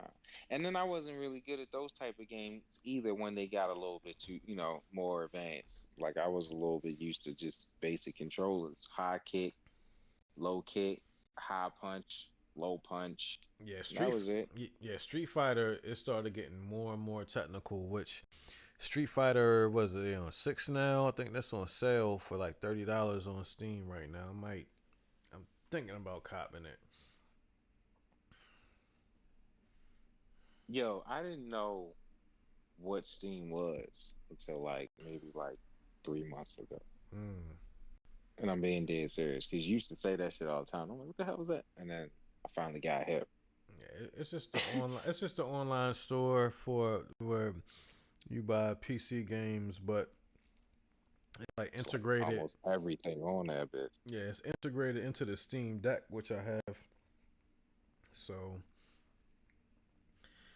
You got the Steam store, and then a distant second is the Epic Games store where you can get Fortnite and whatever else. And then you, Nah, that's a very distant second because those are all the goofy joints. but Epic, it still has like a lot of the stuff that's on Steam. It's just people don't. And Epic, they even give games away for free, and people still don't use it. That's what I said. It's a lot of Yeah. goofy joints. No, but It's like sometimes they give it right. the Like sometimes I don't know if they still do it, but they used to give out like good games for free, but you just had to remember to log into that shit. Because Leroy used to be getting them. Because Lee, he plays Fortnite on PC. I was playing on the Switch, but I noticed like when I play on PC, it's I don't know, it's just a lot better. Like I actually can kill people and stuff like that, but you have to be on Windows to play because of anti cheat. So I dual boot my Steam Deck. I do have a Windows on there just so I can play Fortnite. Um, hmm, that's crazy. Like how you be doing? Like she just looked it up to know how to do that shit, or yeah, I mean, just like as long as you got the right type of chord, Joe, you got to tell me that, yeah, I get the right type As of long as you got the right chords. kind of chords. Yeah, I'm sorry, y'all. If anybody's listening, my cousin used to always tell me that. Like anything that I would say, he'd be like, "Yeah, I could do that. I just need the right type of chords, and I can make that happen. Like as Speaking long of as you got the which, right type of chords." it's this black-owned computer store. It's on East Fayette Street, and I went down there one time because I was looking for the right type of chord, and it was like a Saturday, and I just needed a chord, so I was looking up computer stores, and I came across this man's store, and I got the chords, but he had like mad Chromebooks and like old ass iMacs that he was selling like as is. The Chromebooks were like $10 and the iMacs were like 20. So I got the Chromebook, and now I have that like on the side. I put like a different operating system on it, and it only has like a 16 gigabyte hard drive, so I have that as like a little streaming thing on the side. But the iMac, I turned it on. The screen doesn't work, but the sound that it makes when it comes on, I'm pretty sure if I can hook up another monitor to it, I can get it to work. But the cord that you need to do that is so rare. So I went there last Friday looking for the cord. He was like, "Oh, I know what you're talking about, but I don't have it." So I was like, "All right, well," I was like, I'm gonna pick up another Chromebook just to fuck with, 'cause I like messing with different operating systems and stuff. But Right. he had a what you call it, a ThinkPad. He was selling it for 125. And I was like, I really ain't got 125 for this, but I was like, Right. fuck it. I just pulled the trigger on Yo the said, pad I was like, fuck. because like I don't have like a laptop that I can actually use as a laptop. Like I got my main laptop, which is I use it as a desktop and to unhook everything from it and use it as a laptop. And the battery life sucks because it's a gaming laptop, so that just stays where it's at. I got an old ass laptop from 2015 where the battery got swollen, and I I was ended about up to say that joint probably fat. yeah. So I ended up having to take the battery out. So that's just sitting plugged in the other room. And then the Steam Deck, I kind of use it as a laptop, but it's kind of hard to do that. So I was like, all right, let me just get this. It only has 4 gigs of RAM, but I didn't even put Linux on it. I put BSD on it, and I've been playing around with that. When I get some money, I'm gonna put some more RAM in it though. So I got me a little ThinkPad now. It's like a 2020 ThinkPad, has a pretty good processor. I think it just needs some more RAM, and for oh yeah, then he knocked off a bunch of the price for me too. So Well, I mean, did you For what? Was it fucked up? I mean, messed Oh, up. oh no, because the sticker that he had said it had 8 gigs, but I was playing with it and I was like, it's only got 4 gigs in it.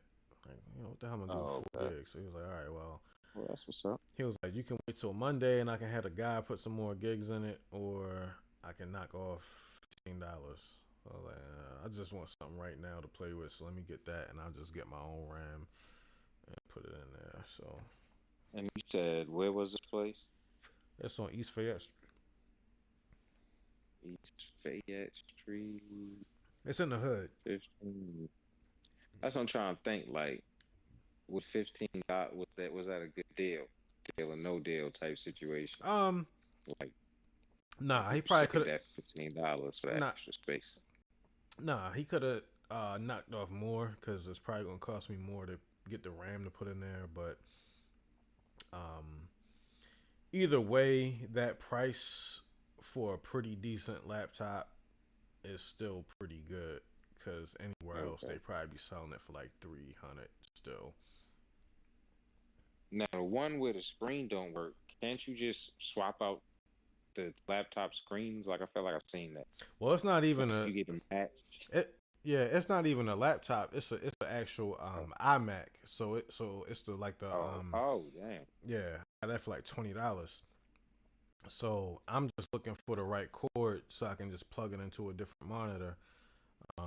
If I order it online, it's going to take some time to come. So I was just trying to pick it up from the store. It needs like a mini DVI cable. DVI. Wow. Yeah, a mini DVI. So Like, that's not sheesh. it's It's not like you easy to trying come to by. charge a remote control car. Right. Cause I bought like 2 cables for it, but it was like the wrong type. 'Cause it looks like it, but it was for like the year after whenever this came out. I think this might even be like a 2012 iMac or something like that. But I could probably put it to some use. So, but yeah, I'll keep a lookout because I'll be having random ass cables. Like, I probably got a box of people random cables. I'll take a look in there, but man, I don't know. That's the little circular joint, right? On my trip. nah, that's like a square. Like it's very rare. Like I think they only used it like for maybe like 2 years for Macs, like around that time. I don't think anything else uses it for real. Hmm. Okay. And I found some on Amazon, but it's They gonna take like, it's gonna take a while to get here. oh, okay. They in like straight in Korea or some shit. Probably, yeah. But yeah, I gotta take you to Yikes. that store. Like, he has like a little museum part, like a wall, with old ass computers from like the '80s and stuff like that he uses to like show kids like the history of computing and stuff like that. Good. Um, it's That's definitely was good. a black owned computer store in the hood. Gotta support. Black owned computer store in the hood. I wrote that country song. I'm saying that shit has all the right rhymes. Look at Dreekus. Right. Dupes. Yo, Shout, yo, but shout it. it's like I don't even like him using DDP. Like that's Diamond Dallas Page to me. Yeah, I didn't understand why he went that way either, but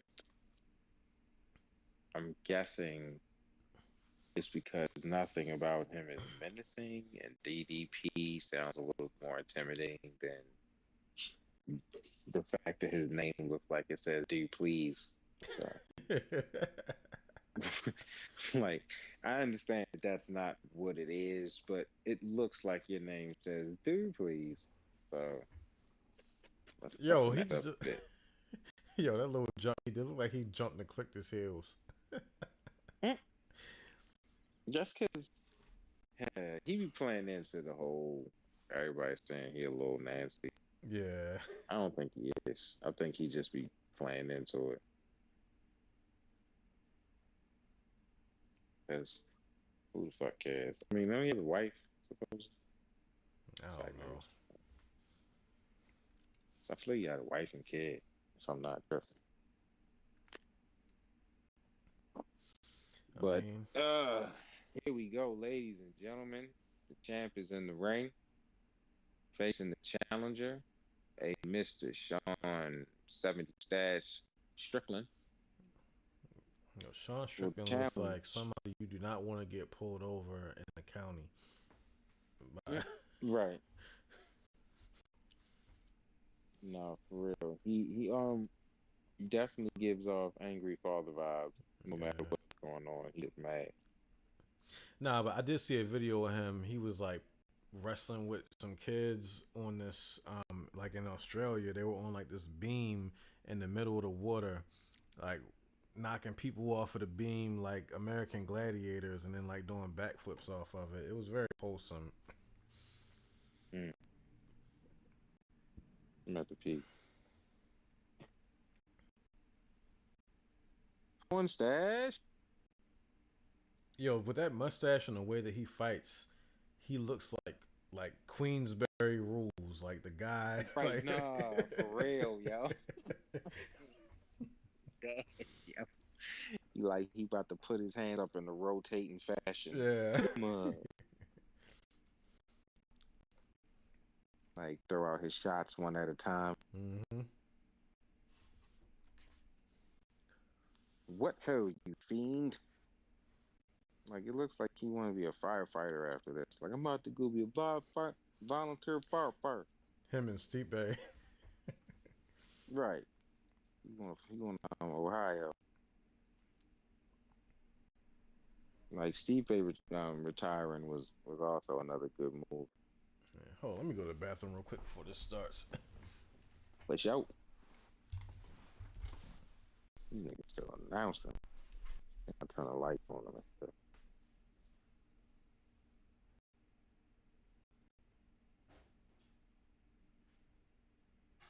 They introducing old porn Stash McGrath.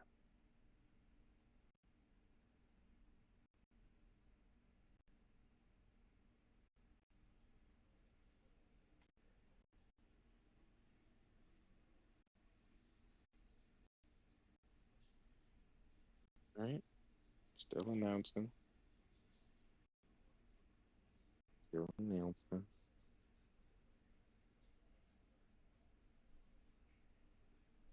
My boy Bruce making it exciting.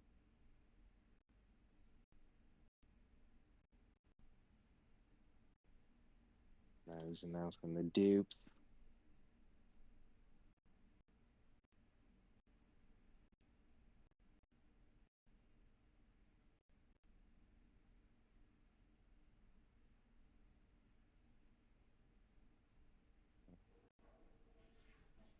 Alrighty.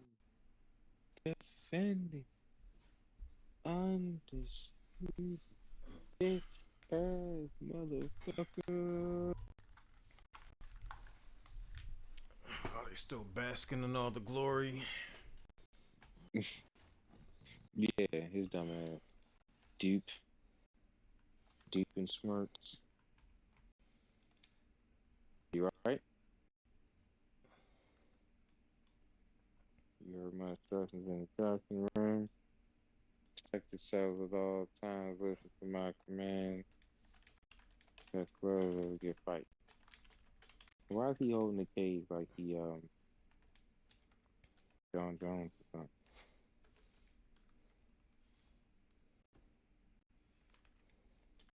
Here we go. Title fight. Dude's versus Stash. Trash versus Stash. Strickland taking the normal boxing stance here in the middle of the ring.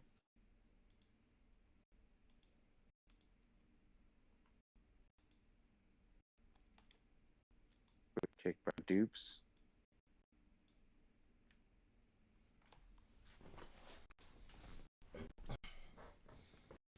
Got his normal Queensberry Rules. Right.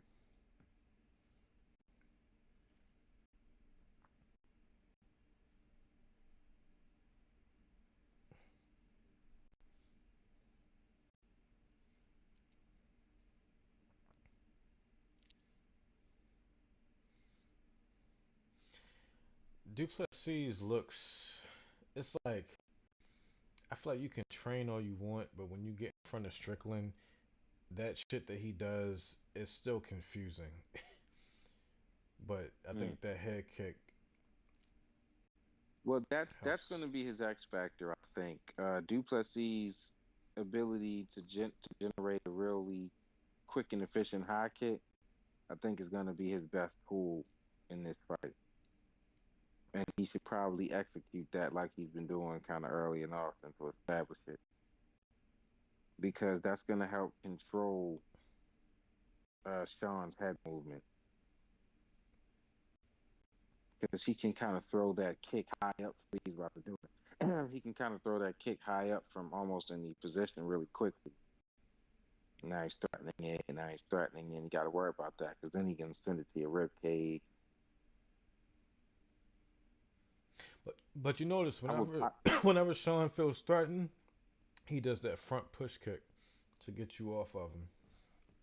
that's true. He's like it's very formulaic. It just works. It's almost like the striking version of what the Dagestanis do with wrestling.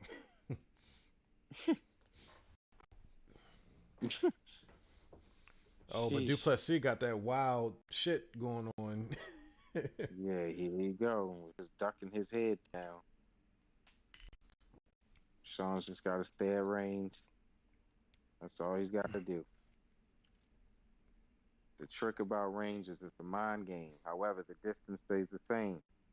Word to near was physics. Doesn't change, the same. So Mm. they start acting different. No matter you step back, it's still the same distance. See that? Sean just keeps taking that step back. So he does this, he does that, he does that. That's fine. As long as he stays at range, he's fine.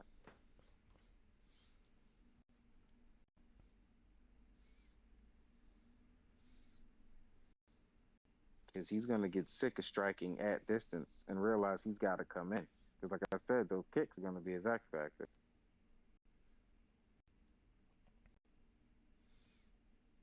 Yeah, I don't recall Duplessis doing kicks like that so early normally. Well, he has to. Yeah, because there's no way He he's going has to get to. close without eating that jab Yeah, 20 he's times. got to start thinking that kick. So he's got to throw it so he can feint it and then, set up different shots later on. That might have been a bit of a low blow, but Yeah, it definitely was. But it looked like they Dupl- just acknowledged it and shook it off. yeah, Duplessis ain't got no nuts, so it ain't really affect him. Yeah, Let me right. stop playing. Let me stop. It's like the cut was just like, doop. Like, huh? Yeah, you hit the cup. You good though.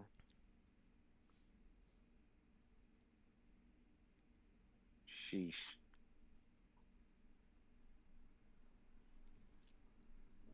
It was this movie when I heard Duplessis was part of Africa.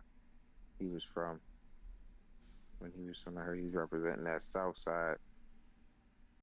It was this movie used to come on Disney Channel where these two little girls were supposed to be friends, and one of the little girls was from Africa, and the other one was South African. She was mad deep, yeah. Now I compare everybody from South Africa, this Caucasian, to that little girl's parents, and I'm gonna just leave it there. I know that's wrong, and the Disney movie shouldn't make me prejudiced. I'm just saying that it did. That's all. It's probably less wrong than what you think.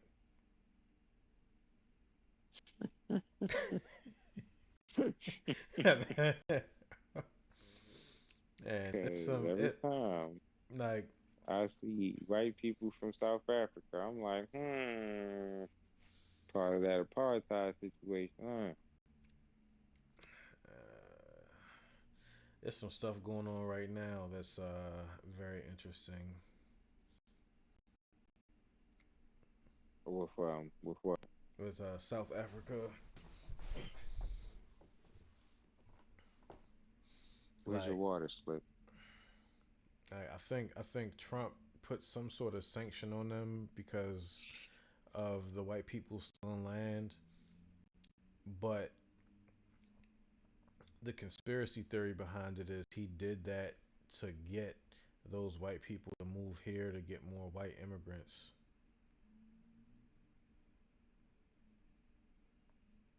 To get more white immigrants. Mm-hmm. Okay. Because that's what we need, more white people. It's definitely a shortage. Mm. They're under attack. I see white people everywhere I go. That's because you Like in literally. that's because you in the county. Yo, even when I ride through the city now, I'm like, there's white people out here. Like I'll be shocked at where I see white people. But that is true. Out in the county, they pop. Oh, Strickland got the shoulder movement. He's throwing them kicks back. Right. He letting Shout out to Dricus know Philly with the show. he not the only one. He's not the only one that could throw those kicks, but Dricus is having success with it. It seems. Yeah, especially to the body. That's gonna pay dividends in the latter rounds.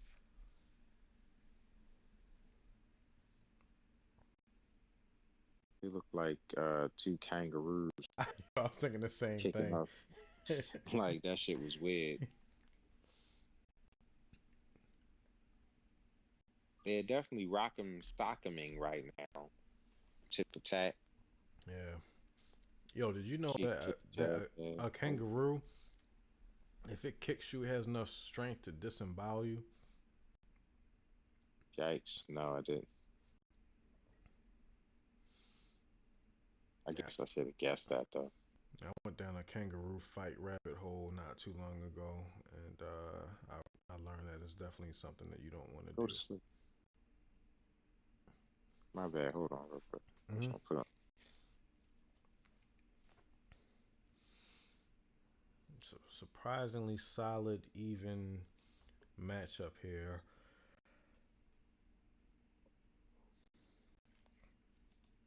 I think maybe Duplessis is getting. I think maybe he's getting the better of some exchanges. By the way, we are at 2 minutes and 50 seconds in the second round at the moment for anybody watching.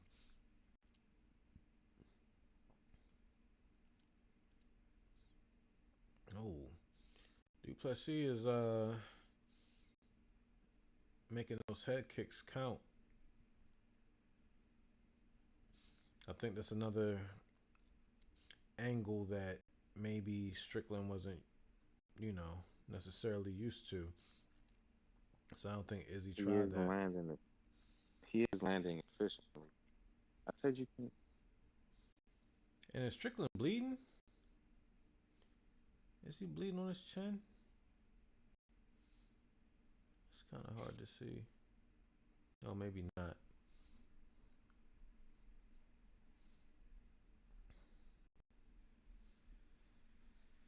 Oh, Mm. he's trying to set up this overhand.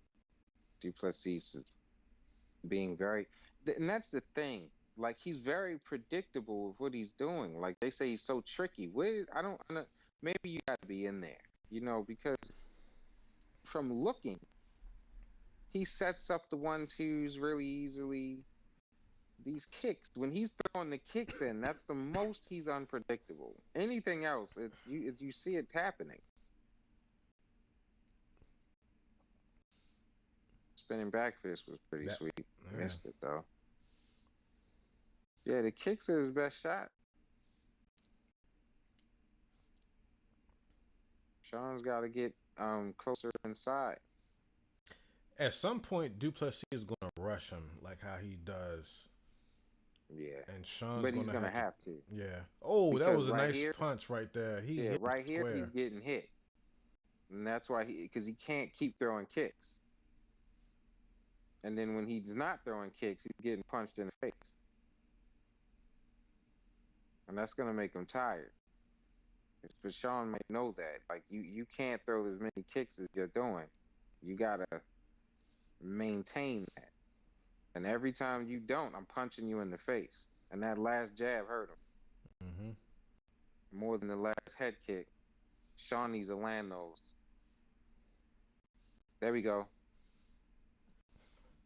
Duplessis is going to hit him on the counters.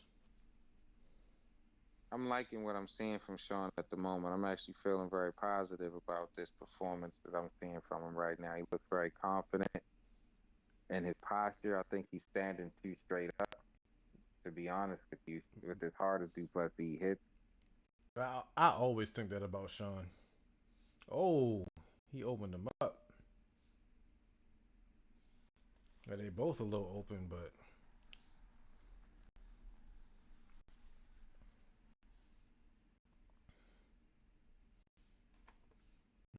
Duplessis landing more strikes, significant strikes. Oh, but it looks like he's frazzled a bit. And I think that'll take shape more as the fight progresses. Oh yeah, it's got to go 5, and we know Sean can go 5. So these kicks, though, yeah, that's gonna be his money. But when he's not kicking, he's getting punched in the face. Who were they trying to show that for? It couldn't have been Duplessis. He landed that one, but that other one was him getting hit.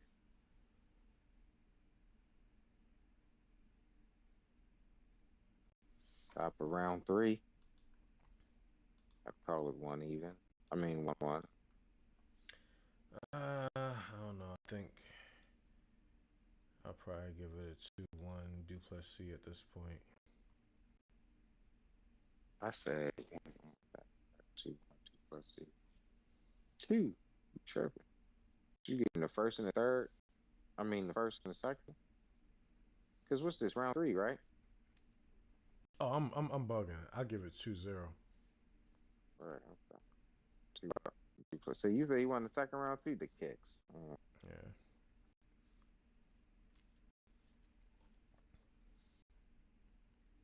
Oh, that round could have been a draw.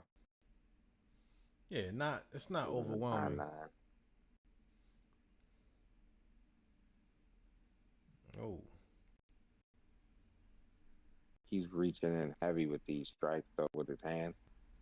He's reaching in very far.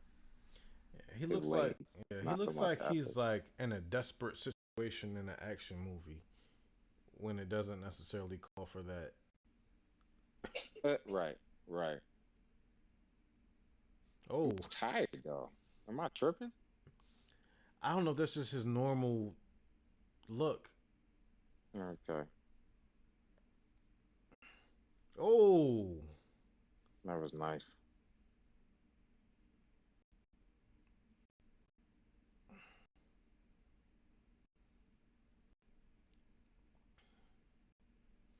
oh. Duplessis is reaching in, you guys, with his strikes there in the middle of the ring still from the striking contest. Duplessis Duplessis, doesn't. I was just about to say abandoned the kicks, but he threw one Yeah. there. No, Duplessis doesn't punch straight down the middle. He never does that, and that would benefit. Oh, there. Okay, there's one. Yeah, he threw one. I think he's only jabbing that way. Everything else, though, you're right. It has a hook on it. Unless he's throwing the jab, everything else has a hook on it.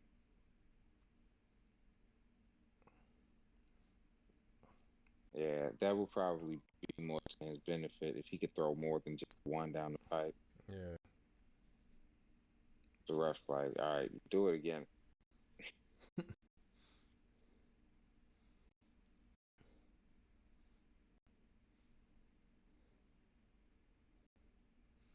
Oh, Sean is getting the better of Yeah, these he's seeing it. exchanges. He's seeing it. Yeah.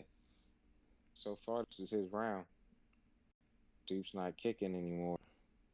Sean went to block that one. Oh, caught Maybe, one yeah. there.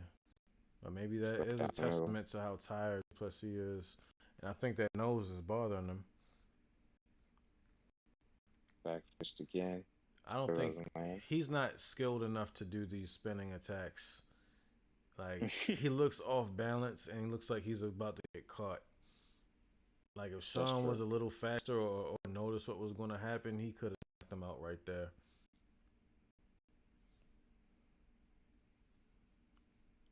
But Sean just sticking to plan, and it's working for him. Yeah, he's popping. Staying that distance. He's got to get more aggressive though, because I feel like he did this the first time they fought, and they gave it to Duplessis. Yeah, and that was debatable. That was So I feel like he needs to get a little bit more aggressive as a challenger. He's fighting like he's defending. Ooh. Nice.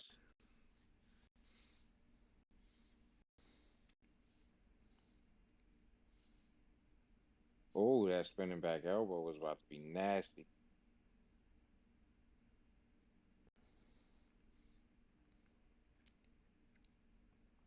Oh, watch Oh. that.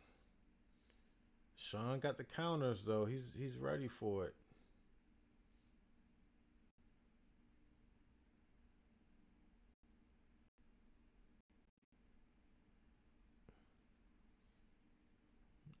Front kangaroo kicks.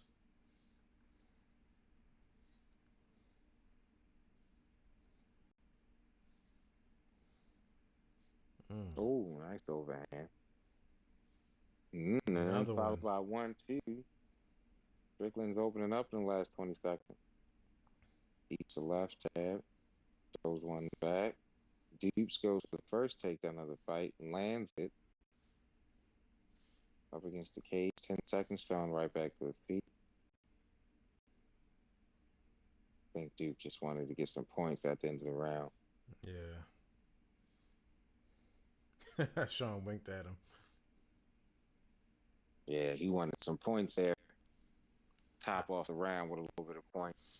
I still give round 3 to Sean. Oh, definitely a Strickland round. Because like I said, the first round, I don't know, I could see that being like I said, tie, maybe a 9-9. But second round, I would definitely give to Doopies. Third round, Strickland for sure.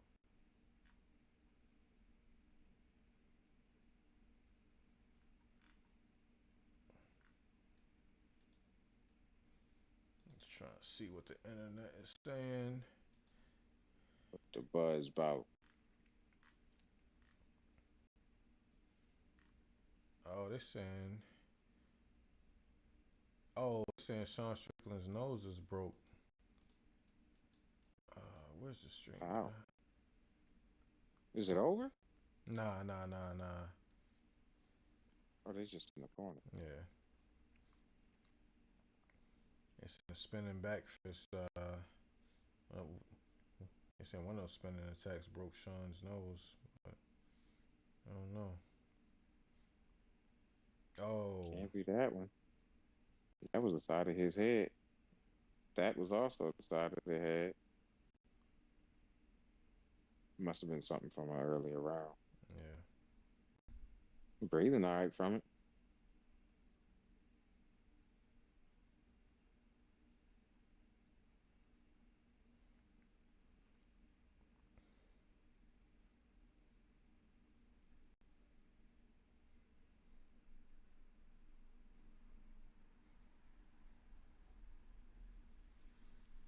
Top of round 4.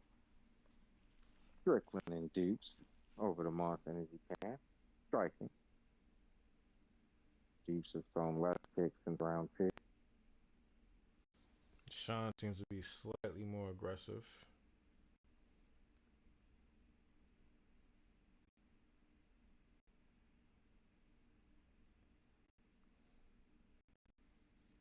He should have let his hands fly.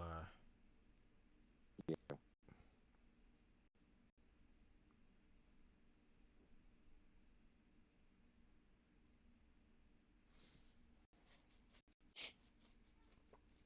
Exchanging. Oh. Overhand by Dukes. Needs a land. Oh, connects just slightly with that one. I think he hurt Sean. Sean is backing up, still trying to recover. He hit him right on the tip of that nose. I think that's that bloody nose that he was just talking about. Now it's broken. He crashed right on the tip of that nose. Just got to recover, get himself back together, get back in the game, get back in the game. Let your eyes water, let the blood flow through it, get back in the game, and break his face back. Looks like he's ready. Okay, he's ready for impact. Kick to the body, keep him at distance. He's back in there now. Oh. Come on, Sean. Don't wither. Get in there. Get angry. Get mad. 45 He's putting his seconds left in hands the down. round. Yeah, we need this round to end. His Dukes is opening up now. He literally sees blood in his water. Sean needs his nose fixed. He needs to survive this 30 seconds, but he needs to also score. Because the blood and the way that Sean has been reacting to it is giving Dukes these rounds, even though these wild shots aren't really landing. It doesn't matter. Oh, man. All right, good. We got a round in. We got a round in. Oh, that's cool. That's cool. I was like, is a doctor going to stop this? Yeah, I don't like the way that round ended. Mm. He was backing up, and he just caught the end of that punch.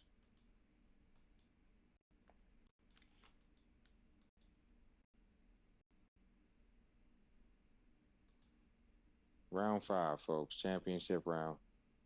So far, it's definitely still champion winning this fight. We're looking at an end still as of this moment. But here we go. Nice jab.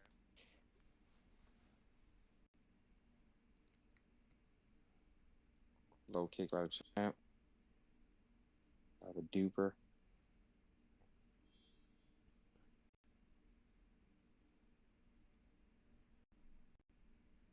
Oof. Oh, his nose opened back up with that hit.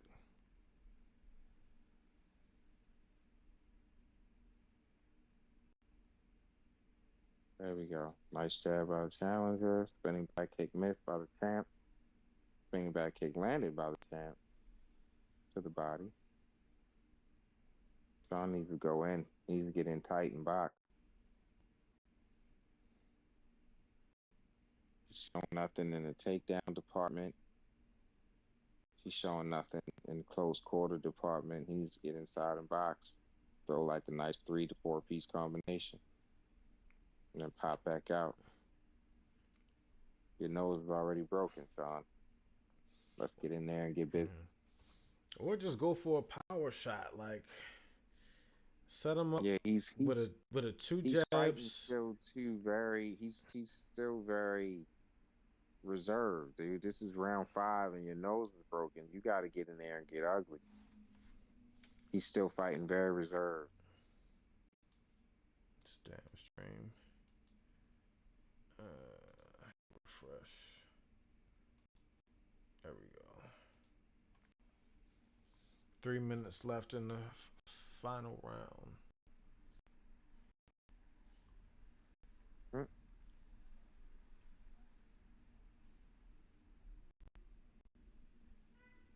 Olay.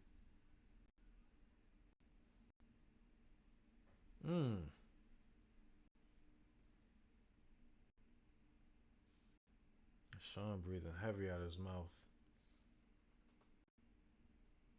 Oh, he caught the kick. He needs to swing. Like juxtapose his, like when he's leading in with that left, he needs to be swinging from the right. When Dukes is wading in, like he just needs to go to the opposite position and punch there. Because he comes in swinging like a little kid. Like how he just always throws that thing over top.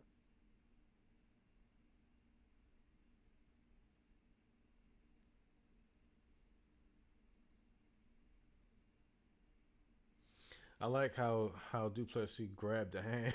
Like when he went in, he grabbed his hand. Like, nope.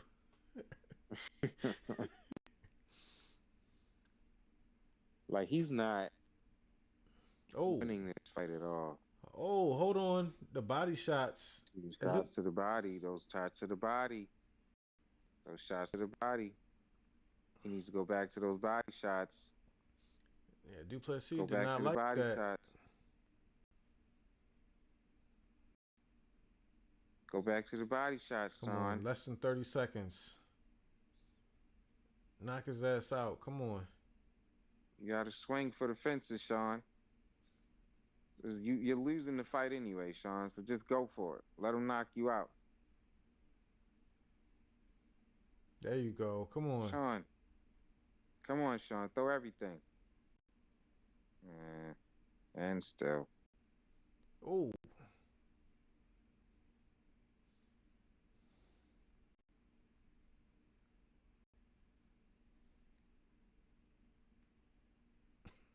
Oh God.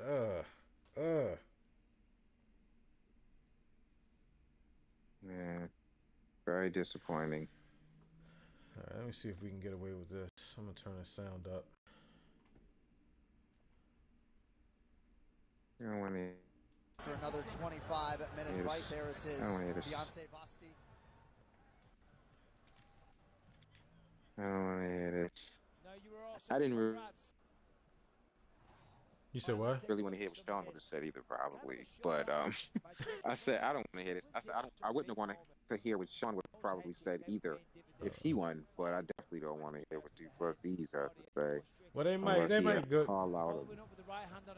I mean, they might give it to Sean, even though he lost, just to give some words.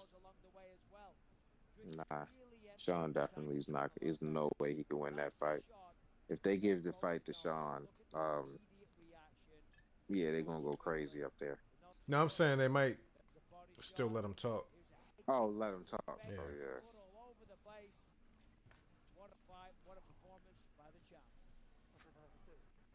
It's going to be really interesting as this middleweight division moves forward to see who can challenge Strickland Plessis. There are a lot of contenders coming up who believe they will have what it takes to dethrone this incredible South African athlete. I really wanted Sean to win this fight. Me too. I guess deep down I knew he wouldn't, but I really did want him to.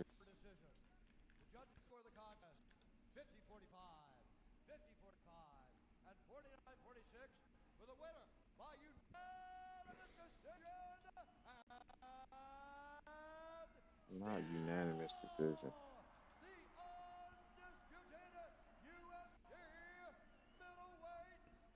Yo, Kamzat said, biggest bullshit is this fight.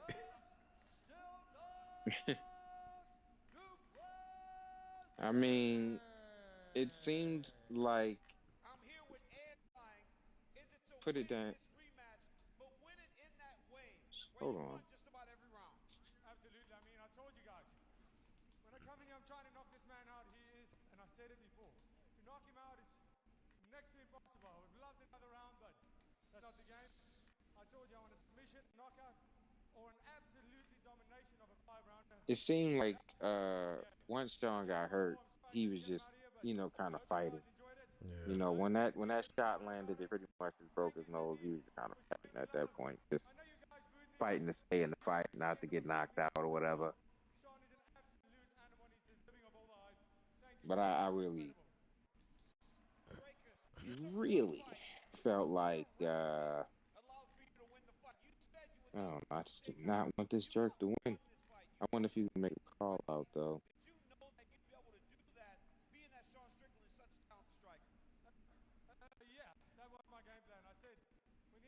Who would he call out? Kamzat. He ain't gonna fight Kamzat. He know damn well he not gonna fight Kamzat. He said that's the fight that he wanted. I would love to see him fight Kamzat.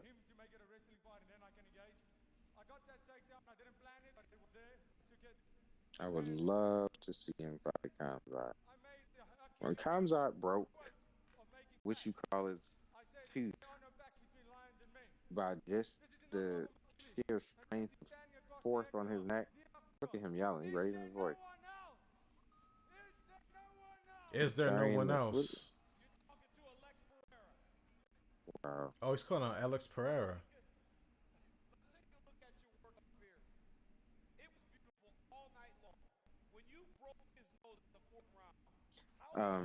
He can't be Alex Pereira.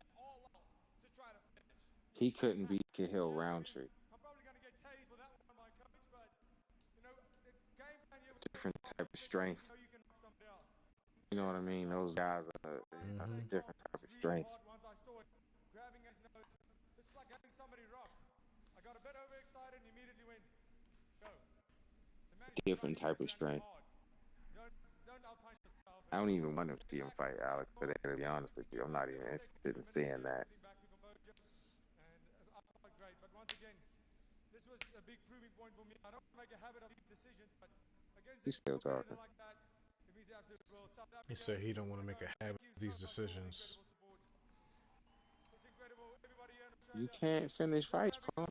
We've established this. Why am I not allowed to have my flag? It's not my choice, but I hear you. Thank you, everyone. Oh, he's looking for his flag, but they won't let him have his flag. It's not his. Oh, he's the top 3 pound for pound fighter after this fight, and he's come from that one spot. Oh my gosh. Interview Sean. Yep.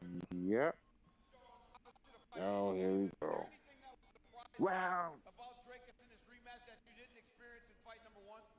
I'll make this quick. Let me take this. Now he's gonna have an injury. Guys, man. Oh, they blanking him out. I was like, oh, that What? back in place. I kept fighting you for you. It's like an edited DMX song. Are you serious? Props to him. Take your microphone, DC. I'm leaving, but That's why I was trying to get the microphone from him like this. you fueled me, and I And you, what is he saying? the week. Have a good one. I You don't gotta know. wait till somebody on X. I don't know. He said like he loves the motherfucking fans and they fuel him or something like that, but a lot of it was just blanked out. 185-pound weight class belongs to that man, the South African Strickland du Plessis. Bud Light, the official beer sponsor of UFC. Easy to celebrate, easy to Well, enjoy. that's because, well, never mind. In South Africa and No, did you see the the Australian newspaper what they put about Sean? No, what did I say? Hold on. What is it? Australian newspaper, Sean Strickland.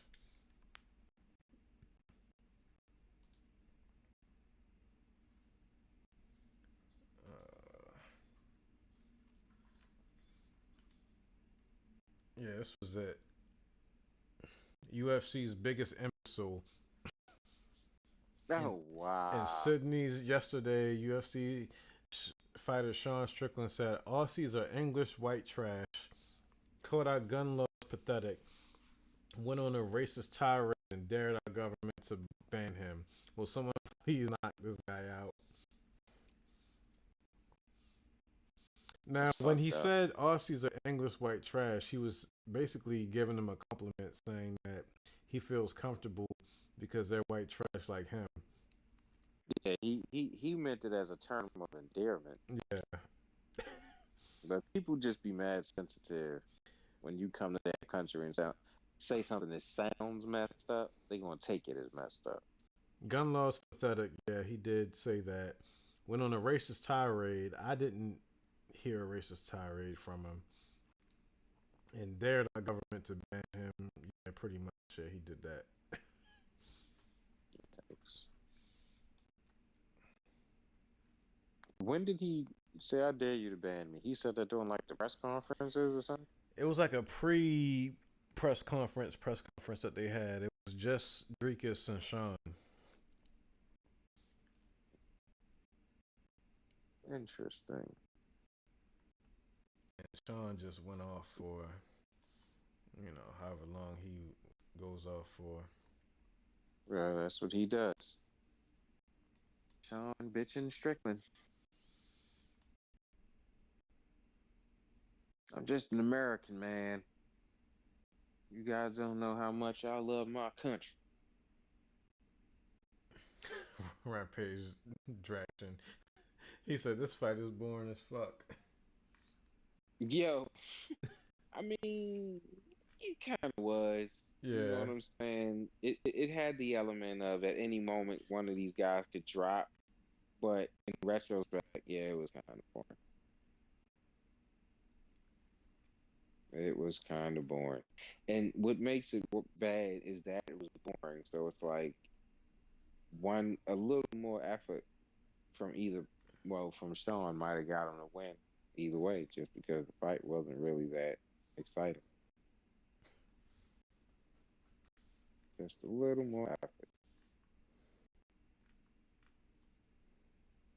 Oh, without getting his nose broken, maybe about that part too. Yeah, Because he was doing all right till he got his nose broke. Strickland. it's hard because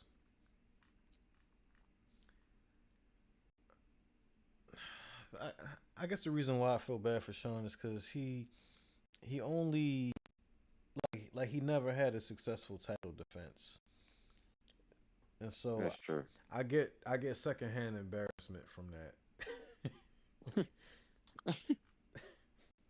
For the single winners.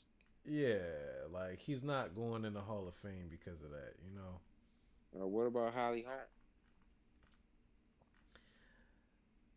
That's a good point. I think that's She yeah, lost her title to Misha Tate, which is worse because Misha Tate could beat anybody but Ronda Rousey. yeah, that's true. That is true. Because Misha Tate, I used to watch her lose to, like they were the only two fighters at one point. It was like that's all they did was fight. Is Misha still because I know she came back. Competing? Yeah, Yeah, I don't think so. I think she's done fine. she was nice to look at. Really, really hope she was nice to look at. Misha Tate? Yeah. Okay. I guess I just remember. I just remember when she was on the show, and it's like Ronda would always get on her nerves, and she would just be like, "I'm gonna take the high road," and, and then fight day, she was just like, "Oh, there he is."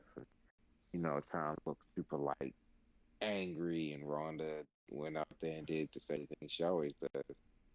She grabbed the girl by the throat somehow, tossed the hip toss her to the ground somehow, super violently, and then choked out. It's like how she always won. Yeah. Armbar, rear naked choke. Yeah, she's nice to look Usually at. You see it? armbar. Ronda Rousey armbar. And then poor Misha Yeah, would always lose. she Armbar. alright. You see? Always lose. Huh? I said she alright. Oh, you got her up here. Yeah. Listen. Rachel Aldridge. Alright? When it comes to female MMA, if we gonna be, you know, gross, Rachel Aldridge. Okay? That's the end all. That's the beginning and end. That's it. It don't get no better than that.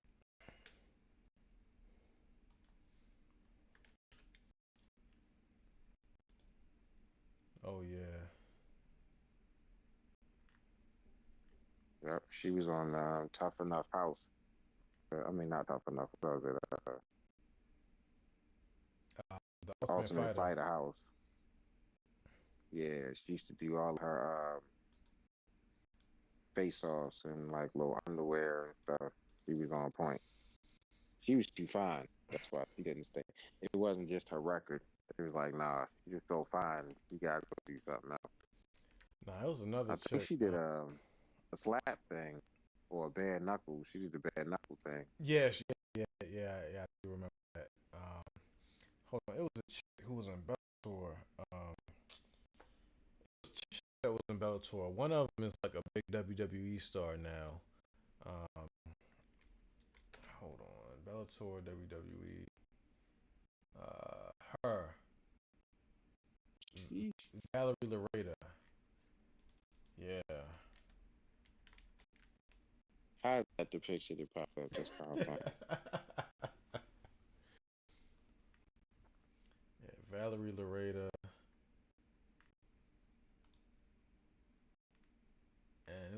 another chick in Bellator. Um, her record is not good, but they was putting her in fights because that's all Because they of do how with she her. look. Yeah, hold on. That's funny. Bellator hot woman MMA. Huh? Uh, If it come up from that search, your computer sexist. Angela Lee, Holly Holm. She's probably not going to be on this list because she is not known. Check this one. Christy Lopez, Amanda Bell, Kate Jackson. I feel like I would know the name if I saw it. One of the newest stuff. Here we go. Oh, wait, that's Valerie Loretta again. Who's this chick? She did like this crazy up kick. Huh? In the UFC? Nah, in Bellator. I mean,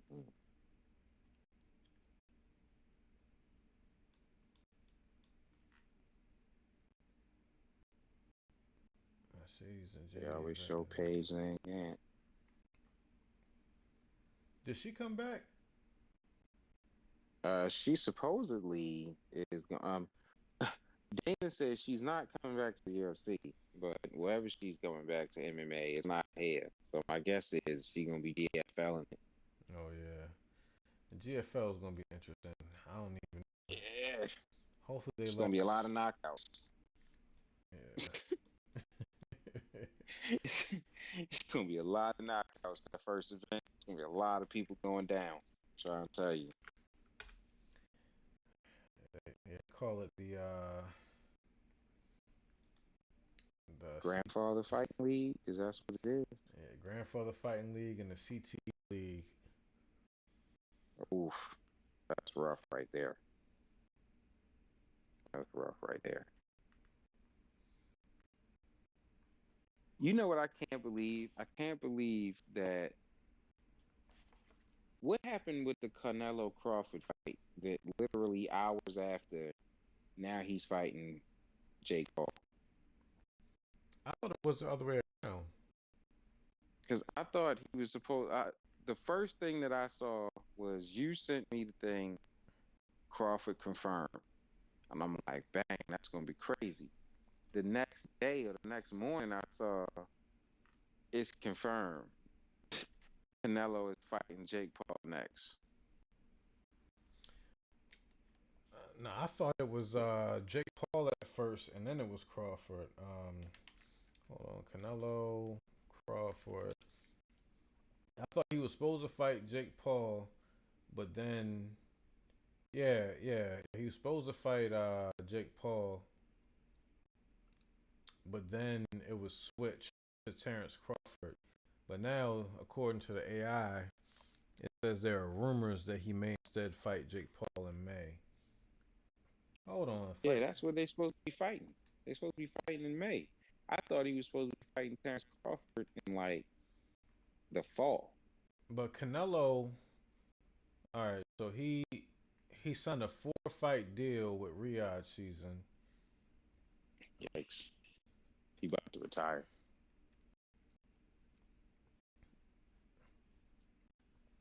According That's to his this, last contract. he'll likely face Jamel Charlo or Bruno Ceres. I don't know him in Saudi Arabia in May.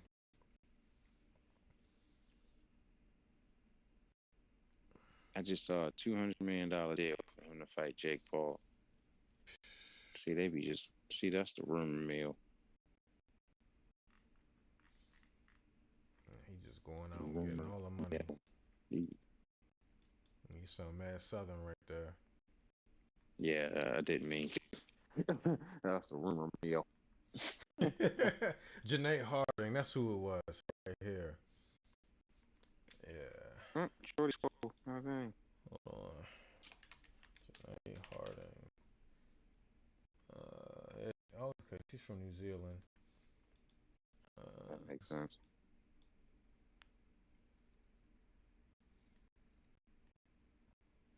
Oh, doing. I don't even know if she's even in Bellator anymore, but because her record wasn't anything. Oh, Tabology. Somebody said whoever the guy who runs Bellator, he knows what he's doing. Yeah, she lost like 4 straight. Yikes. Yeah, she looks like she only had 2 wins. Okay, 4, 5, 6, 7 wins out of how many fights? Damn. Jeez. And then Yeah, she can never put a win back to back. just this one little time. Other than that, nope. She had a streak. Yep, she had 1, 2 back-to-back wins. And Which that's was it. this grayed out? If it's grayed out, what does that mean? It means that it was canceled. Yeah, she's supposed to fight Liam McCourt. All right, so she had one. They go another back-to-back. All right, so she had 1 string, 2 strings, or 2 strings of victories. It's enough to get you down the street. But they kept 2 throwing strings. her in fights because she was bad. All right, go put these shorts on and get your ass whooped.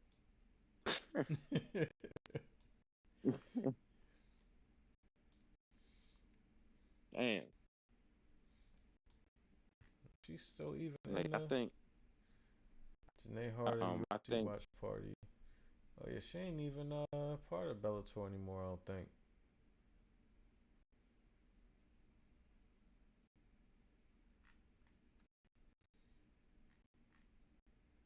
trash. So What is this it's kind of millions? hard to. It's gonna be real hard to find female talent if they keep shutting down, you know, other promotions. Yeah, I think Invicta really is like the main source.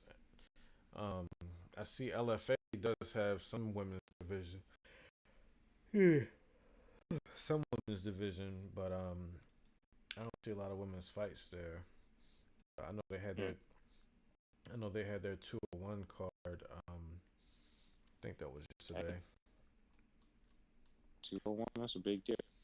Yeah, for the 200 card, I watched that on Fight Pass, and they had like, all their UFC fighters who I guess graduated through them. Give like a little video, talking about how the LFA benefited them and all that. That's what's good. But yeah, let me see when the CFFC, hold on, CFFC events, Cage Fury tickets. They're usually in Philly or Atlantic City. All right, so yeah, they're gonna be in Philly. All right, that's February, March 14th. Alright, try to see if we can make that. Let me see. Might be a stretch. We can see. I should unable to purchase this item. Oh, that's such a good type. General admission, second, third row ticket. Yeah, hopefully these are still available by the end of the month, and I can cop the tickets. Oh, you can support a fighter. I guess most of your ticket money goes to whatever fighter you're trying to support. That's dope. March. That's Friday too.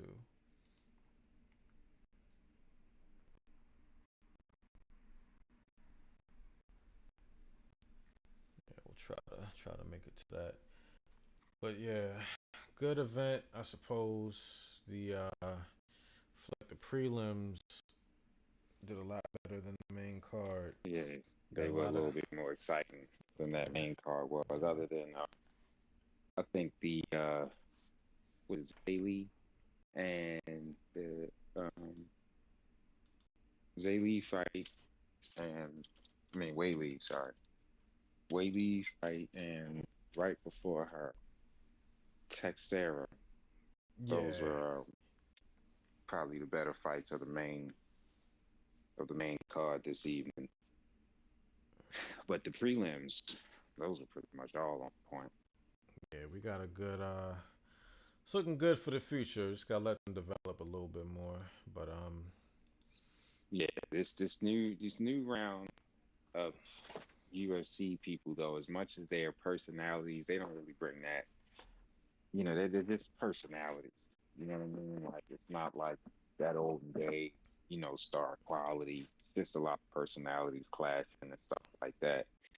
But they are very talented, and it's a very big school of talented and technical fighters. yeah, And that part is what makes the future very, very exciting. yeah, Because we're still getting the violence, but we're getting execution, and I like that. I really am looking forward, however, to the downfall of Duplessis. I'm so looking forward to him being beaten and dismantled, so I can stop seeing him all the time. yo, you sound like And I'm being so serious. you sound like Kanye talking about Drake. He said that Yo, I'm exact on same that. thing. I'm on that. Okay, because it's like you know Drake again, talented brother. I can't like you know more than anybody that I was banging Drake's earlier stuff heavy. Like I was talking about how brilliant the lyrics were. I was impressed. Even now we had the LimeWire version of So Far Gone, so it was like a couple different songs on there. Yeah, And then when his second album came out, we had again the bootleg version of that, and we was rocking with it. Except here's where, and I can say this. I'm gonna say this. You know where it went wrong for me what is that? when I heard the bootleg version of the song he had. Was it Fireworks?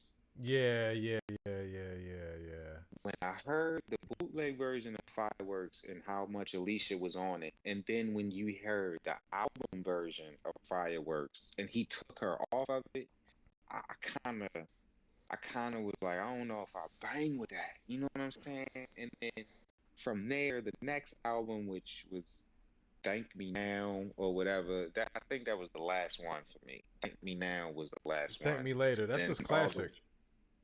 like Thank Me Later was was the last one. And then after that, I was pretty much out of the Drake business. Nah, nothing was the same. I didn't like that. That's the one that came after Thank Me Later. Okay. Nothing was the same when I first heard it. I was like, "What is this?" But if you go and actually listen to it, um, it's actually a very good cohesive project that stays on a certain type of level. Um, I think You said those. that back then. Well, I. You Oh, did. You said the exact same yeah. thing to me back then. You was like, yo, you gotta listen to it again, yo, because it's a very cohesive project. And I really feel like it just stays on a certain vibe. And I asked you, so where does his vibe go from here? So I'm interested to hear what you about to say right now. Oh, from there it went to Jamaica. It went to the UK. it it went everywhere. It went to the hood. anything, anything that was hot, that's what his vibe was. Which I wasn't mad at either. I like the versatility. You Like can't be, my favorite, you can't be mad at that. like one of my favorite Drake projects is that one that he said was the playlist. I think the one that came right after Hotline Bling when he was doing all the different sounds and jacking all the sounds from all the different places. I Mhm. actually messed with that. It was fun.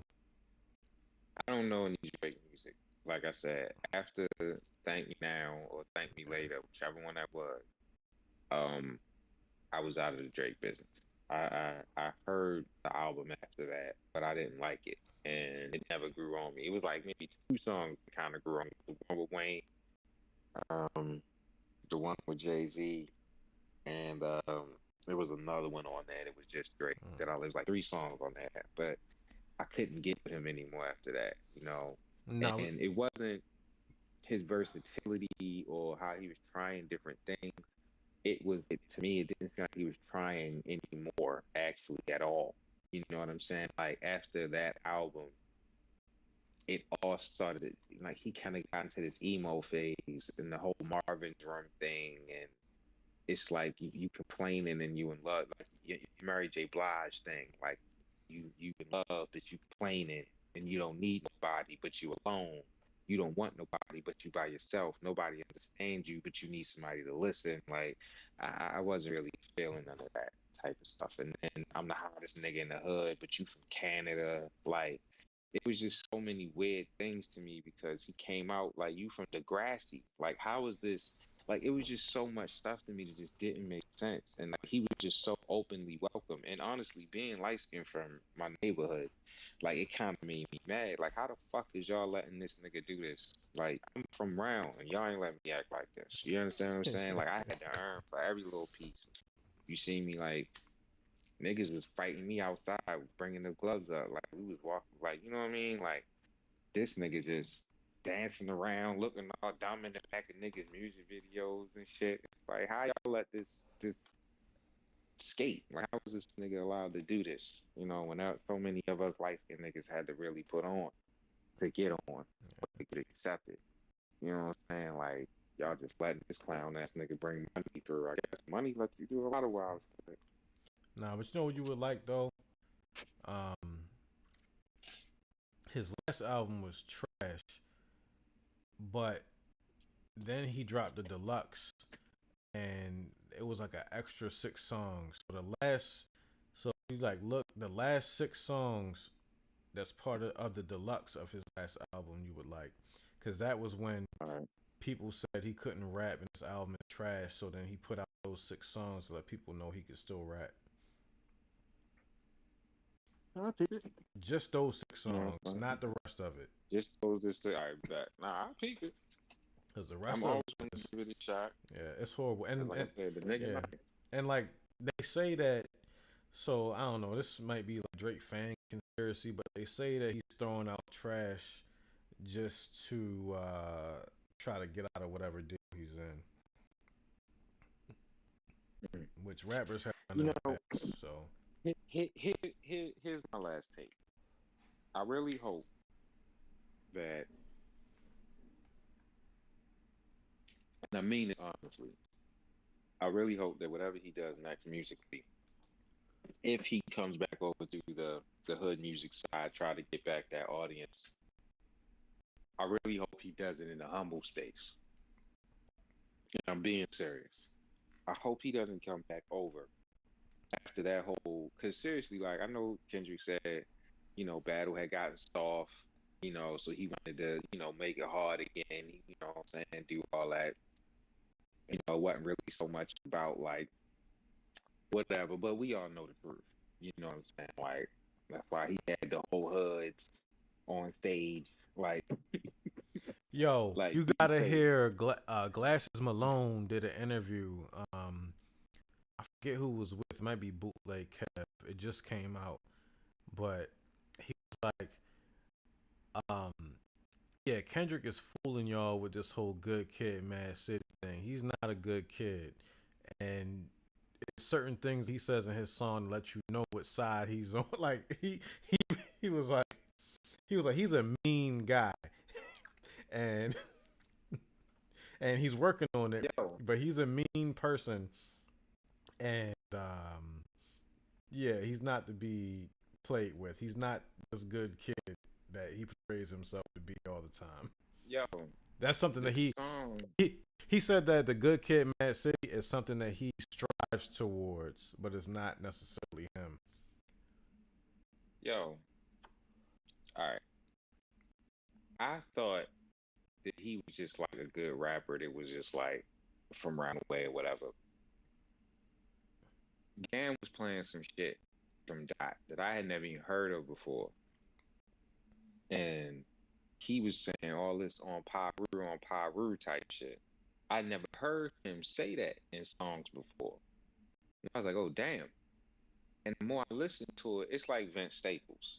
The more I listen to it, see, exactly. You know exactly what I'm saying. Like Vince Staples, you see him acting and doing stuff like that. He seems like a really chill, low key guy. But then when you really like let him tell you himself, he like, nah, he don't even let people go to his house. He don't do Uber Eats or nothing like that. He don't trust nobody. Like he real serious about that whole and like when he like in everything he say, shit, no nobody do that shit around my way, cuz like cause you know he like an insane crip or something like Yeah. do your homework on Vince Do Staples. your Like homework. do your homework on Vince Staples for real. Like, but I feel like he one of them type of kids. You know what I'm saying? Like, but the turn your TV off thing, he, the New York nigga who used to say that. What was your Oh, name? Hassan Campbell. Hassan Campbell. So that's what I'm saying. Like, people take him because, again, on some Nas shit, he can speak so eloquently, and because his art is so beautiful. You know what I'm saying? They again, you peel back the layers, bro. Because You know, before Van before Gogh. Kendrick, before he was Kendrick Lamar, he was K Dot, and he had like two or three Exactly. mixtapes. He had Mm-hmm. he did the C4 mixtape, which was his version of like the Carter 4, where he rapped over all Lil Wayne beats. And he had like another one before that. Like he was on some gangster stuff. I think Mm-hmm. so my theory, right? If you listen to his first major label album, I think he's telling you through his music that he's killed somebody and he feels bad for it, and he's trying to change his life I've around. been. I ain't even gonna get on that because I don't want them to say we Yeah, listened to this and then we went back and looked. But I know what you're saying. I know what you're yeah. saying. There's a couple Johns that I'm not gonna point out, but on Section 80 where you get that overall vibe. And then even on Good Kid, Mad City, you know what I'm saying? There's a lot of reference, but the consumer is like, but he made it back home. You know what I'm saying? Mm-hmm. But that's the story that you sold to the book to the coffee house. Mm-hmm. You know what I mean? So that's not necessarily what happened. That's just the story that we sold to the coffee house. Yeah. So you know what I mean? Plus, them Cali streets, YG did a story called My Crazy World, or it was literally a short movie. It was like on Netflix. Um, and it was just like literally one day in his life. And the shit was so crazy. Me and Daryl watched it. And the shit was mad crazy. It was like, yo, I could never do like so yeah, life happens real fast, especially in those cities, bro. Like in those situations. So I wouldn't doubt it, you know. But Glasses Malone don't need to say that stuff. Like it don't matter. You know what I'm saying? Like that's the type of shit that the nigga I'm quoting, do your homework. What's his name? J Main. That's the type of shit he be talking about. Like how am I push my new narrative if you keep bringing up my old narrative? You know what I'm saying? And then on top of that, Glasses Malone don't need to say that because a real long time ago, Snoop and Dre said, um, yeah, he taught all of this, but you gotta understand, he really from where he say he from. He really bout what he say he bout, and it's a lot of real niggas in Cali that's supporting him and wanting to see him do well. Like they've been saying that the whole time he been rising. So in real life, it's again that the selling point. You know what I'm saying? You want to see what you want to see. Wu Tang Clan is Wu Tang Clan. Wu Tang is for the kids. You know what I'm saying? Like people market this Wu Tang is for the kids. Like he said that on stage, bugging out one night, and ever since then, Wu Tang is for the kids. Wu Mm-hmm. Tang ain't about no kids. I don't let my kids listen to Wu Tang. That's crazy. You understand what I'm saying? Like, Nah, man. Like but RZA said, if all your kids gotta do during the summer is listen to the Wu Tang double album, they're gonna get all the education they need. look, it's way worse things they can listen to than Wu Tang. That Yeah. don't get me wrong. All right. And if my kids was around here quoting Wu Tang, I would be actually very proud. And that's the truth of it too. But like it's just like you can see things however you want to see things. But these niggas was talking some wild, crazy stuff, and a lot of it was innuendo, and a lot of it was reference, like analytical, right? But Hmm. at the same time, it sounded like to the novice listener, all they heard was, you understand what I'm saying? Yeah. Yeah. So you could be, that packaging is whatever you want, but a real nigga going ahead and see what's right there. You understand what I'm saying? So Dot has said that in his music too. Real niggas street. What is the real niggas feel me? It's on Section 80. He say that shit on Section 80. I You know think what I I'm think saying? Like, I think what he does though, I think he sends people out to speak on his behalf. Um, like I feel mm, like I think anything that anybody says about him is approved by him. Like even during like the mm, Drake beef, how like different people would say different things or they would drop little cryptic messages about what's to come. Um, I think all of that is approved by him. Like when I Daylight mean, be why wouldn't it be? yeah, because like Daylight, he used to be on Twitter just saying like all kind of stuff that's coming, and then it would come into fruition, or he'd like drop little nuggets, and then Daylight, you never know, whether what he's What's saying real is coming true out or of his not. mouth? Yeah, Yeah, he tripping. but then at the Grammys, Kendrick shout out Daylight. One of his he shot out Glasses Malone and Daylight, and they are two of the main people that's out there just saying stuff about him. So Wow. Wow. I didn't hear.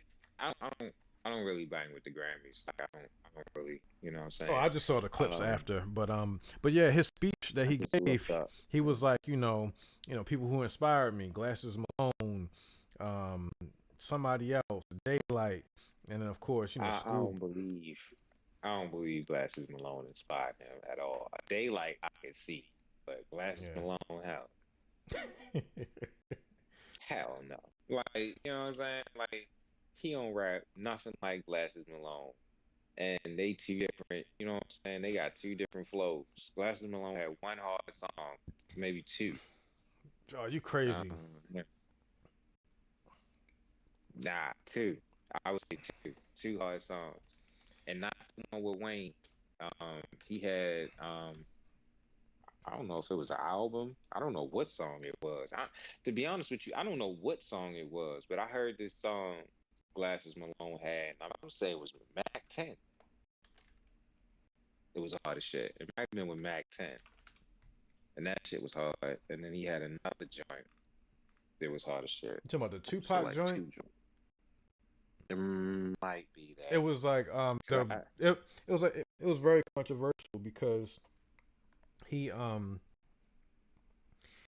he like did a song talking about basically why Tupac deserved to die, and it was from the perspective of Orlando Anderson, and that shit was hard as fuck, but it the Baby ruffled a Lane shit. yeah, it ruffled a lot of feathers, but Yo, on some real shit, he wanna talk about Daylight. You know what Daylight said?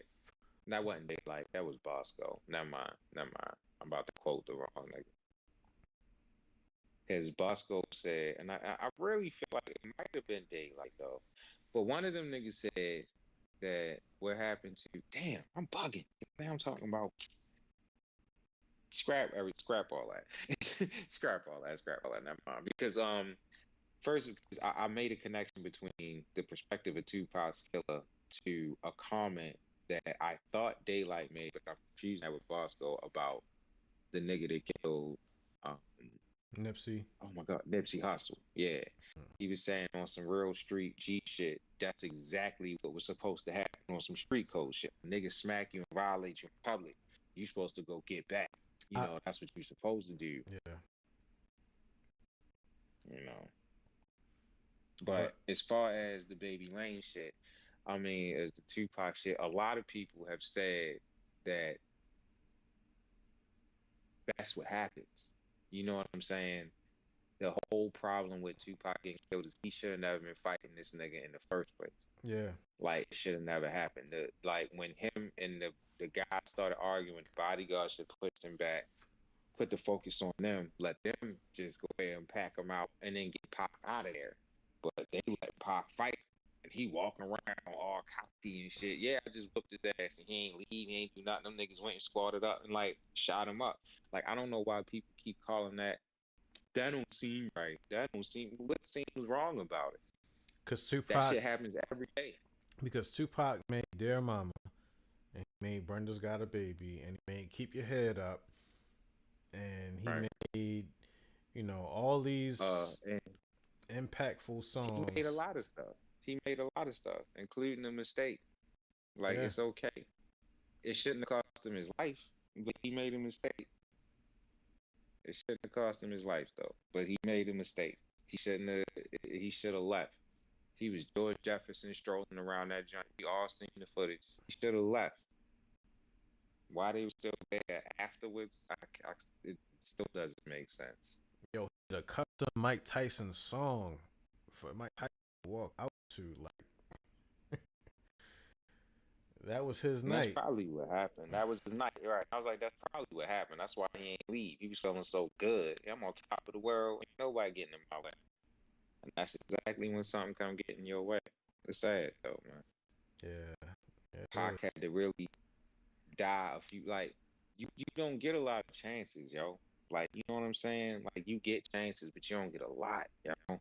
And hard-headed people, they learn things like in life. You know what I'm saying? Like, you get a car, you lose a car because you about to take care of it, or you get a place, you ain't take care of it, you lose the place. Like, things happen. You learn lessons. Like, Pac got shot a whole bunch of times. Poor dude. Like, I mean, real talk, not even on funny, but he got shot a whole bunch of times. Yo. Like, a lot of these things happen. It's like, He said, I took her to smile. niggas is hard to kill on my block. Like, Yo, he said that with the Martin Luther King inflection. Like, he did. he was. They wonder how I live with 5 shots.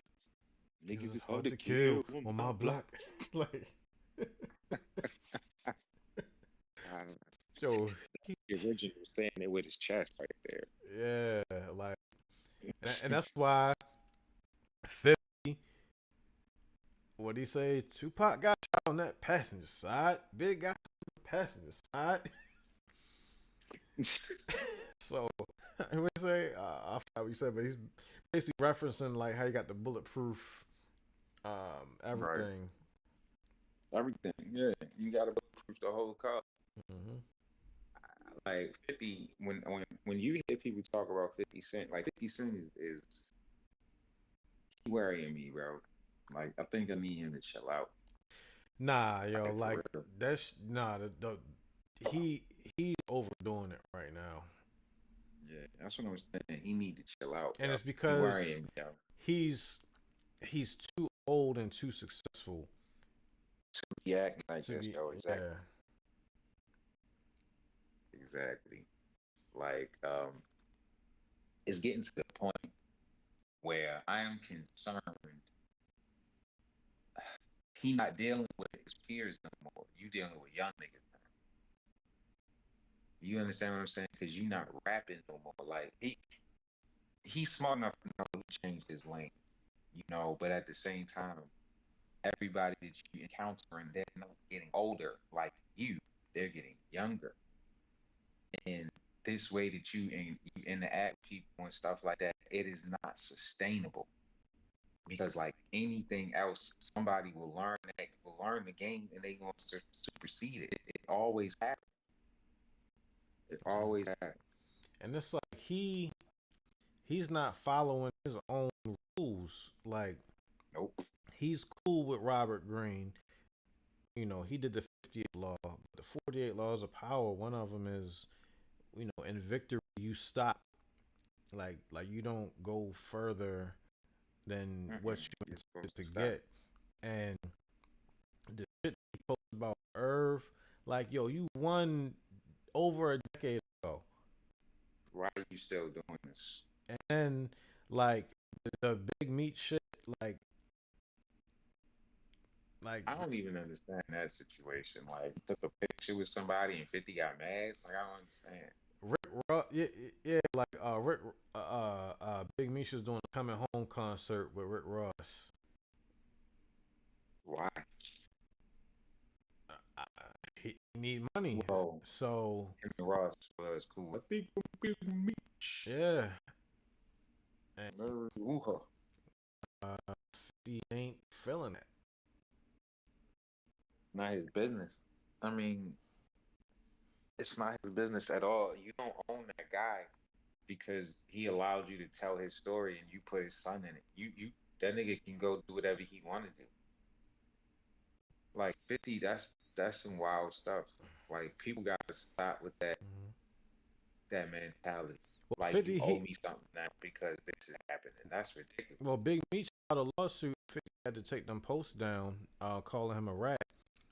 And if you remember before, 50 lost damn everything, fucking with Ross, doing too much. When he took his baby mother out shopping, gave her a book deal, and then put her sex tape Oh on yeah. his own website. Like Yeah. that was a lot. That was a like that was a Yeah. lot that he did, and he felt the consequences and had to build back up from that. So he has way more to lose now. He has a whole compound and facility. Right. He And that's what has I'm saying. He's careening towards a crash out because just losing it he all. should be paying attention. Exactly. That's what happens. Right when everything, you look, ah, ha, ha, ha, ha, ha, something happens to you. It happens every single time. Don't do it, yo. Like Don't applaud people's downfalls, yo. Don't do it, yo. people who have a fraction of what you have that you will not come in contact with, like you're on another level to where you never even have to acknowledge these people's existence ever again. Facts. Facts. But I'm sure he feels that Irv is cool with people that he's not cool with, and had shot up, and Irv and them ran up and stabbed him up and all that. So he's still holding on to But see, that. here's my thing. None of that story makes sense to me. And I've heard it a whole bunch of times. All right. And I'm gonna be honest to goodness with you. From how I've heard these grown men tell this story, this seems like such a thing that these grown men could have thought of any other way to handle that situation. And nobody would have got shot, nobody could have got stabbed. Or maybe not the shot thing, because I don't know about why they wanted to shoot 50 so bad. You know what I mean? Like I know it was like a beef, but what made you want to kill a nigga? But New York is on some whole other level shit. So I don't need nobody to get into politics because I want to know. All I'm saying is the whole thing with Irvin, all of them getting stacked up, like you saw me with a nigga that you thought did the thing. Like, when the fuck y'all grown ass men, y'all. You understand? Like I understand that the high pinnacle is you could possibly be with the niggas that shot me 9 times. I almost died. I had bullets in my face. This is serious. A thinking person before you make matters worse. Now I understand he's not thinking because he just got shot in the time. Would be like, go talk to that nigga. That's it. That's one question. 5 minutes would have saved a whole shitload of trouble.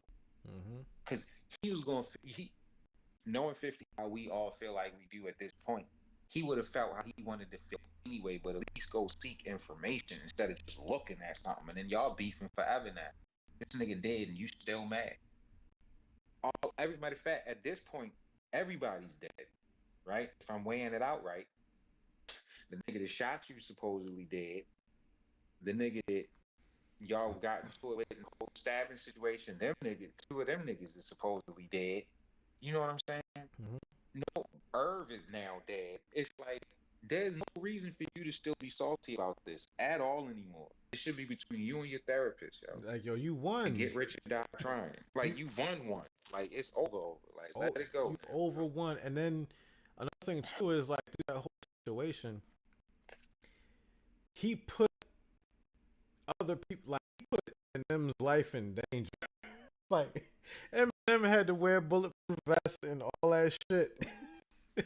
Like everybody had to be vested up and all that. Like because Somebody of his said that shit. Eminem drug use got worse when he started rocking with 50. Mm. He had to be Somebody said that. like yo. He had people like threatening his children and like Yo, Em, you said your mother's a crackhead and Kim is the new what the fuck what you think Haley gonna be when when she she grows grows up? up. Man, like it's time to die, yo. We gotta ride out now, yo. Why you bringing my daughter up, yo? That's crazy. And that that's why nobody because most of the music industry was in New York and nobody wanted to sign 50. Like I think Diddy was like nah I ain't dealing Yeah, with you we can't like show this nigga. We can't insure him. And he was already working with the nigga, writing songs and yeah all that, yep helping make music. And that's what's crazy about his career to me, like how long he's been really there making, like even though I may not have heard him rapping, he was writing so many songs with people. It's crazy. I didn't know that. Like 50 nah been I around in the music for a long time. I remember 50 How you been around music selling that much drugs? yo I remember 50 back in 1998 like that's when I first heard him um because 98. my cousin in New York, he had like he was trying to be a mixtape DJ back when like the Steve Burns was first coming out, and he would, and so I came back with like a couple mixtapes that had the 50 joints on there, and this was like before You he got put Born shot. on, right? I put a lot of people when I was like, yo, this dude 50 is crazy, and like How to Rob, um, but even his Because he old played that. yeah, but He like played that for me. even his stuff like he was with Jam Master Jay at first. And he had a Yeah, bunch I of heard like about demos that. and stuff. Yeah, so and he was on the Onyx video. He was on the Onyx album. So he was around for a long time. And Yeah, because Fat Joe talks about like run-ins with 50 before music and stuff like that. yeah. Like, I'm glad they gave Fat Joe a TV show because we've been saying for years that nigga could read the phone book and niggas would just sit there and let you do that shit. Yeah. Like, Fat Joe could talk about anything. That nigga could be like, yo, let me tell you what I had for dinner last night. You'll just listen so attentively. This nigga know how to tell a story. It's crazy. Now The thing with 50 is sometimes I don't understand what that nigga be saying. It's like his face too big or something. Buddy. You're like, what? Yeah, and then you just laugh when he laugh. Or when he looked like you supposed to react, you just react like, oh, what? I don't know what that nigga just said. Cause he's so big, you just like, yeah, sure, pal, whatever. nah, like when I met G Unit, like they're all big. Like they're just bigger than your regular human being. Like most rappers are short, but they're Right. just bigger than everybody. It's crazy. Like why y'all this big like if you ever meet I've never met Sheik. Apparently he's big too, but like Oh Jada yeah, she Kiss, look big as shit. yeah, but like Jada Kiss and Styles P are small people. Right. They normal son. I would say they're even slightly shorter than normal. And a lot of rappers like Kendrick, he's little. He looks like though. He looks like a Yeah. small dude. He looks like a small dude. Cause I saw him It's not a lot of perform. tall rappers Yeah, yeah, but like like Will Smith. G Unit, 50 of them, especially Banks, like they tall. Like yeah, yo, he's not like super tall, but he just like all of them just big. Like I mean, they was real round the way. Like when they showed that picture of 50 when he was like 15 years old, I was like, because I have always seen that picture, but I think he was like 18, like a high school student. They was like, yo, this nigga was 15, like 12, 15 years old or something like that. I was like, that's a big dude. And everybody's like, yo, this nigga was always he was always in one of them children homes. And I was like, man, these dudes grew up rough. You know Yeah. what I'm saying? And for real, I understand why they always celebrating.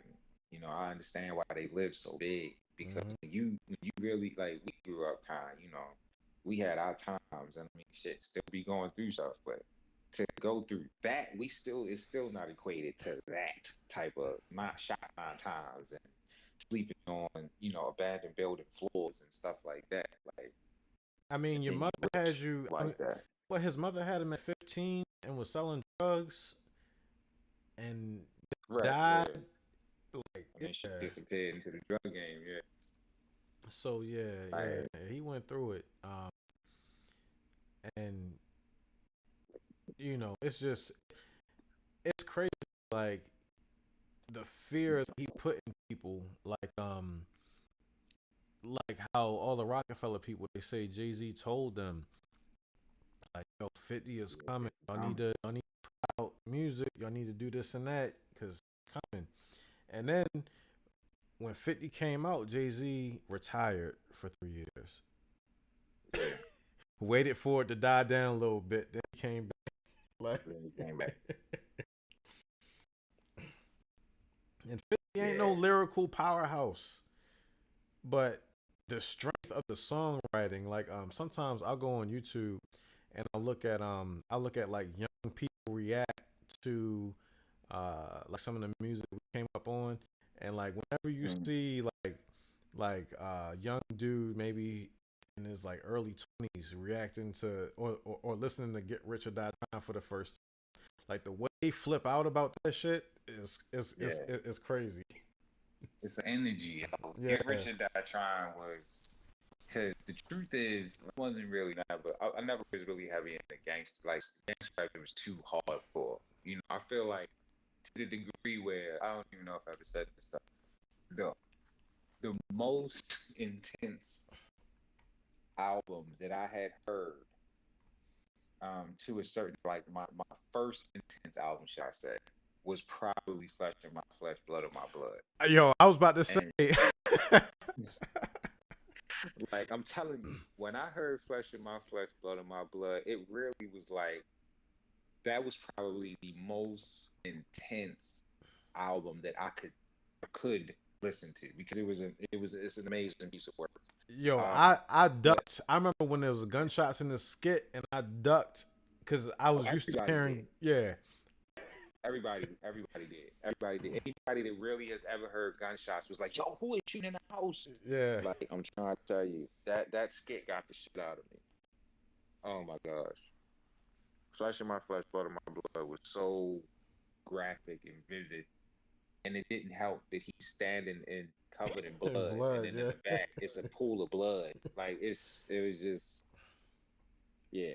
I didn't really like gangster rap that was too heavy. You know what I mean? Like West Coast. That's why I like West Coast rap because even though West Coast rap like had its tones, and I didn't listen to all of that either, but it had its tones. It was like so laid back and chill. mm-hmm. You know what I'm saying? Like East Coast things was kind of like I'm shoot that motherfucker in the and the beat was like boom, boom, boom, boom. So it was like they were shooting you in the face while you was listening to it. Like West Coast rap was kind of like I'm gonna go around the corner and kill this nigga, man. And it was like you was like riding in your bike next to him, like, all right, cool, man, but I'm not gonna go that way. But I appreciate you telling me. You know what I mean? It was like a Yeah. different vibe. And that you know that was just my only thing. Cause like I could listen to it, like I listen to gangster rap, but like that hardcore, you know, East Coast gangster rap, I didn't really get into Like it when until I about that. like after the DMX, because DMX that was '98, right? Flesh of My Flesh. Yeah, it came out the end of '98. I probably heard it '99. So then after that, I got into MOP, and yeah, when Annie Up Yeah, came you went out, on the deep end. Yeah. and yeah, I had the Warriors cassette, and yo, that's a scary ass tape. Like, All of that yelling and screaming, and you really think these guys are on their way to your house? but they're lyrical with it though. Like the way that they break down the syllables and everything, it's like they're very I think articulate with it. it was delivery for me Yeah. with MOP. You know, they were very amped up. Like I when can't listen to too much of that. yo said, I rock my shoes. Wait, so I rock my Timbs untied. I don't plan to run. I was like, oh my god.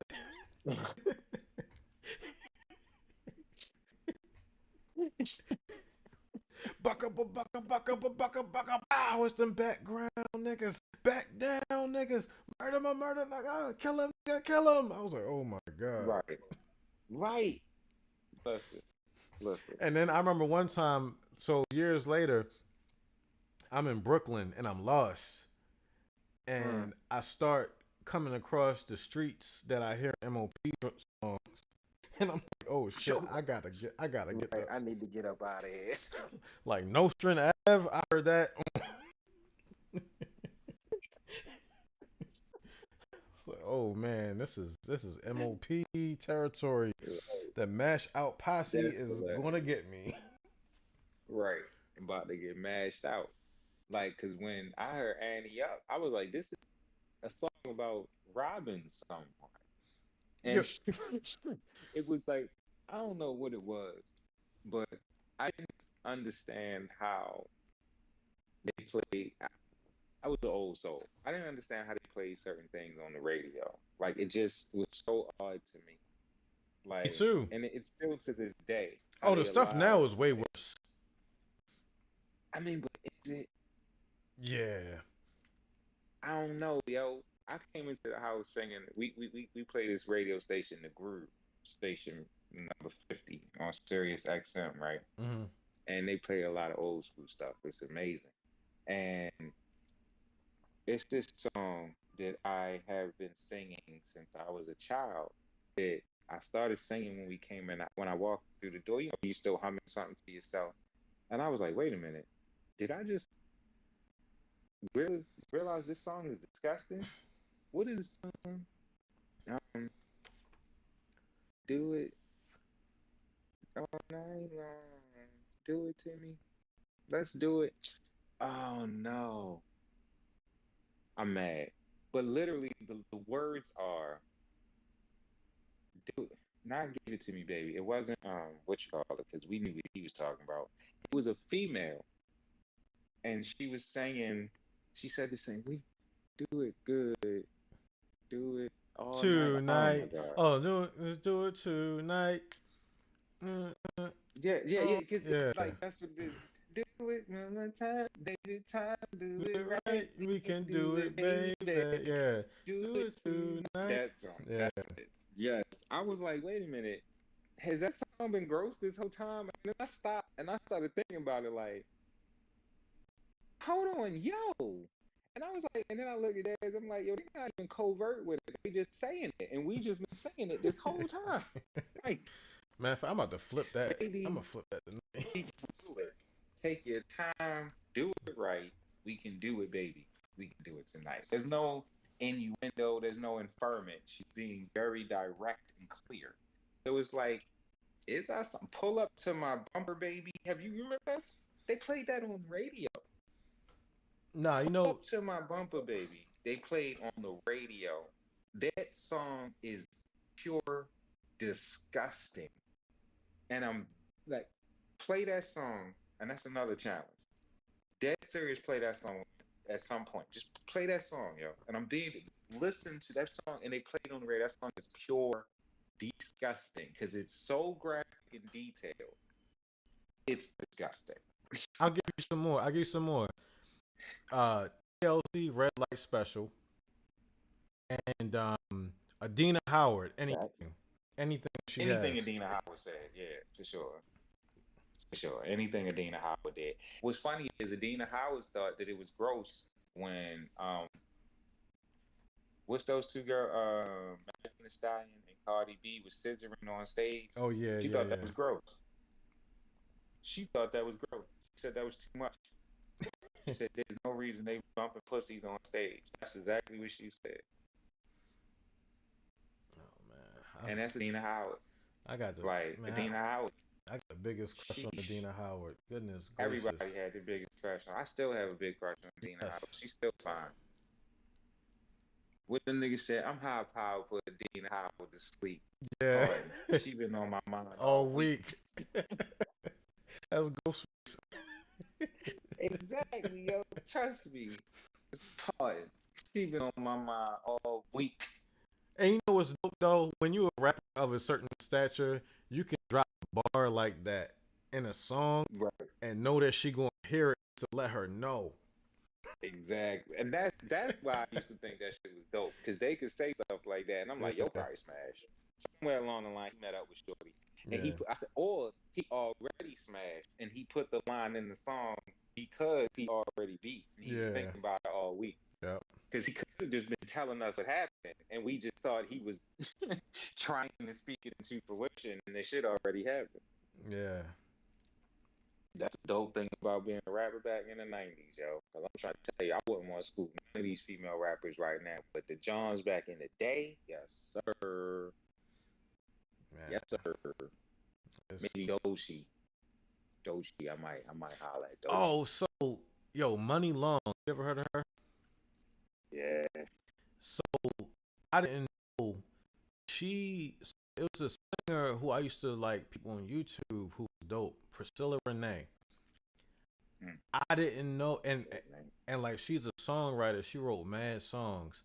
I didn't know that she rebranded as Money Long, because I was always wondering what the hell ever happened to Priscilla Renee. Like crazy talented, and it just dropped off the face of the map. Turn around, I saw a story about her, about Money Long complaining about like the way songwriters are treated in the industry. And then they were like, yeah, she writes songs for Priscilla Renee. I was like, oh, snap, that's her. That's crazy. She pulled the Henry Finkel and shit. She went, what was that? Ace Ventura and shit. Yeah. Changed the whole identity and personality. That's what the girl, her. Yeah. Her. Oh, my God. Her. Oh, my goodness. You know what's crazy is like certain artists I got on early before they were big, and I be forgetting that they're big stars now. Like her, I was on her early. SZA, I mean, I remember when she was dropping her little EPs, S and Z, before she got with TDE. A lot of people I'll be on early, so I'd be surprised when people actually heard of them. Like SZA performing at the Super Bowl. Been around for a minute. That's crazy. Like, yeah, SZA been around for a minute. I didn't even know what she looked like, but I remember she used to come up on my Rhapsody. That's how old she go back to when I had Rhapsody. She would come up on there. Yeah. She had a song with somebody, some white artist actually. She had a song with, and the song was so dope. I didn't know how her name was pronounced, SZA. So I didn't know that's how you pronounce it. I was like, Sza? Like I just kept saying SZA, so I just was called SZA. Who SZA? Whatever SZA. And I'm being dead serious. I dumbass I think to say SZA. Oh no, I feel like Dez schooled me on that. Oh no, I just listened to it because because she used to be on blogs, and you know she got her name from RZA and GZA from Wu-Tang. Oh, that's crazy. I didn't know that. No, that's even more ill. I didn't know that. Yeah. I just because I seriously SZA. I just that girl SZA. My dad was like SZA. I'm like, oh. Yeah, I think I might have even thought she was from Wu-Tang at first just because of the name. Like RZA, like. Nah, she was dope. Like I thought she was real ill. Like I thought she was like. That's like when I first heard Janine Diego. Oh really yeah. For her Sail Out, that Sail Out album was like revolutionary, yo. Like that Sail Out album was like the mixtape. Planet. It was a mixtape he had before, I think, Sailing Souls or something. Janae, because she used to be like pretty much down with TDE.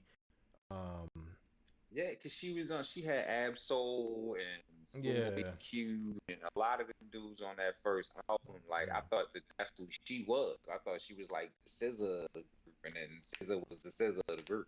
So the first person who was the SZA of the group was Alori Joe, but she She used to be in a relationship with Ab Soul. She jumped off a water tower and killed herself. Yikes. And Ab Soul has a song about that shit. It's one of the most depressing hip hop songs I've ever heard in my life. I'm good. I don't need And then that. Ab Soul, he jumped off a bridge a couple years ago, tried to kill himself. Um, this is crazy. But yeah, Janae Yeah. Aiko, she used to be B2K. She used to write a lot of their What? songs.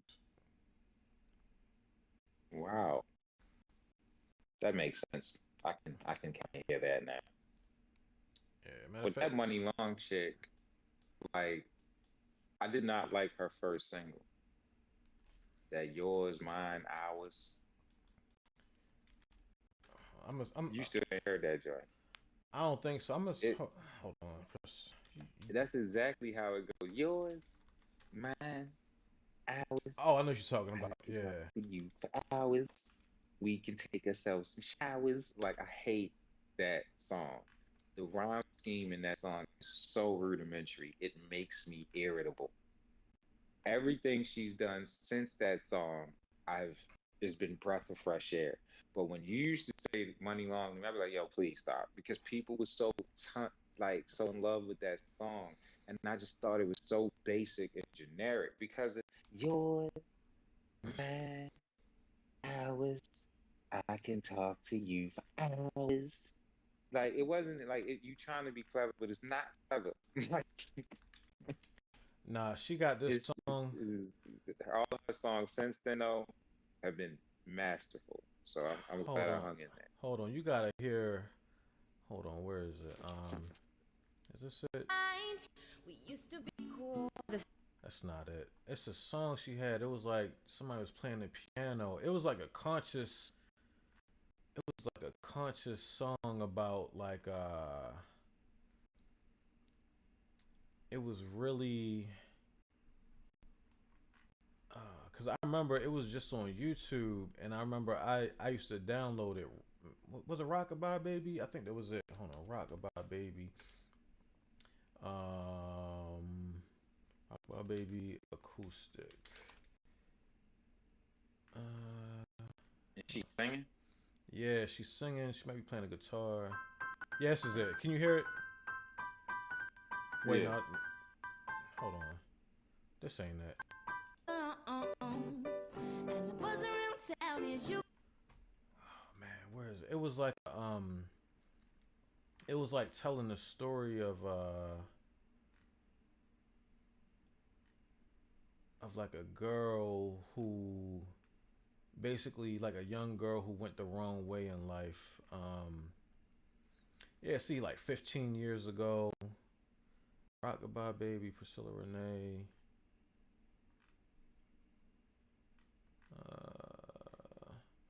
Oh, it's one of her original joints before she became Money Long. Yeah, hold on. Am I on the right screen? Can you see? Oh no, hold on. Let me shit, I think this is it.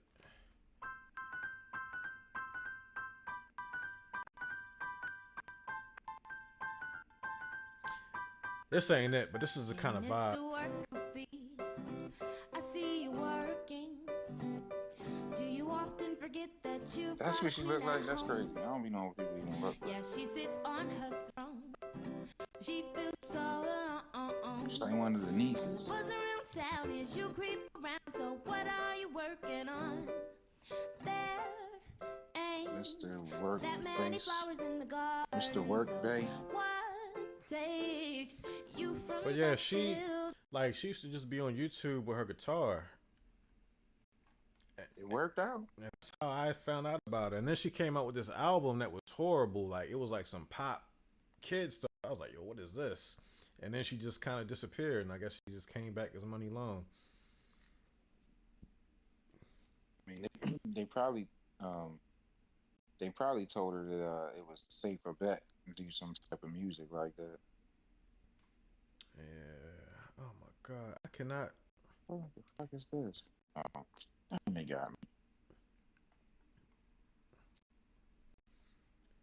But yeah, she's written for like Rihanna and Yeah, they said Um, she a Grammy Award winning writer. That first song was just yeah, awful. and she wrote Like I said, some. everything else has been good. Yeah, she wrote some massive hit for like not Pitbull, like one of those big Pitbull Flow Rider type people. Oh, Um, okay, she wrote one of them boots with the yeah, fur type song. yeah, because she was talking about how she didn't get any money for it and how like basically they come to her to write songs for white girls so that they could have some soul. Um, Hmm? but they don't want to have an actual black, dark skinned black person do it. I mean, she never saw the Five Heartbeats, you know? She never saw the Temptations. We know this. We know this happens in the music industry. We already know, sweetheart. We already know. Let me stop being. Hold up. Shorty going through something. Yeah. Oh, maybe it's Rockabye. Priscilla, Renee. But yeah, a lot of artists they go through different names and stuff. Like the Weeknd, he reinvented himself to become the Weeknd, and now he's going back to what he was before. Hmm. Yeah, because his last What it album, was before. yeah, like this album, this is his last album as the Weeknd. What was he before? His regular name, Abel Tesfaye or whatever, Yikes. and then he was like in a music collective and um, all that type of stuff. But So I just sent you something right quick let me see. because the other day we was talking about the last week we watching the UFC talking about a nigga who did his rehydration and he was walking around looking like a Power Ranger. Then I was on Reddit and I saw this video and I was like, that's the scariest looking thing because he looked like a real life video game character as well. And he moved like it too. Oh snap! Jesus. Like exactly. That's the most frightening thing. Like how do you move like that and you built like this? Oh my goodness. See, that's legit. It's legit. Like he's not just memorized a routine. He's really like that's the real dude. Yeah,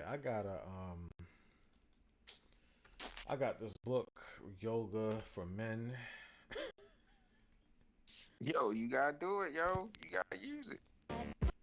Baby ain't old enough. Somehow it's That's the song. This is the song, Rockabye Baby, but it's not that version of it.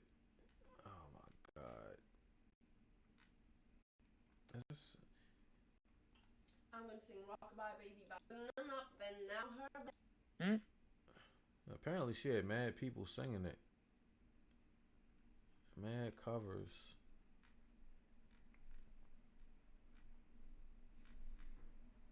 I'm probably never gonna find it again. That's crazy.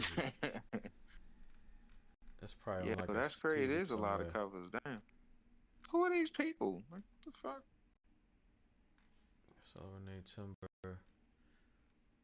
Oh man, I'm gonna be looking for this for a while because it wasn't on her channel. It was like on some other channel where they had her with like somebody playing the piano. Um,